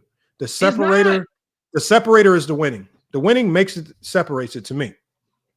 Lamont, the impact towards winning. Lamont, once again, I'm not saying take away winning. But if you take away winning, the shit's not close between Curry and Hakeem. It's not. Not nowhere near close. Wow, what you gonna say? What you gonna say, Lamont? What? You just because take away winning. No, I don't want to. How do I want to take away winning and I incorporate it? I have to incorporate it. This is the top 10. Hold on. Look, I don't even want to keep doing this. What I'm saying is this. It's the top 10 of all time. Do I want to be petty about winning? No. Do I have to include it? Do I have to consider it? Yes. Is it something that I can just ignore? No. And if we're talking about the top 50 and we're talking about 49 and 50, okay, I get it. When we're talking about the top 10 of all time, the separator starts to become winning. And winning can be in all forms. So when I say winning, I'm not even just talking about championships. Winning can be consistent deep runs in the playoffs, getting to the finals a ton. Winning can be the regular season dominance. Winning can be when you can show winning in a multitude of ways. So when I say winning, I'm not like a Jordan fan saying it has to be the championships. So winning you can just display it in a multitude of ways. So why you say only 2 So years? what I'm saying, listen to what I'm saying. So when you look at Akeem, you don't see winning in a multitude of ways. But it's a fact, Lamont. He got deep in the playoffs more than just 2 times. So why you keep saying only 2 years? I'm trying to figure you out, Lamont. I'm really trying to figure it out because he went deep. He went deep in that high successful winning. He went deep in the playoffs 3 times. Now, how many times did Steph go deep in the playoffs? And also look at the regular season success. Who was more successful in the regular season with regards to being a winner? Steph. Who was more successful in the playoffs? The Warriors. Consistently. Steph. Warriors. Doesn't matter. It's part of Steph's legacy. It's part of winning. It's unfair. It's not fair. Look, I understand that it's not fair. It is what it is. It is. Well, what I'm saying is the winning is the separator. And unfortunately for Akeem, you can blame it on the GM that you don't know, and you can blame it on all the players that you can't name on those rosters. But at the end of the day, the winning has to be being a winner has to be the separator for your top 10 if it's close. And if you don't think that is close, if you don't think Steph, you've already said that you think that you've already said that Akeem Olajuwon, you think he's had more of a generational impact on the game than Steph Curry, which I think is just a lie. But you can rock with that if you want to roll with that. I don't care. I get you. I mean, I didn't say that. I just read what ChatGPT said.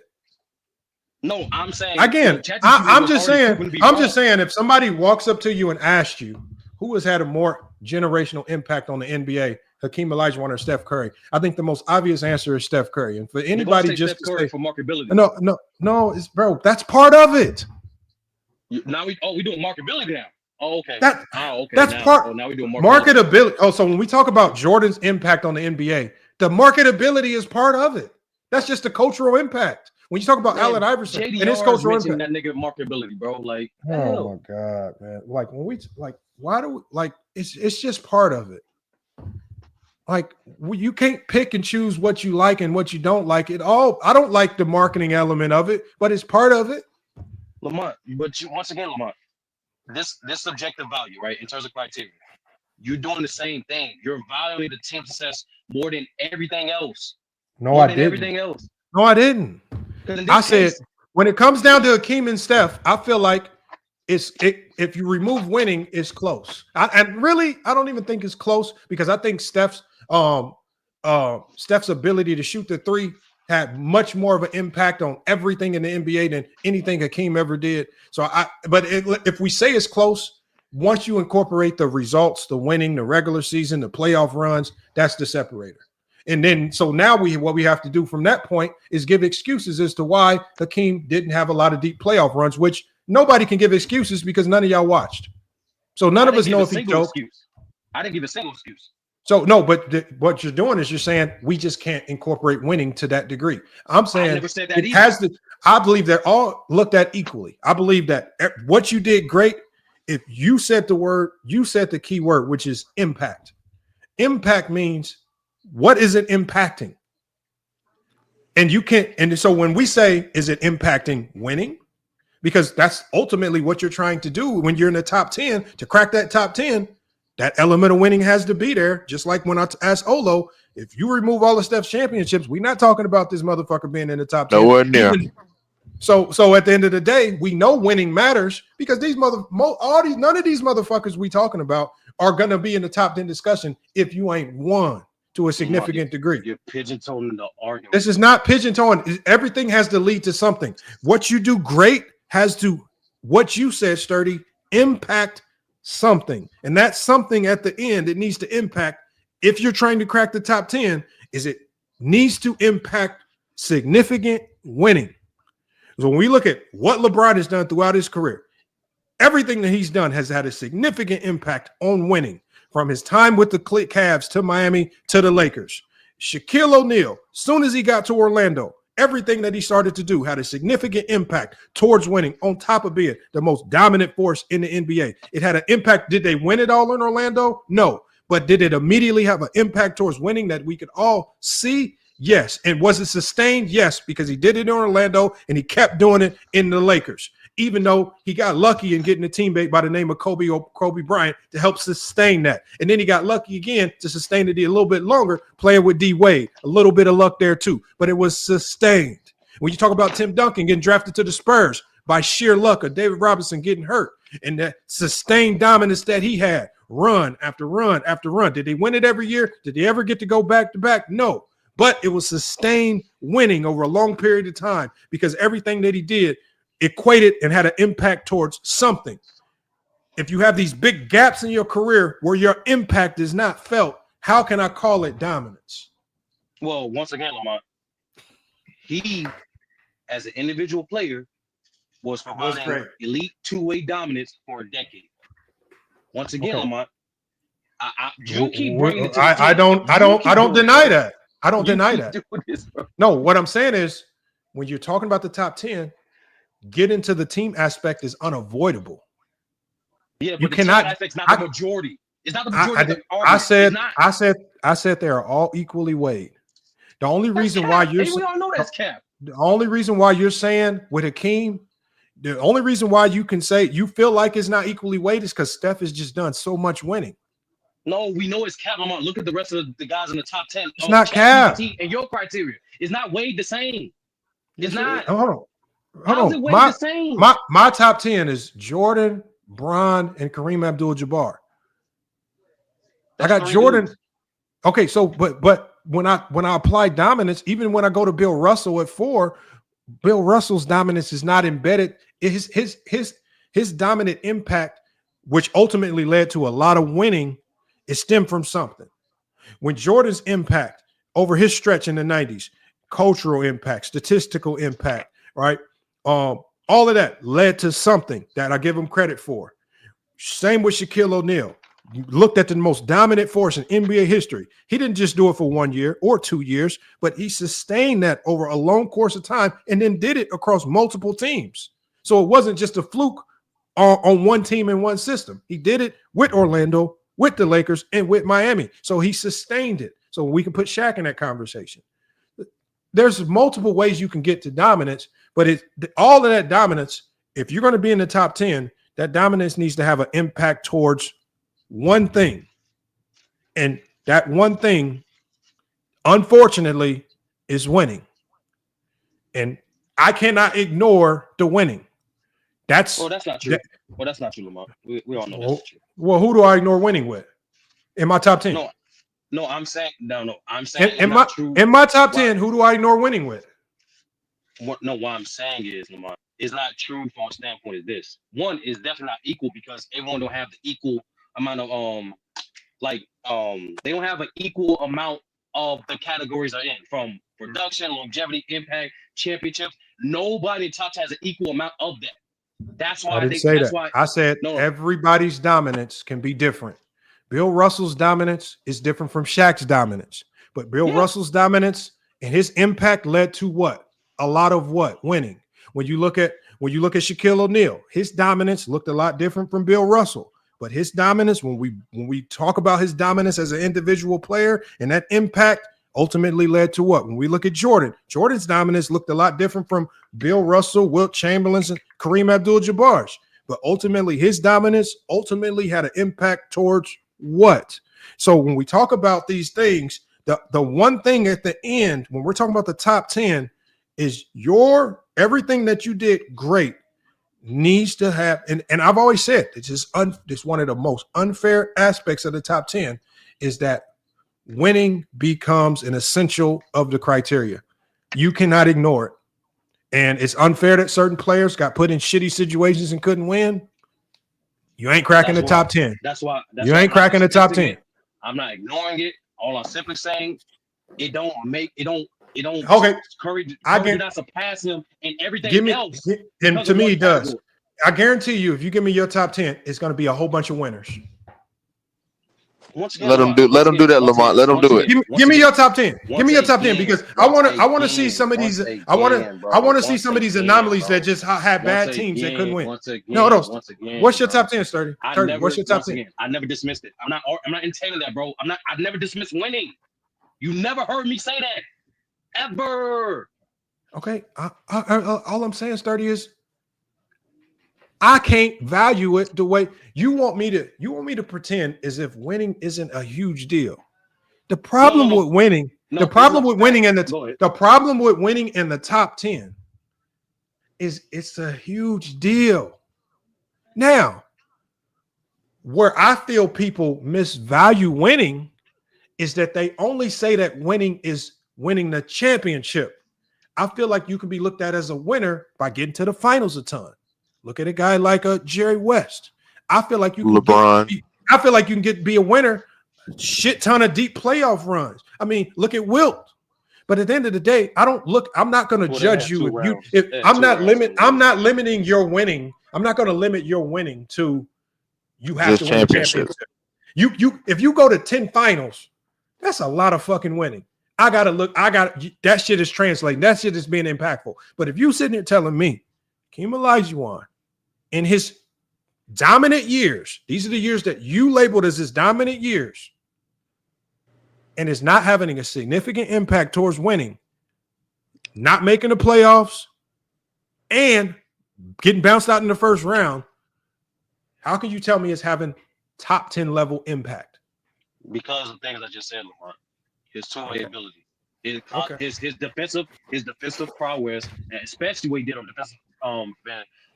Majority of the time of that stretch, I said, floor raised his team, made his team better.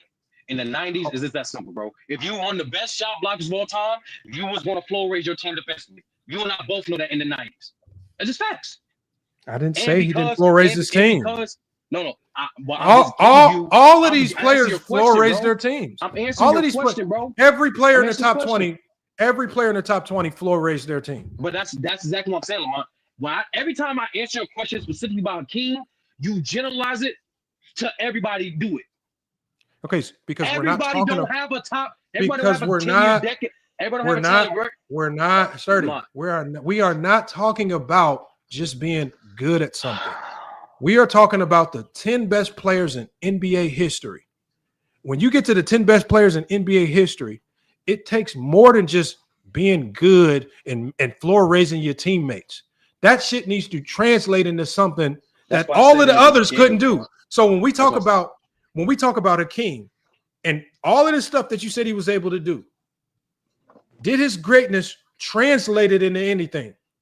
Did it translate into anything that is top 10 like over a guy like Steph or over a guy like Shaq, over a guy like Duncan, over a guy like Wilt, over a guy like LeBron, over a guy like Jordan? No, it did not.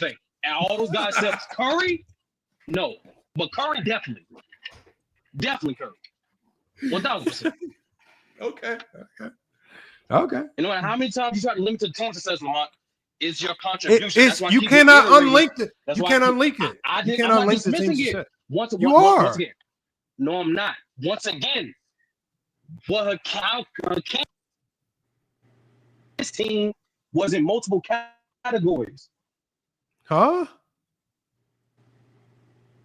Hold on. What did he say? He says his team was in multiple categories or some bullshit. Man, but I mean, Lamont, if you want to use if he wanted to use semantics, he could have said like David Robinson missed the playoffs twice and Hakeem only missed the playoffs once out of the 10-year. As far as the 10-year from like 86 to 96, Hakeem missed the playoff once, and from 90 to 2000, David Robinson missed the playoffs twice. But as far as a full career standpoint, Hakeem lost in the first round like 5 times. and Robinson lost like twice, 2 or 3 times. But they both had similar. Yeah, the problem with Hakeem, remember the window that he gave us, right? He gave us a window of 86 to 96. We're not going to count the years when Hakeem started to fall off and went to Toronto and did all that goofy stuff. Oh, no, I was talking about like from 85. If I told you he lost in this gap of so-called dominance, if I told you he lost in the first round 6 times. Like 4 times, yeah. No. He lost. So he lost in 87, he lost in the first round. In 88, he lost in the first round. Right. 89, he lost in the first round. Yeah. 90, lost in the first round. Yep. 91, got swept in the first round. Remember, all of these are all gentlemen sweep. In 87, lost in the first round 3-1. 88, remember, this is during his 10-year reign of dominance. In 88, lost in the first round 3-1. 89, lost in the first round 3-1. 90, lost in the first round 3-1. 91, lost in the first round. Next year, he missed the playoffs. Next year, he missed the playoffs. So you're talking about 1, 2, 3, 4, 5, 6 years. 6 years of your so-called dominant 10-year reign or decade, where what you are great at ain't translating into nothing. You're individually hellified great player. But when we talk about having a top 10 resume, when we talk individual player, listen to what? No, we're not. That's what you're talking about. How what we I'm talking about players. Because What are you talking about? listen, listen to what I'm saying. When we talk about the top 10 of all time, the unfortunate reality is that what you do great, it must translate into something that we can define as significant winning, whether it's regular. For example, when they lost in the first round, to the Lakers in 1991, well, that means you had a shitty regular season, because why are you playing the Lakers in the first round? So that means your shit wasn't translating in the regular season, which thus led to you being a low seed in the playoffs, having to play the Lakers in the first round, and then you get swept in the first round. So, like, again, when you can't, the best thing about the playoffs is that the higher your seed is, the easier is your path to go deeper in the playoffs. So it's telling me right now that you're having regular season woes. What you're doing great isn't translating into winning. Now, what have I always said, and I keep saying it over and over, is it fair that we have to penalize guys in the top 10 because they may or may have not had teams around them that weren't as great? That's the unfair element of the top 10. And I have yet to see anybody create a top 10 where they say winning doesn't matter at all. I've yet to see anybody do that, because to every, but all I'm doing, Sturdy, is explaining my logic behind where the dominance needs to lead. For me, for you, it may not need to be, but for me, the unfair element of the top 10 is that dominance has to somewhere translate to me into some form of what I would call winning. And I've already brought in the definition of what winning could be. So I'm not one of those people that just are stuck on championships. I will look at you getting to the conference finals or the NBA finals and consider that winning. I will look at you having a 55, 60 win regular season, being the number 1, 2, 3 seed, something like that, and really getting into the playoffs doing something, right? I understand that not every team can win it every year. So, but at the end of the day, for you to fall short in all elements of winning so many times, and if you want me to just ignore it, and this is my top 10, well, I'm not doing too much ignoring in my top 10. I got to look at it. You can oversimplify a bunch of events if you want. That's fine. No one trying to convince you of the change of criteria. That was months ago. I already knew how you felt about a king. But what we're not going to do, we're not going to lie. We're not going to do. Why are you making it about Akeem? It's not about Akeem. What? We were just talking about Akeem for like last hour. What are you talking about? What I'm saying is, what you make it seem like I formulated this top 10 so that Akeem is out. I formulated this top 10. No, I formulated this top 10 so it could be fair for players of any generation. Because what changes from era to era? What dominance looks like. Dominance in the 60s looked different from dominance in the 70s.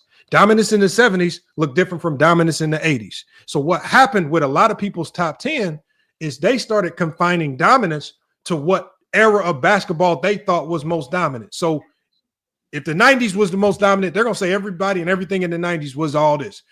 This is why we hear a lot of people slight past eras. Oh, they wasn't playing no good comp and all this, that, and the other. For me, you can't control that. If you dominated in your era, I need to find a way to give you fair credit for that in my top 10. And it removes biases towards any particular stat category. It removes biases towards any particular type of play. It allows you to still be all-time great as long as it translates. Because the one thing that hasn't changed from era to era, the one thing that has not changed from era to era is winning. And that's really all that matters, no matter how you get to it. You ever notice that's all that matters. You ever notice that's one of the reasons. That's one of the reasons why Hakeem is considered the second best and second most dominant player of the 90s. That's one of the reasons. That's also one of the reasons. There's nothing to Lamar. Like, that's what I'm saying. We all know it's not fair, but I'm taking it for what it is. You're trying to give majority of the credit, which most people do, in a team sport, which you obviously know, to one player. When in reality, you and I both know that teams get deep in the playoffs, teams get good records, and teams win championships. How we measure players, how players separate themselves, no matter what era, even across eras, is their contribution to that success. That's simple. And in Cam's case, he did it he was a versatile two-way center. The reason why a lot of people have him in the top 10, including myself, everybody in the top 10 can't say they had almost a decade run of being an elite 20 player. Only 2 or 3 players can say that. How much? Hold on. This is a good question. I was almost finished. How much credit do you give Hakeem for the 2 championships? What do you mean? How much credit? Okay, first and we can do Olo. Me and you both know if Hakeem don't get them 2 championships, and for example, let's say David Robinson gets them, Hakeem ain't getting looked at as the second best player in the 90s. It's going to be David Robinson.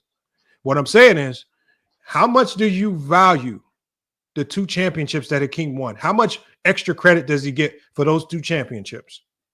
Me personally, I don't boost no player for the team winning. I mean, team winning championship. I just look at how you contribute. So for Hakeem's case, Hakeem is one of the few players that have one of the greatest individual playoff runs of 94. Period. Right. So without 94, and 95, is he still being held as an all-time top 10? Okay, hold on. So hold on. Let's do this. Hold on. No, Sturdy, check this out. If they lose in the first round in 94 and 95, is he still top 10? Is he still top 10? No, because winning doesn't matter as much.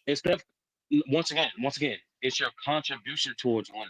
So okay, let's say he does the same thing, same numbers. Hold on, let's say his contribution is exactly the same, but they lose in the first round in 94 and 95. Is he still top 10 all time? He can't, bruh. I think that's a yes or no question. 30. Once again. These, bro. That's a very easy question. No, you did not answer that question. Yes, I did. You didn't like the answer. No, Sturdy. If they lose in 94, 95 and lose in the first round like he had been doing every year before, but he has the same, but he has the hold on. But he has the same production that he did. Let's say his numbers are all the same in 94, 95, but they lose in the first round both years. Is he still top 10 all time? Bruh. In my opinion, yes, Lamar. Because I know why Lamar. Once again. Hey, Hakeem might be the GOAT. Yo, can I finish my fucking statement, bro? For the last fucking time, bro. No matter how fuck you feel or anyone feels, team, that's why they call team record. Team championship. It's never one fucking player. And so, just like you, I can say a dumbass hypothetical too. If Steph Curry kept getting hurt like he always been doing in the playoffs, would he still be in the top 10? No. Because it's a dumbass hypothetical. Because he wouldn't have the winning. He wouldn't have this. Because hold on, Sturdy, listen. Because this is what happened. This is what happens if Steph Curry is injured. The one thing that can't happen is the offensive output, the statistical output. The MVPs can't happen.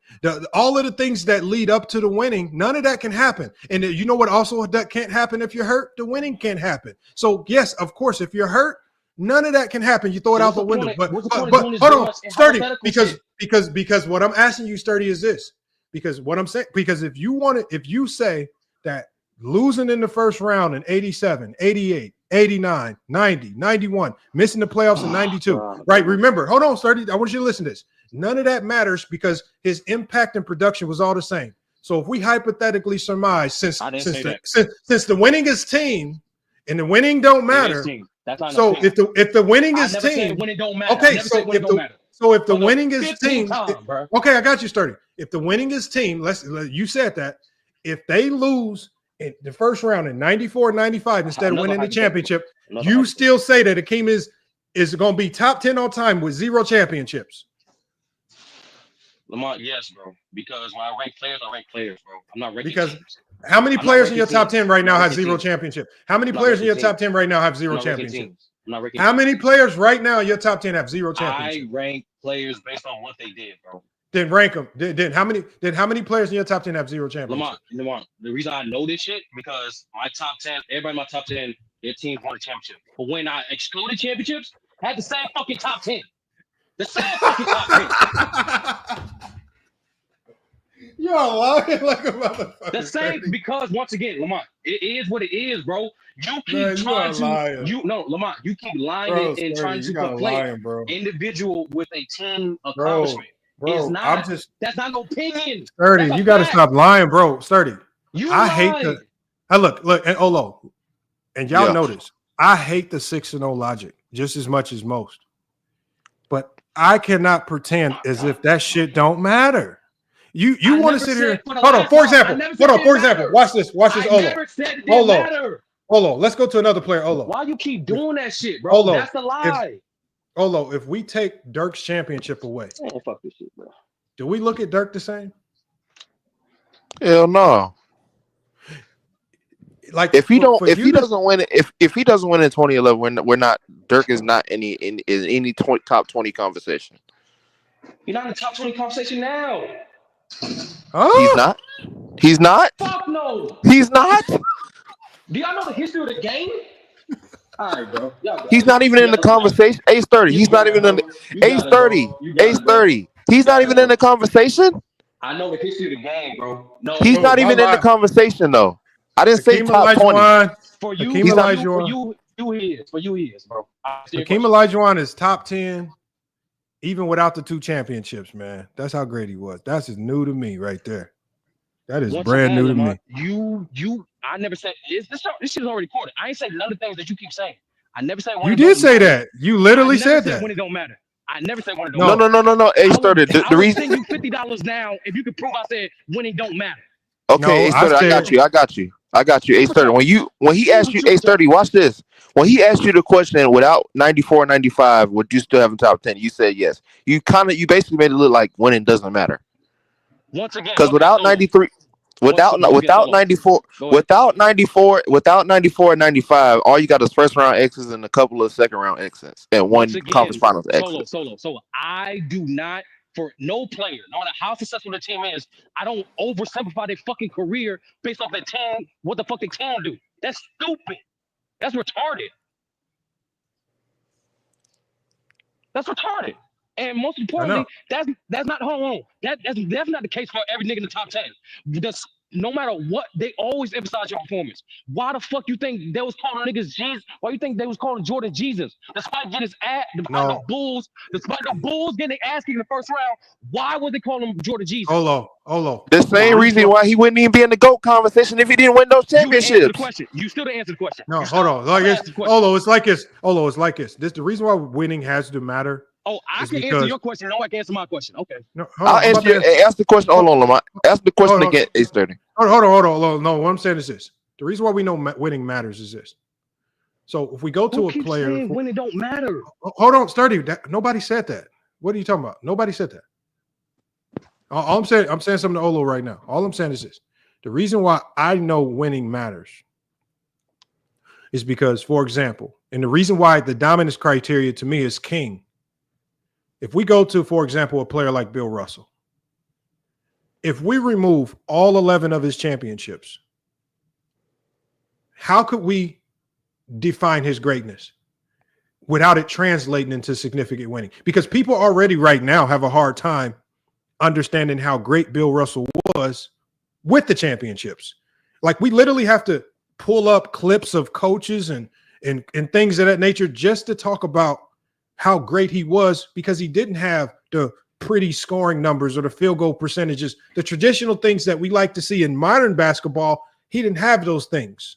But the one thing that he did great was what he did great was recognized by his peers. His peers voted him the MVP 5 times, even though he didn't have the illustrious scoring numbers or the beautiful numbers somewhere, or outside of the rebounding, which the rebounding even in that time frame wasn't that great, because a lot of the bigs were grabbing 18, 19, 20 rebounds. So how do we define his greatness without the winning? The thing is, Bill Russell's greatness is defined. His impact was felt in the results. That's what John Condola said of the Los Angeles Lakers. He says, we don't fear the Boston Celtics when they don't have Bill Russell. He didn't care about his production. It was the impact towards winning that he had. Everything that Bill Russell did impacted winning. Even with all the other Hall of Famers on that team, all the other Hall of Famers, it was Bill Russell who was the one that was a 5-time MVP. He was the one that impacted winning. It just looked a little different than what we see in the modern era of basketball. So as we progress into these other eras of basketball, impact towards winning starts to look a little different. Right? Magic's impact towards winning. It was new. It was flashy, right? But it worked, and it led to a lot of winning. We give him credit. Same with Larry Bird in the 80s. Even the same with Isaiah Thomas a little bit with the Pistons. And he might be getting less credit, but he still gets top 20 consideration, probably top 15 consideration. All of these players that we talk about are great. It's because that greatness ultimately translated into winning. One of the reasons why a guy like Tracy McGrady is going to struggle to crack a lot of these lists is because it didn't translate into the winning. We even have the same gripe. Yeah, and I give you injuries too, but injuries can also impact that as well. But we have the same gripe with a guy like James Harden, right? And, the saving grace for Kawhi Leonard was the championship in Toronto and what he was able to do in San Antonio. But without that winning, that's still stamp seal of approval into the top 10, because it has to equate to something. That is the separator from the top 10 and everybody else. They stand out above the rest because what they did had a second level impact towards winning. It against all odds, being able to overcome bad teams and things of that nature. When we look at what LeBron James did his first 7 years in Cleveland, he didn't need a winning championship to prove that he was a winner. Everything that he did those first 7 years was an impact towards winning, because as soon as he got there, the team got better. Now the team's in the playoffs. Now they're in the NBA Finals. He didn't have to win a championship. That's similar to a king. So the reason why we knew, but it wasn't sustained. When we talk about the top 10, you have to sustain it. Hakeem never sustained it after 86. After 86, they fell off into the garbage can. And they fell off in the garbage can. They fell off into the garbage can. Was it the best players? It don't matter. Oh, now it don't matter. Okay. Because why? So how do you fall off for 6 years? Are you telling me that they did nothing to that roster for 6 years? He didn't fall off. Okay, so where was his impact towards winning? I keep answering that question, bro. And you keep going to like the going first. I keep answering that question the same exact way, bro. The same exact way. You don't lose in the playoffs 5 years in a row and miss the playoffs for a 6 year. But you sitting here telling me you got a hellified impact towards winning? It's just everybody else's fault? I didn't say that. But when he wins the championship, those are but when he wins 2 championships, those 2 championships, he gets all the credit and it puts him in the top 10. I never said that. I said the Rockets won, right? I said because as much as you try to lie,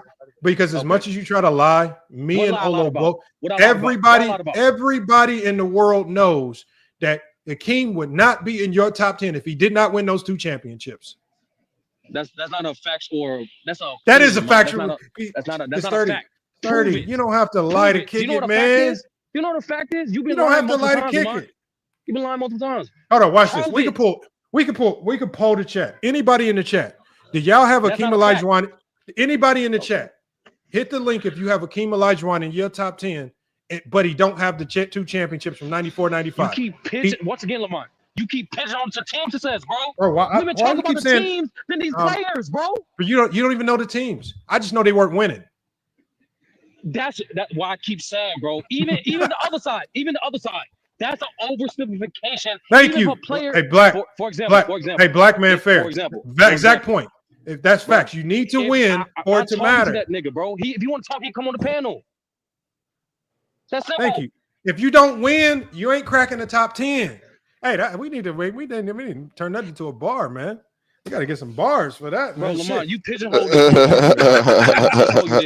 Solo, hey. My whole question. Solo. My question to you was, why were they calling Jordan Black fucking Jesus, even though the Bulls were getting ass kicked the first 3 years of his career? Why? Jordan. I asked Solo. When did they call him Black Jesus? What does this have to do with Jordan? I asked Solo. They was calling him Black Jesus because of his skill set during those series against Boston. He's telling us. Oh, so Sturdy's saying if Jordan was 0-6 in the NBA Finals, he could still be the GOAT. I didn't say that at all. I didn't say that at all. Why are you asking me about? Why I am saying it's a fact.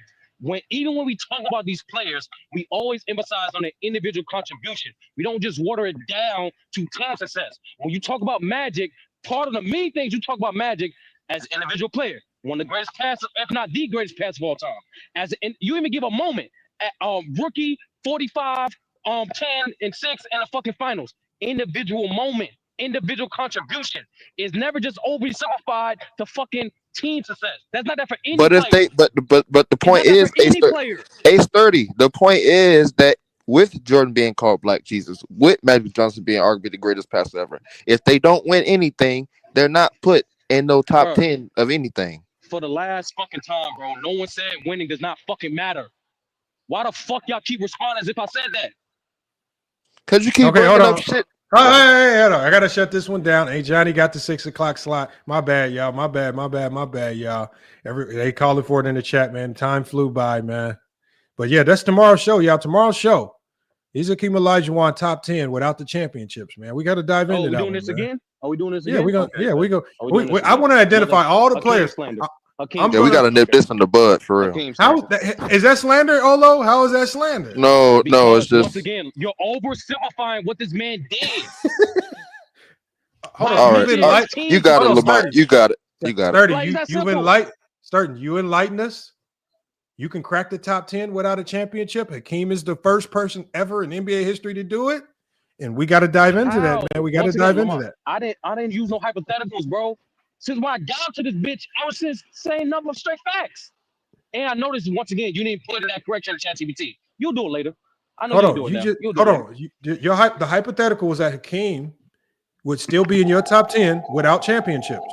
Yes, that's a hypothetical. That did not happen. So why the fuck? But you agree. But you just said if his production was the same and he loses in the first round in 94, 95, then Hakeem is still. The reason I answered that hypothetical question, I wanted to get past that shit, bro. But why are we spending time on hypotheticals? No, but the reason careers. Because the reason why I said that and the reason why that hypothetical matters, Sturdy, is because it shows that you credit Hakeem with the winning. Because if he doesn't have those championships, he's not in your top 10. What else did I say, Lauren, about King? If he doesn't have those championships, truly and honestly, no trolling, nothing. Truly and honestly, if he loses in the first round in 94, 95, but he still has the same production. He's still great. We could even throw in a defensive player of the year one of those years, something like that. If he doesn't have those 2 championships in 94, 95, first round exits, but he's still statistically great. Is he still top 10 all time?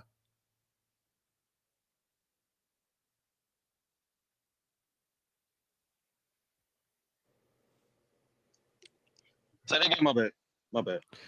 If let's 94-95, let's say Hakeem in 94-95 averaged 30 points a game. He was balling. Let's say he got DPOY one of those years, but his team still lost in the first round both of those years. Is he still top 10 all time?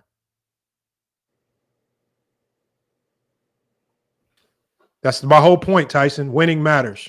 As much as we try to get around it. Don't matter. No. You got to answer his question first. You got to answer his question. What the fuck is wrong with y'all? Hey, 30, you got to answer his question first. This is retarded, bro. What's his question again, bro? What's your question? He said that if Hakeem is averaging 30 and like 15, and he's winning DPOY, and he doesn't win those 2 championships, is he still being put in the top 10 discussion? Well, Solo, how many times do I have to answer this hypothetical question, bro? I'm just asking you the question that he asked. I'm just repeating the question that he asked. No. I said no because earlier you said you answered it just to move along. I said no trolling, just to get a real answer out of you. If we remove his championships, but he's statistically great, even throwing a DPOY in 94-95, he's still averaging, let's say, 30 and 12. But they lose in the first round both of those years, and he ends his career with no championships. Is he still top 10 for you? In my opinion, yes, because championships are a team accomplishment. That's not an opinion. And you know what? I like that. So my next question to you is going to be, my next question is for you is going to be, with Karl Malone being so great scoring wise, got to the NBA Finals multiple times. How come he didn't crack your top 10? How come you? Because there's majority. This is the same fucking time. Every single guy in the top 10 played better in the playoffs than that nigga. Even for his standard, he had multiple playoff woes as an individual player. From missing free throws to not being a good passer. Playoff woes is losing. All this other shit. No, that's losing, right? No. I'm talking about him as a player. See how you keep cutting me the fuck off?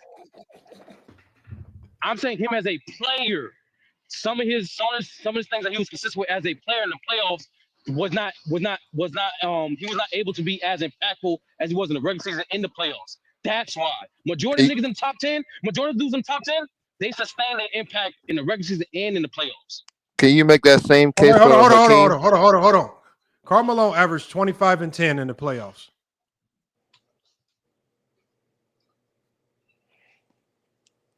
Oh, we're going to stats now. Well, that's his impact. Stats are your impact. Oh, now we're going to stats. But Hakeem, that's your impact. Stats was an impact for Hakeem. Stats was an impact for Hakeem. Now we're going to stats. Yeah. No, but what you hold on. Olo, what did he just tell us? He said Karl Malone's impact in the playoffs didn't translate to what? To the playoffs. Or the regular season. The only reason why we would say it didn't translate is if he didn't win. The only reason because you know what? Take what I said. People don't kill Kobe. He was talking about his individual play though, Lamont.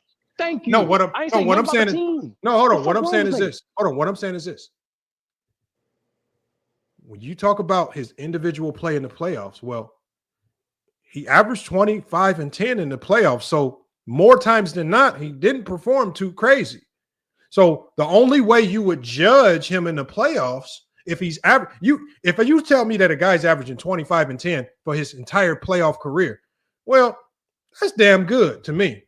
But how do we judge the impact of that 25 and 10 in the playoffs versus the winning and the losing? Because his playoff runs led to a lot of letdowns, first round exits, losses in the finals because they didn't have the impact. That's winning.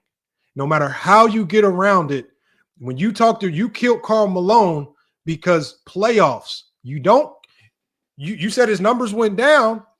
I didn't say that. His averages ain't looking. Averages is looking pretty good. I didn't mention a single fucking number, Lamont.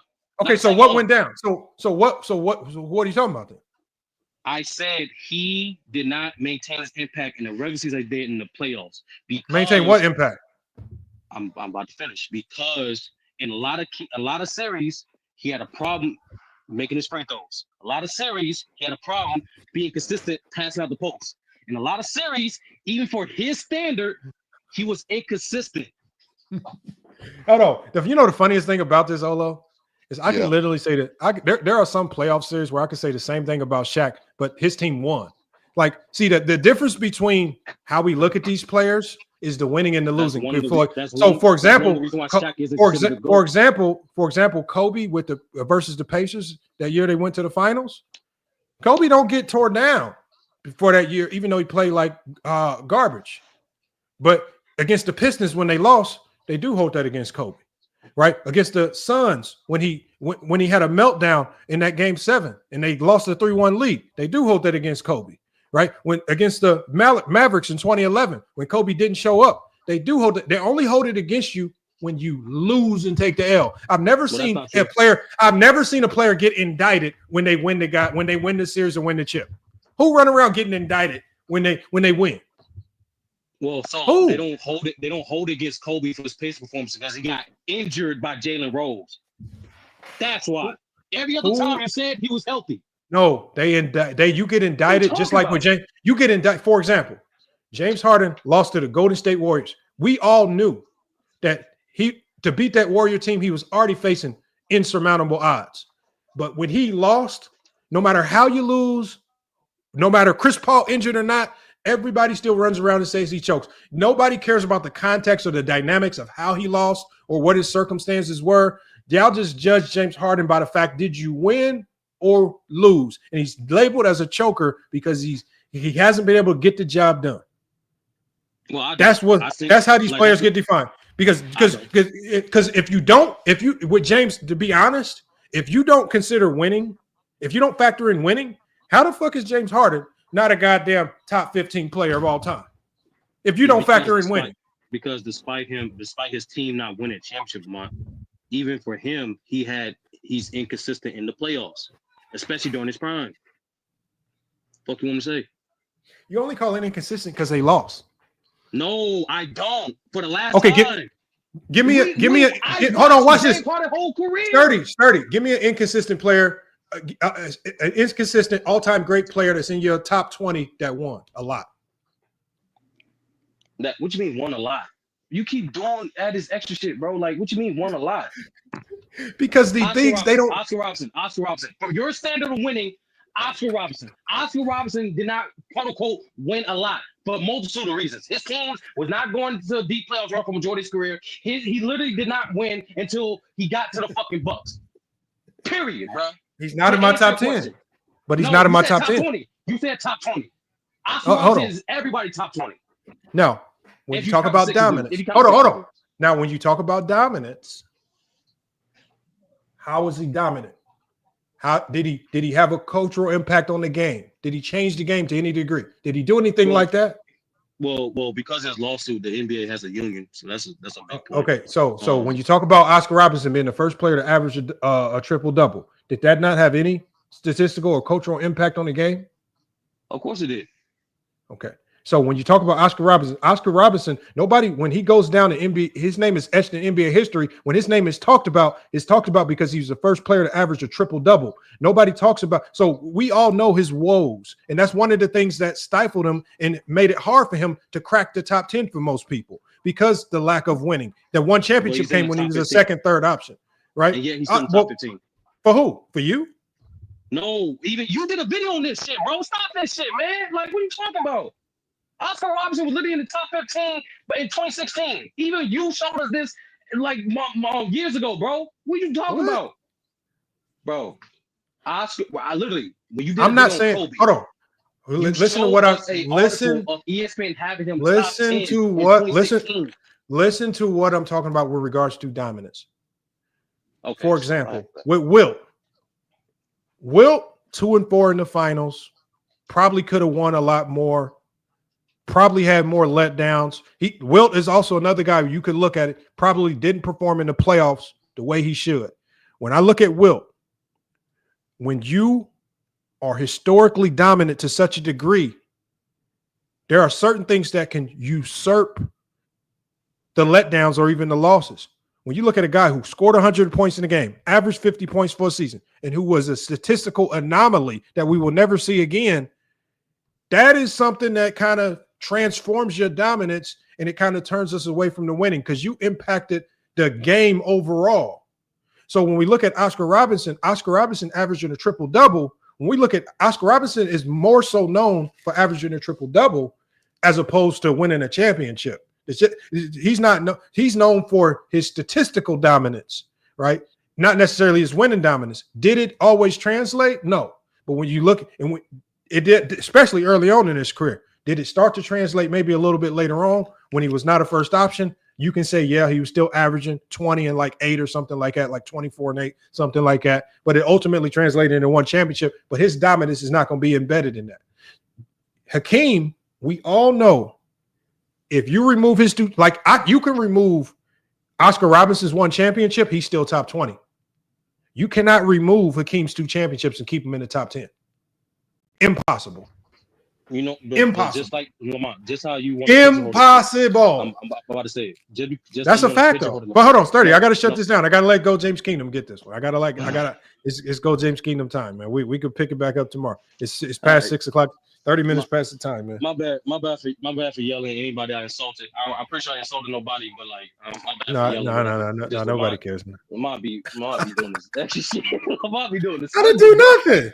I just know I came in top 10 without. This is what we do. This is what we do. I just want the gotta shut it down. I gotta shut it down. Real quick. Hold on. No, the record's going to show that Hakeem Olajuwon is top 10 without the championship. I want to say this. I want the record. According to Ace 30. No. Last stream. Sturdy. Now you said that. Hold on. Last stream, I used ChatGPT to prove to Lamont how rigged that the Mavericks getting number 1 seed was. And now I corrected ChatGPT on the competition between Hakeem and Steph Curry. Thank you, ladies and gentlemen. I am Sturdy. Stay 30, my friends. That's it. Boy, that's an ultimate deflection. Run away from Hakeem. I know you ain't talking about deflection. I know Take you your right, bro. Just make sure you come for the next stream, though, Ace 30. We ain't finished. Y'all. Hey, everybody in here. Hakeem Olajuwon is top 10 without the championships. And once again, Lamont, no one. All right, bro. That's crazy. Right, I learned something today that I never knew before. No, I said a bunch of things. I learned. Olo. Am I wrong? Olo. Am I finessing or lying or adding on to that, or am I right? Yeah, is that the takeaway? Olo. That's the takeaway. Hey, that's what you said. That's the takeaway. That's what you said. I said. All right, bro. All right, Lamont. That's wild. That's wild. I'm finna ride with Mon on this one. All right, bro.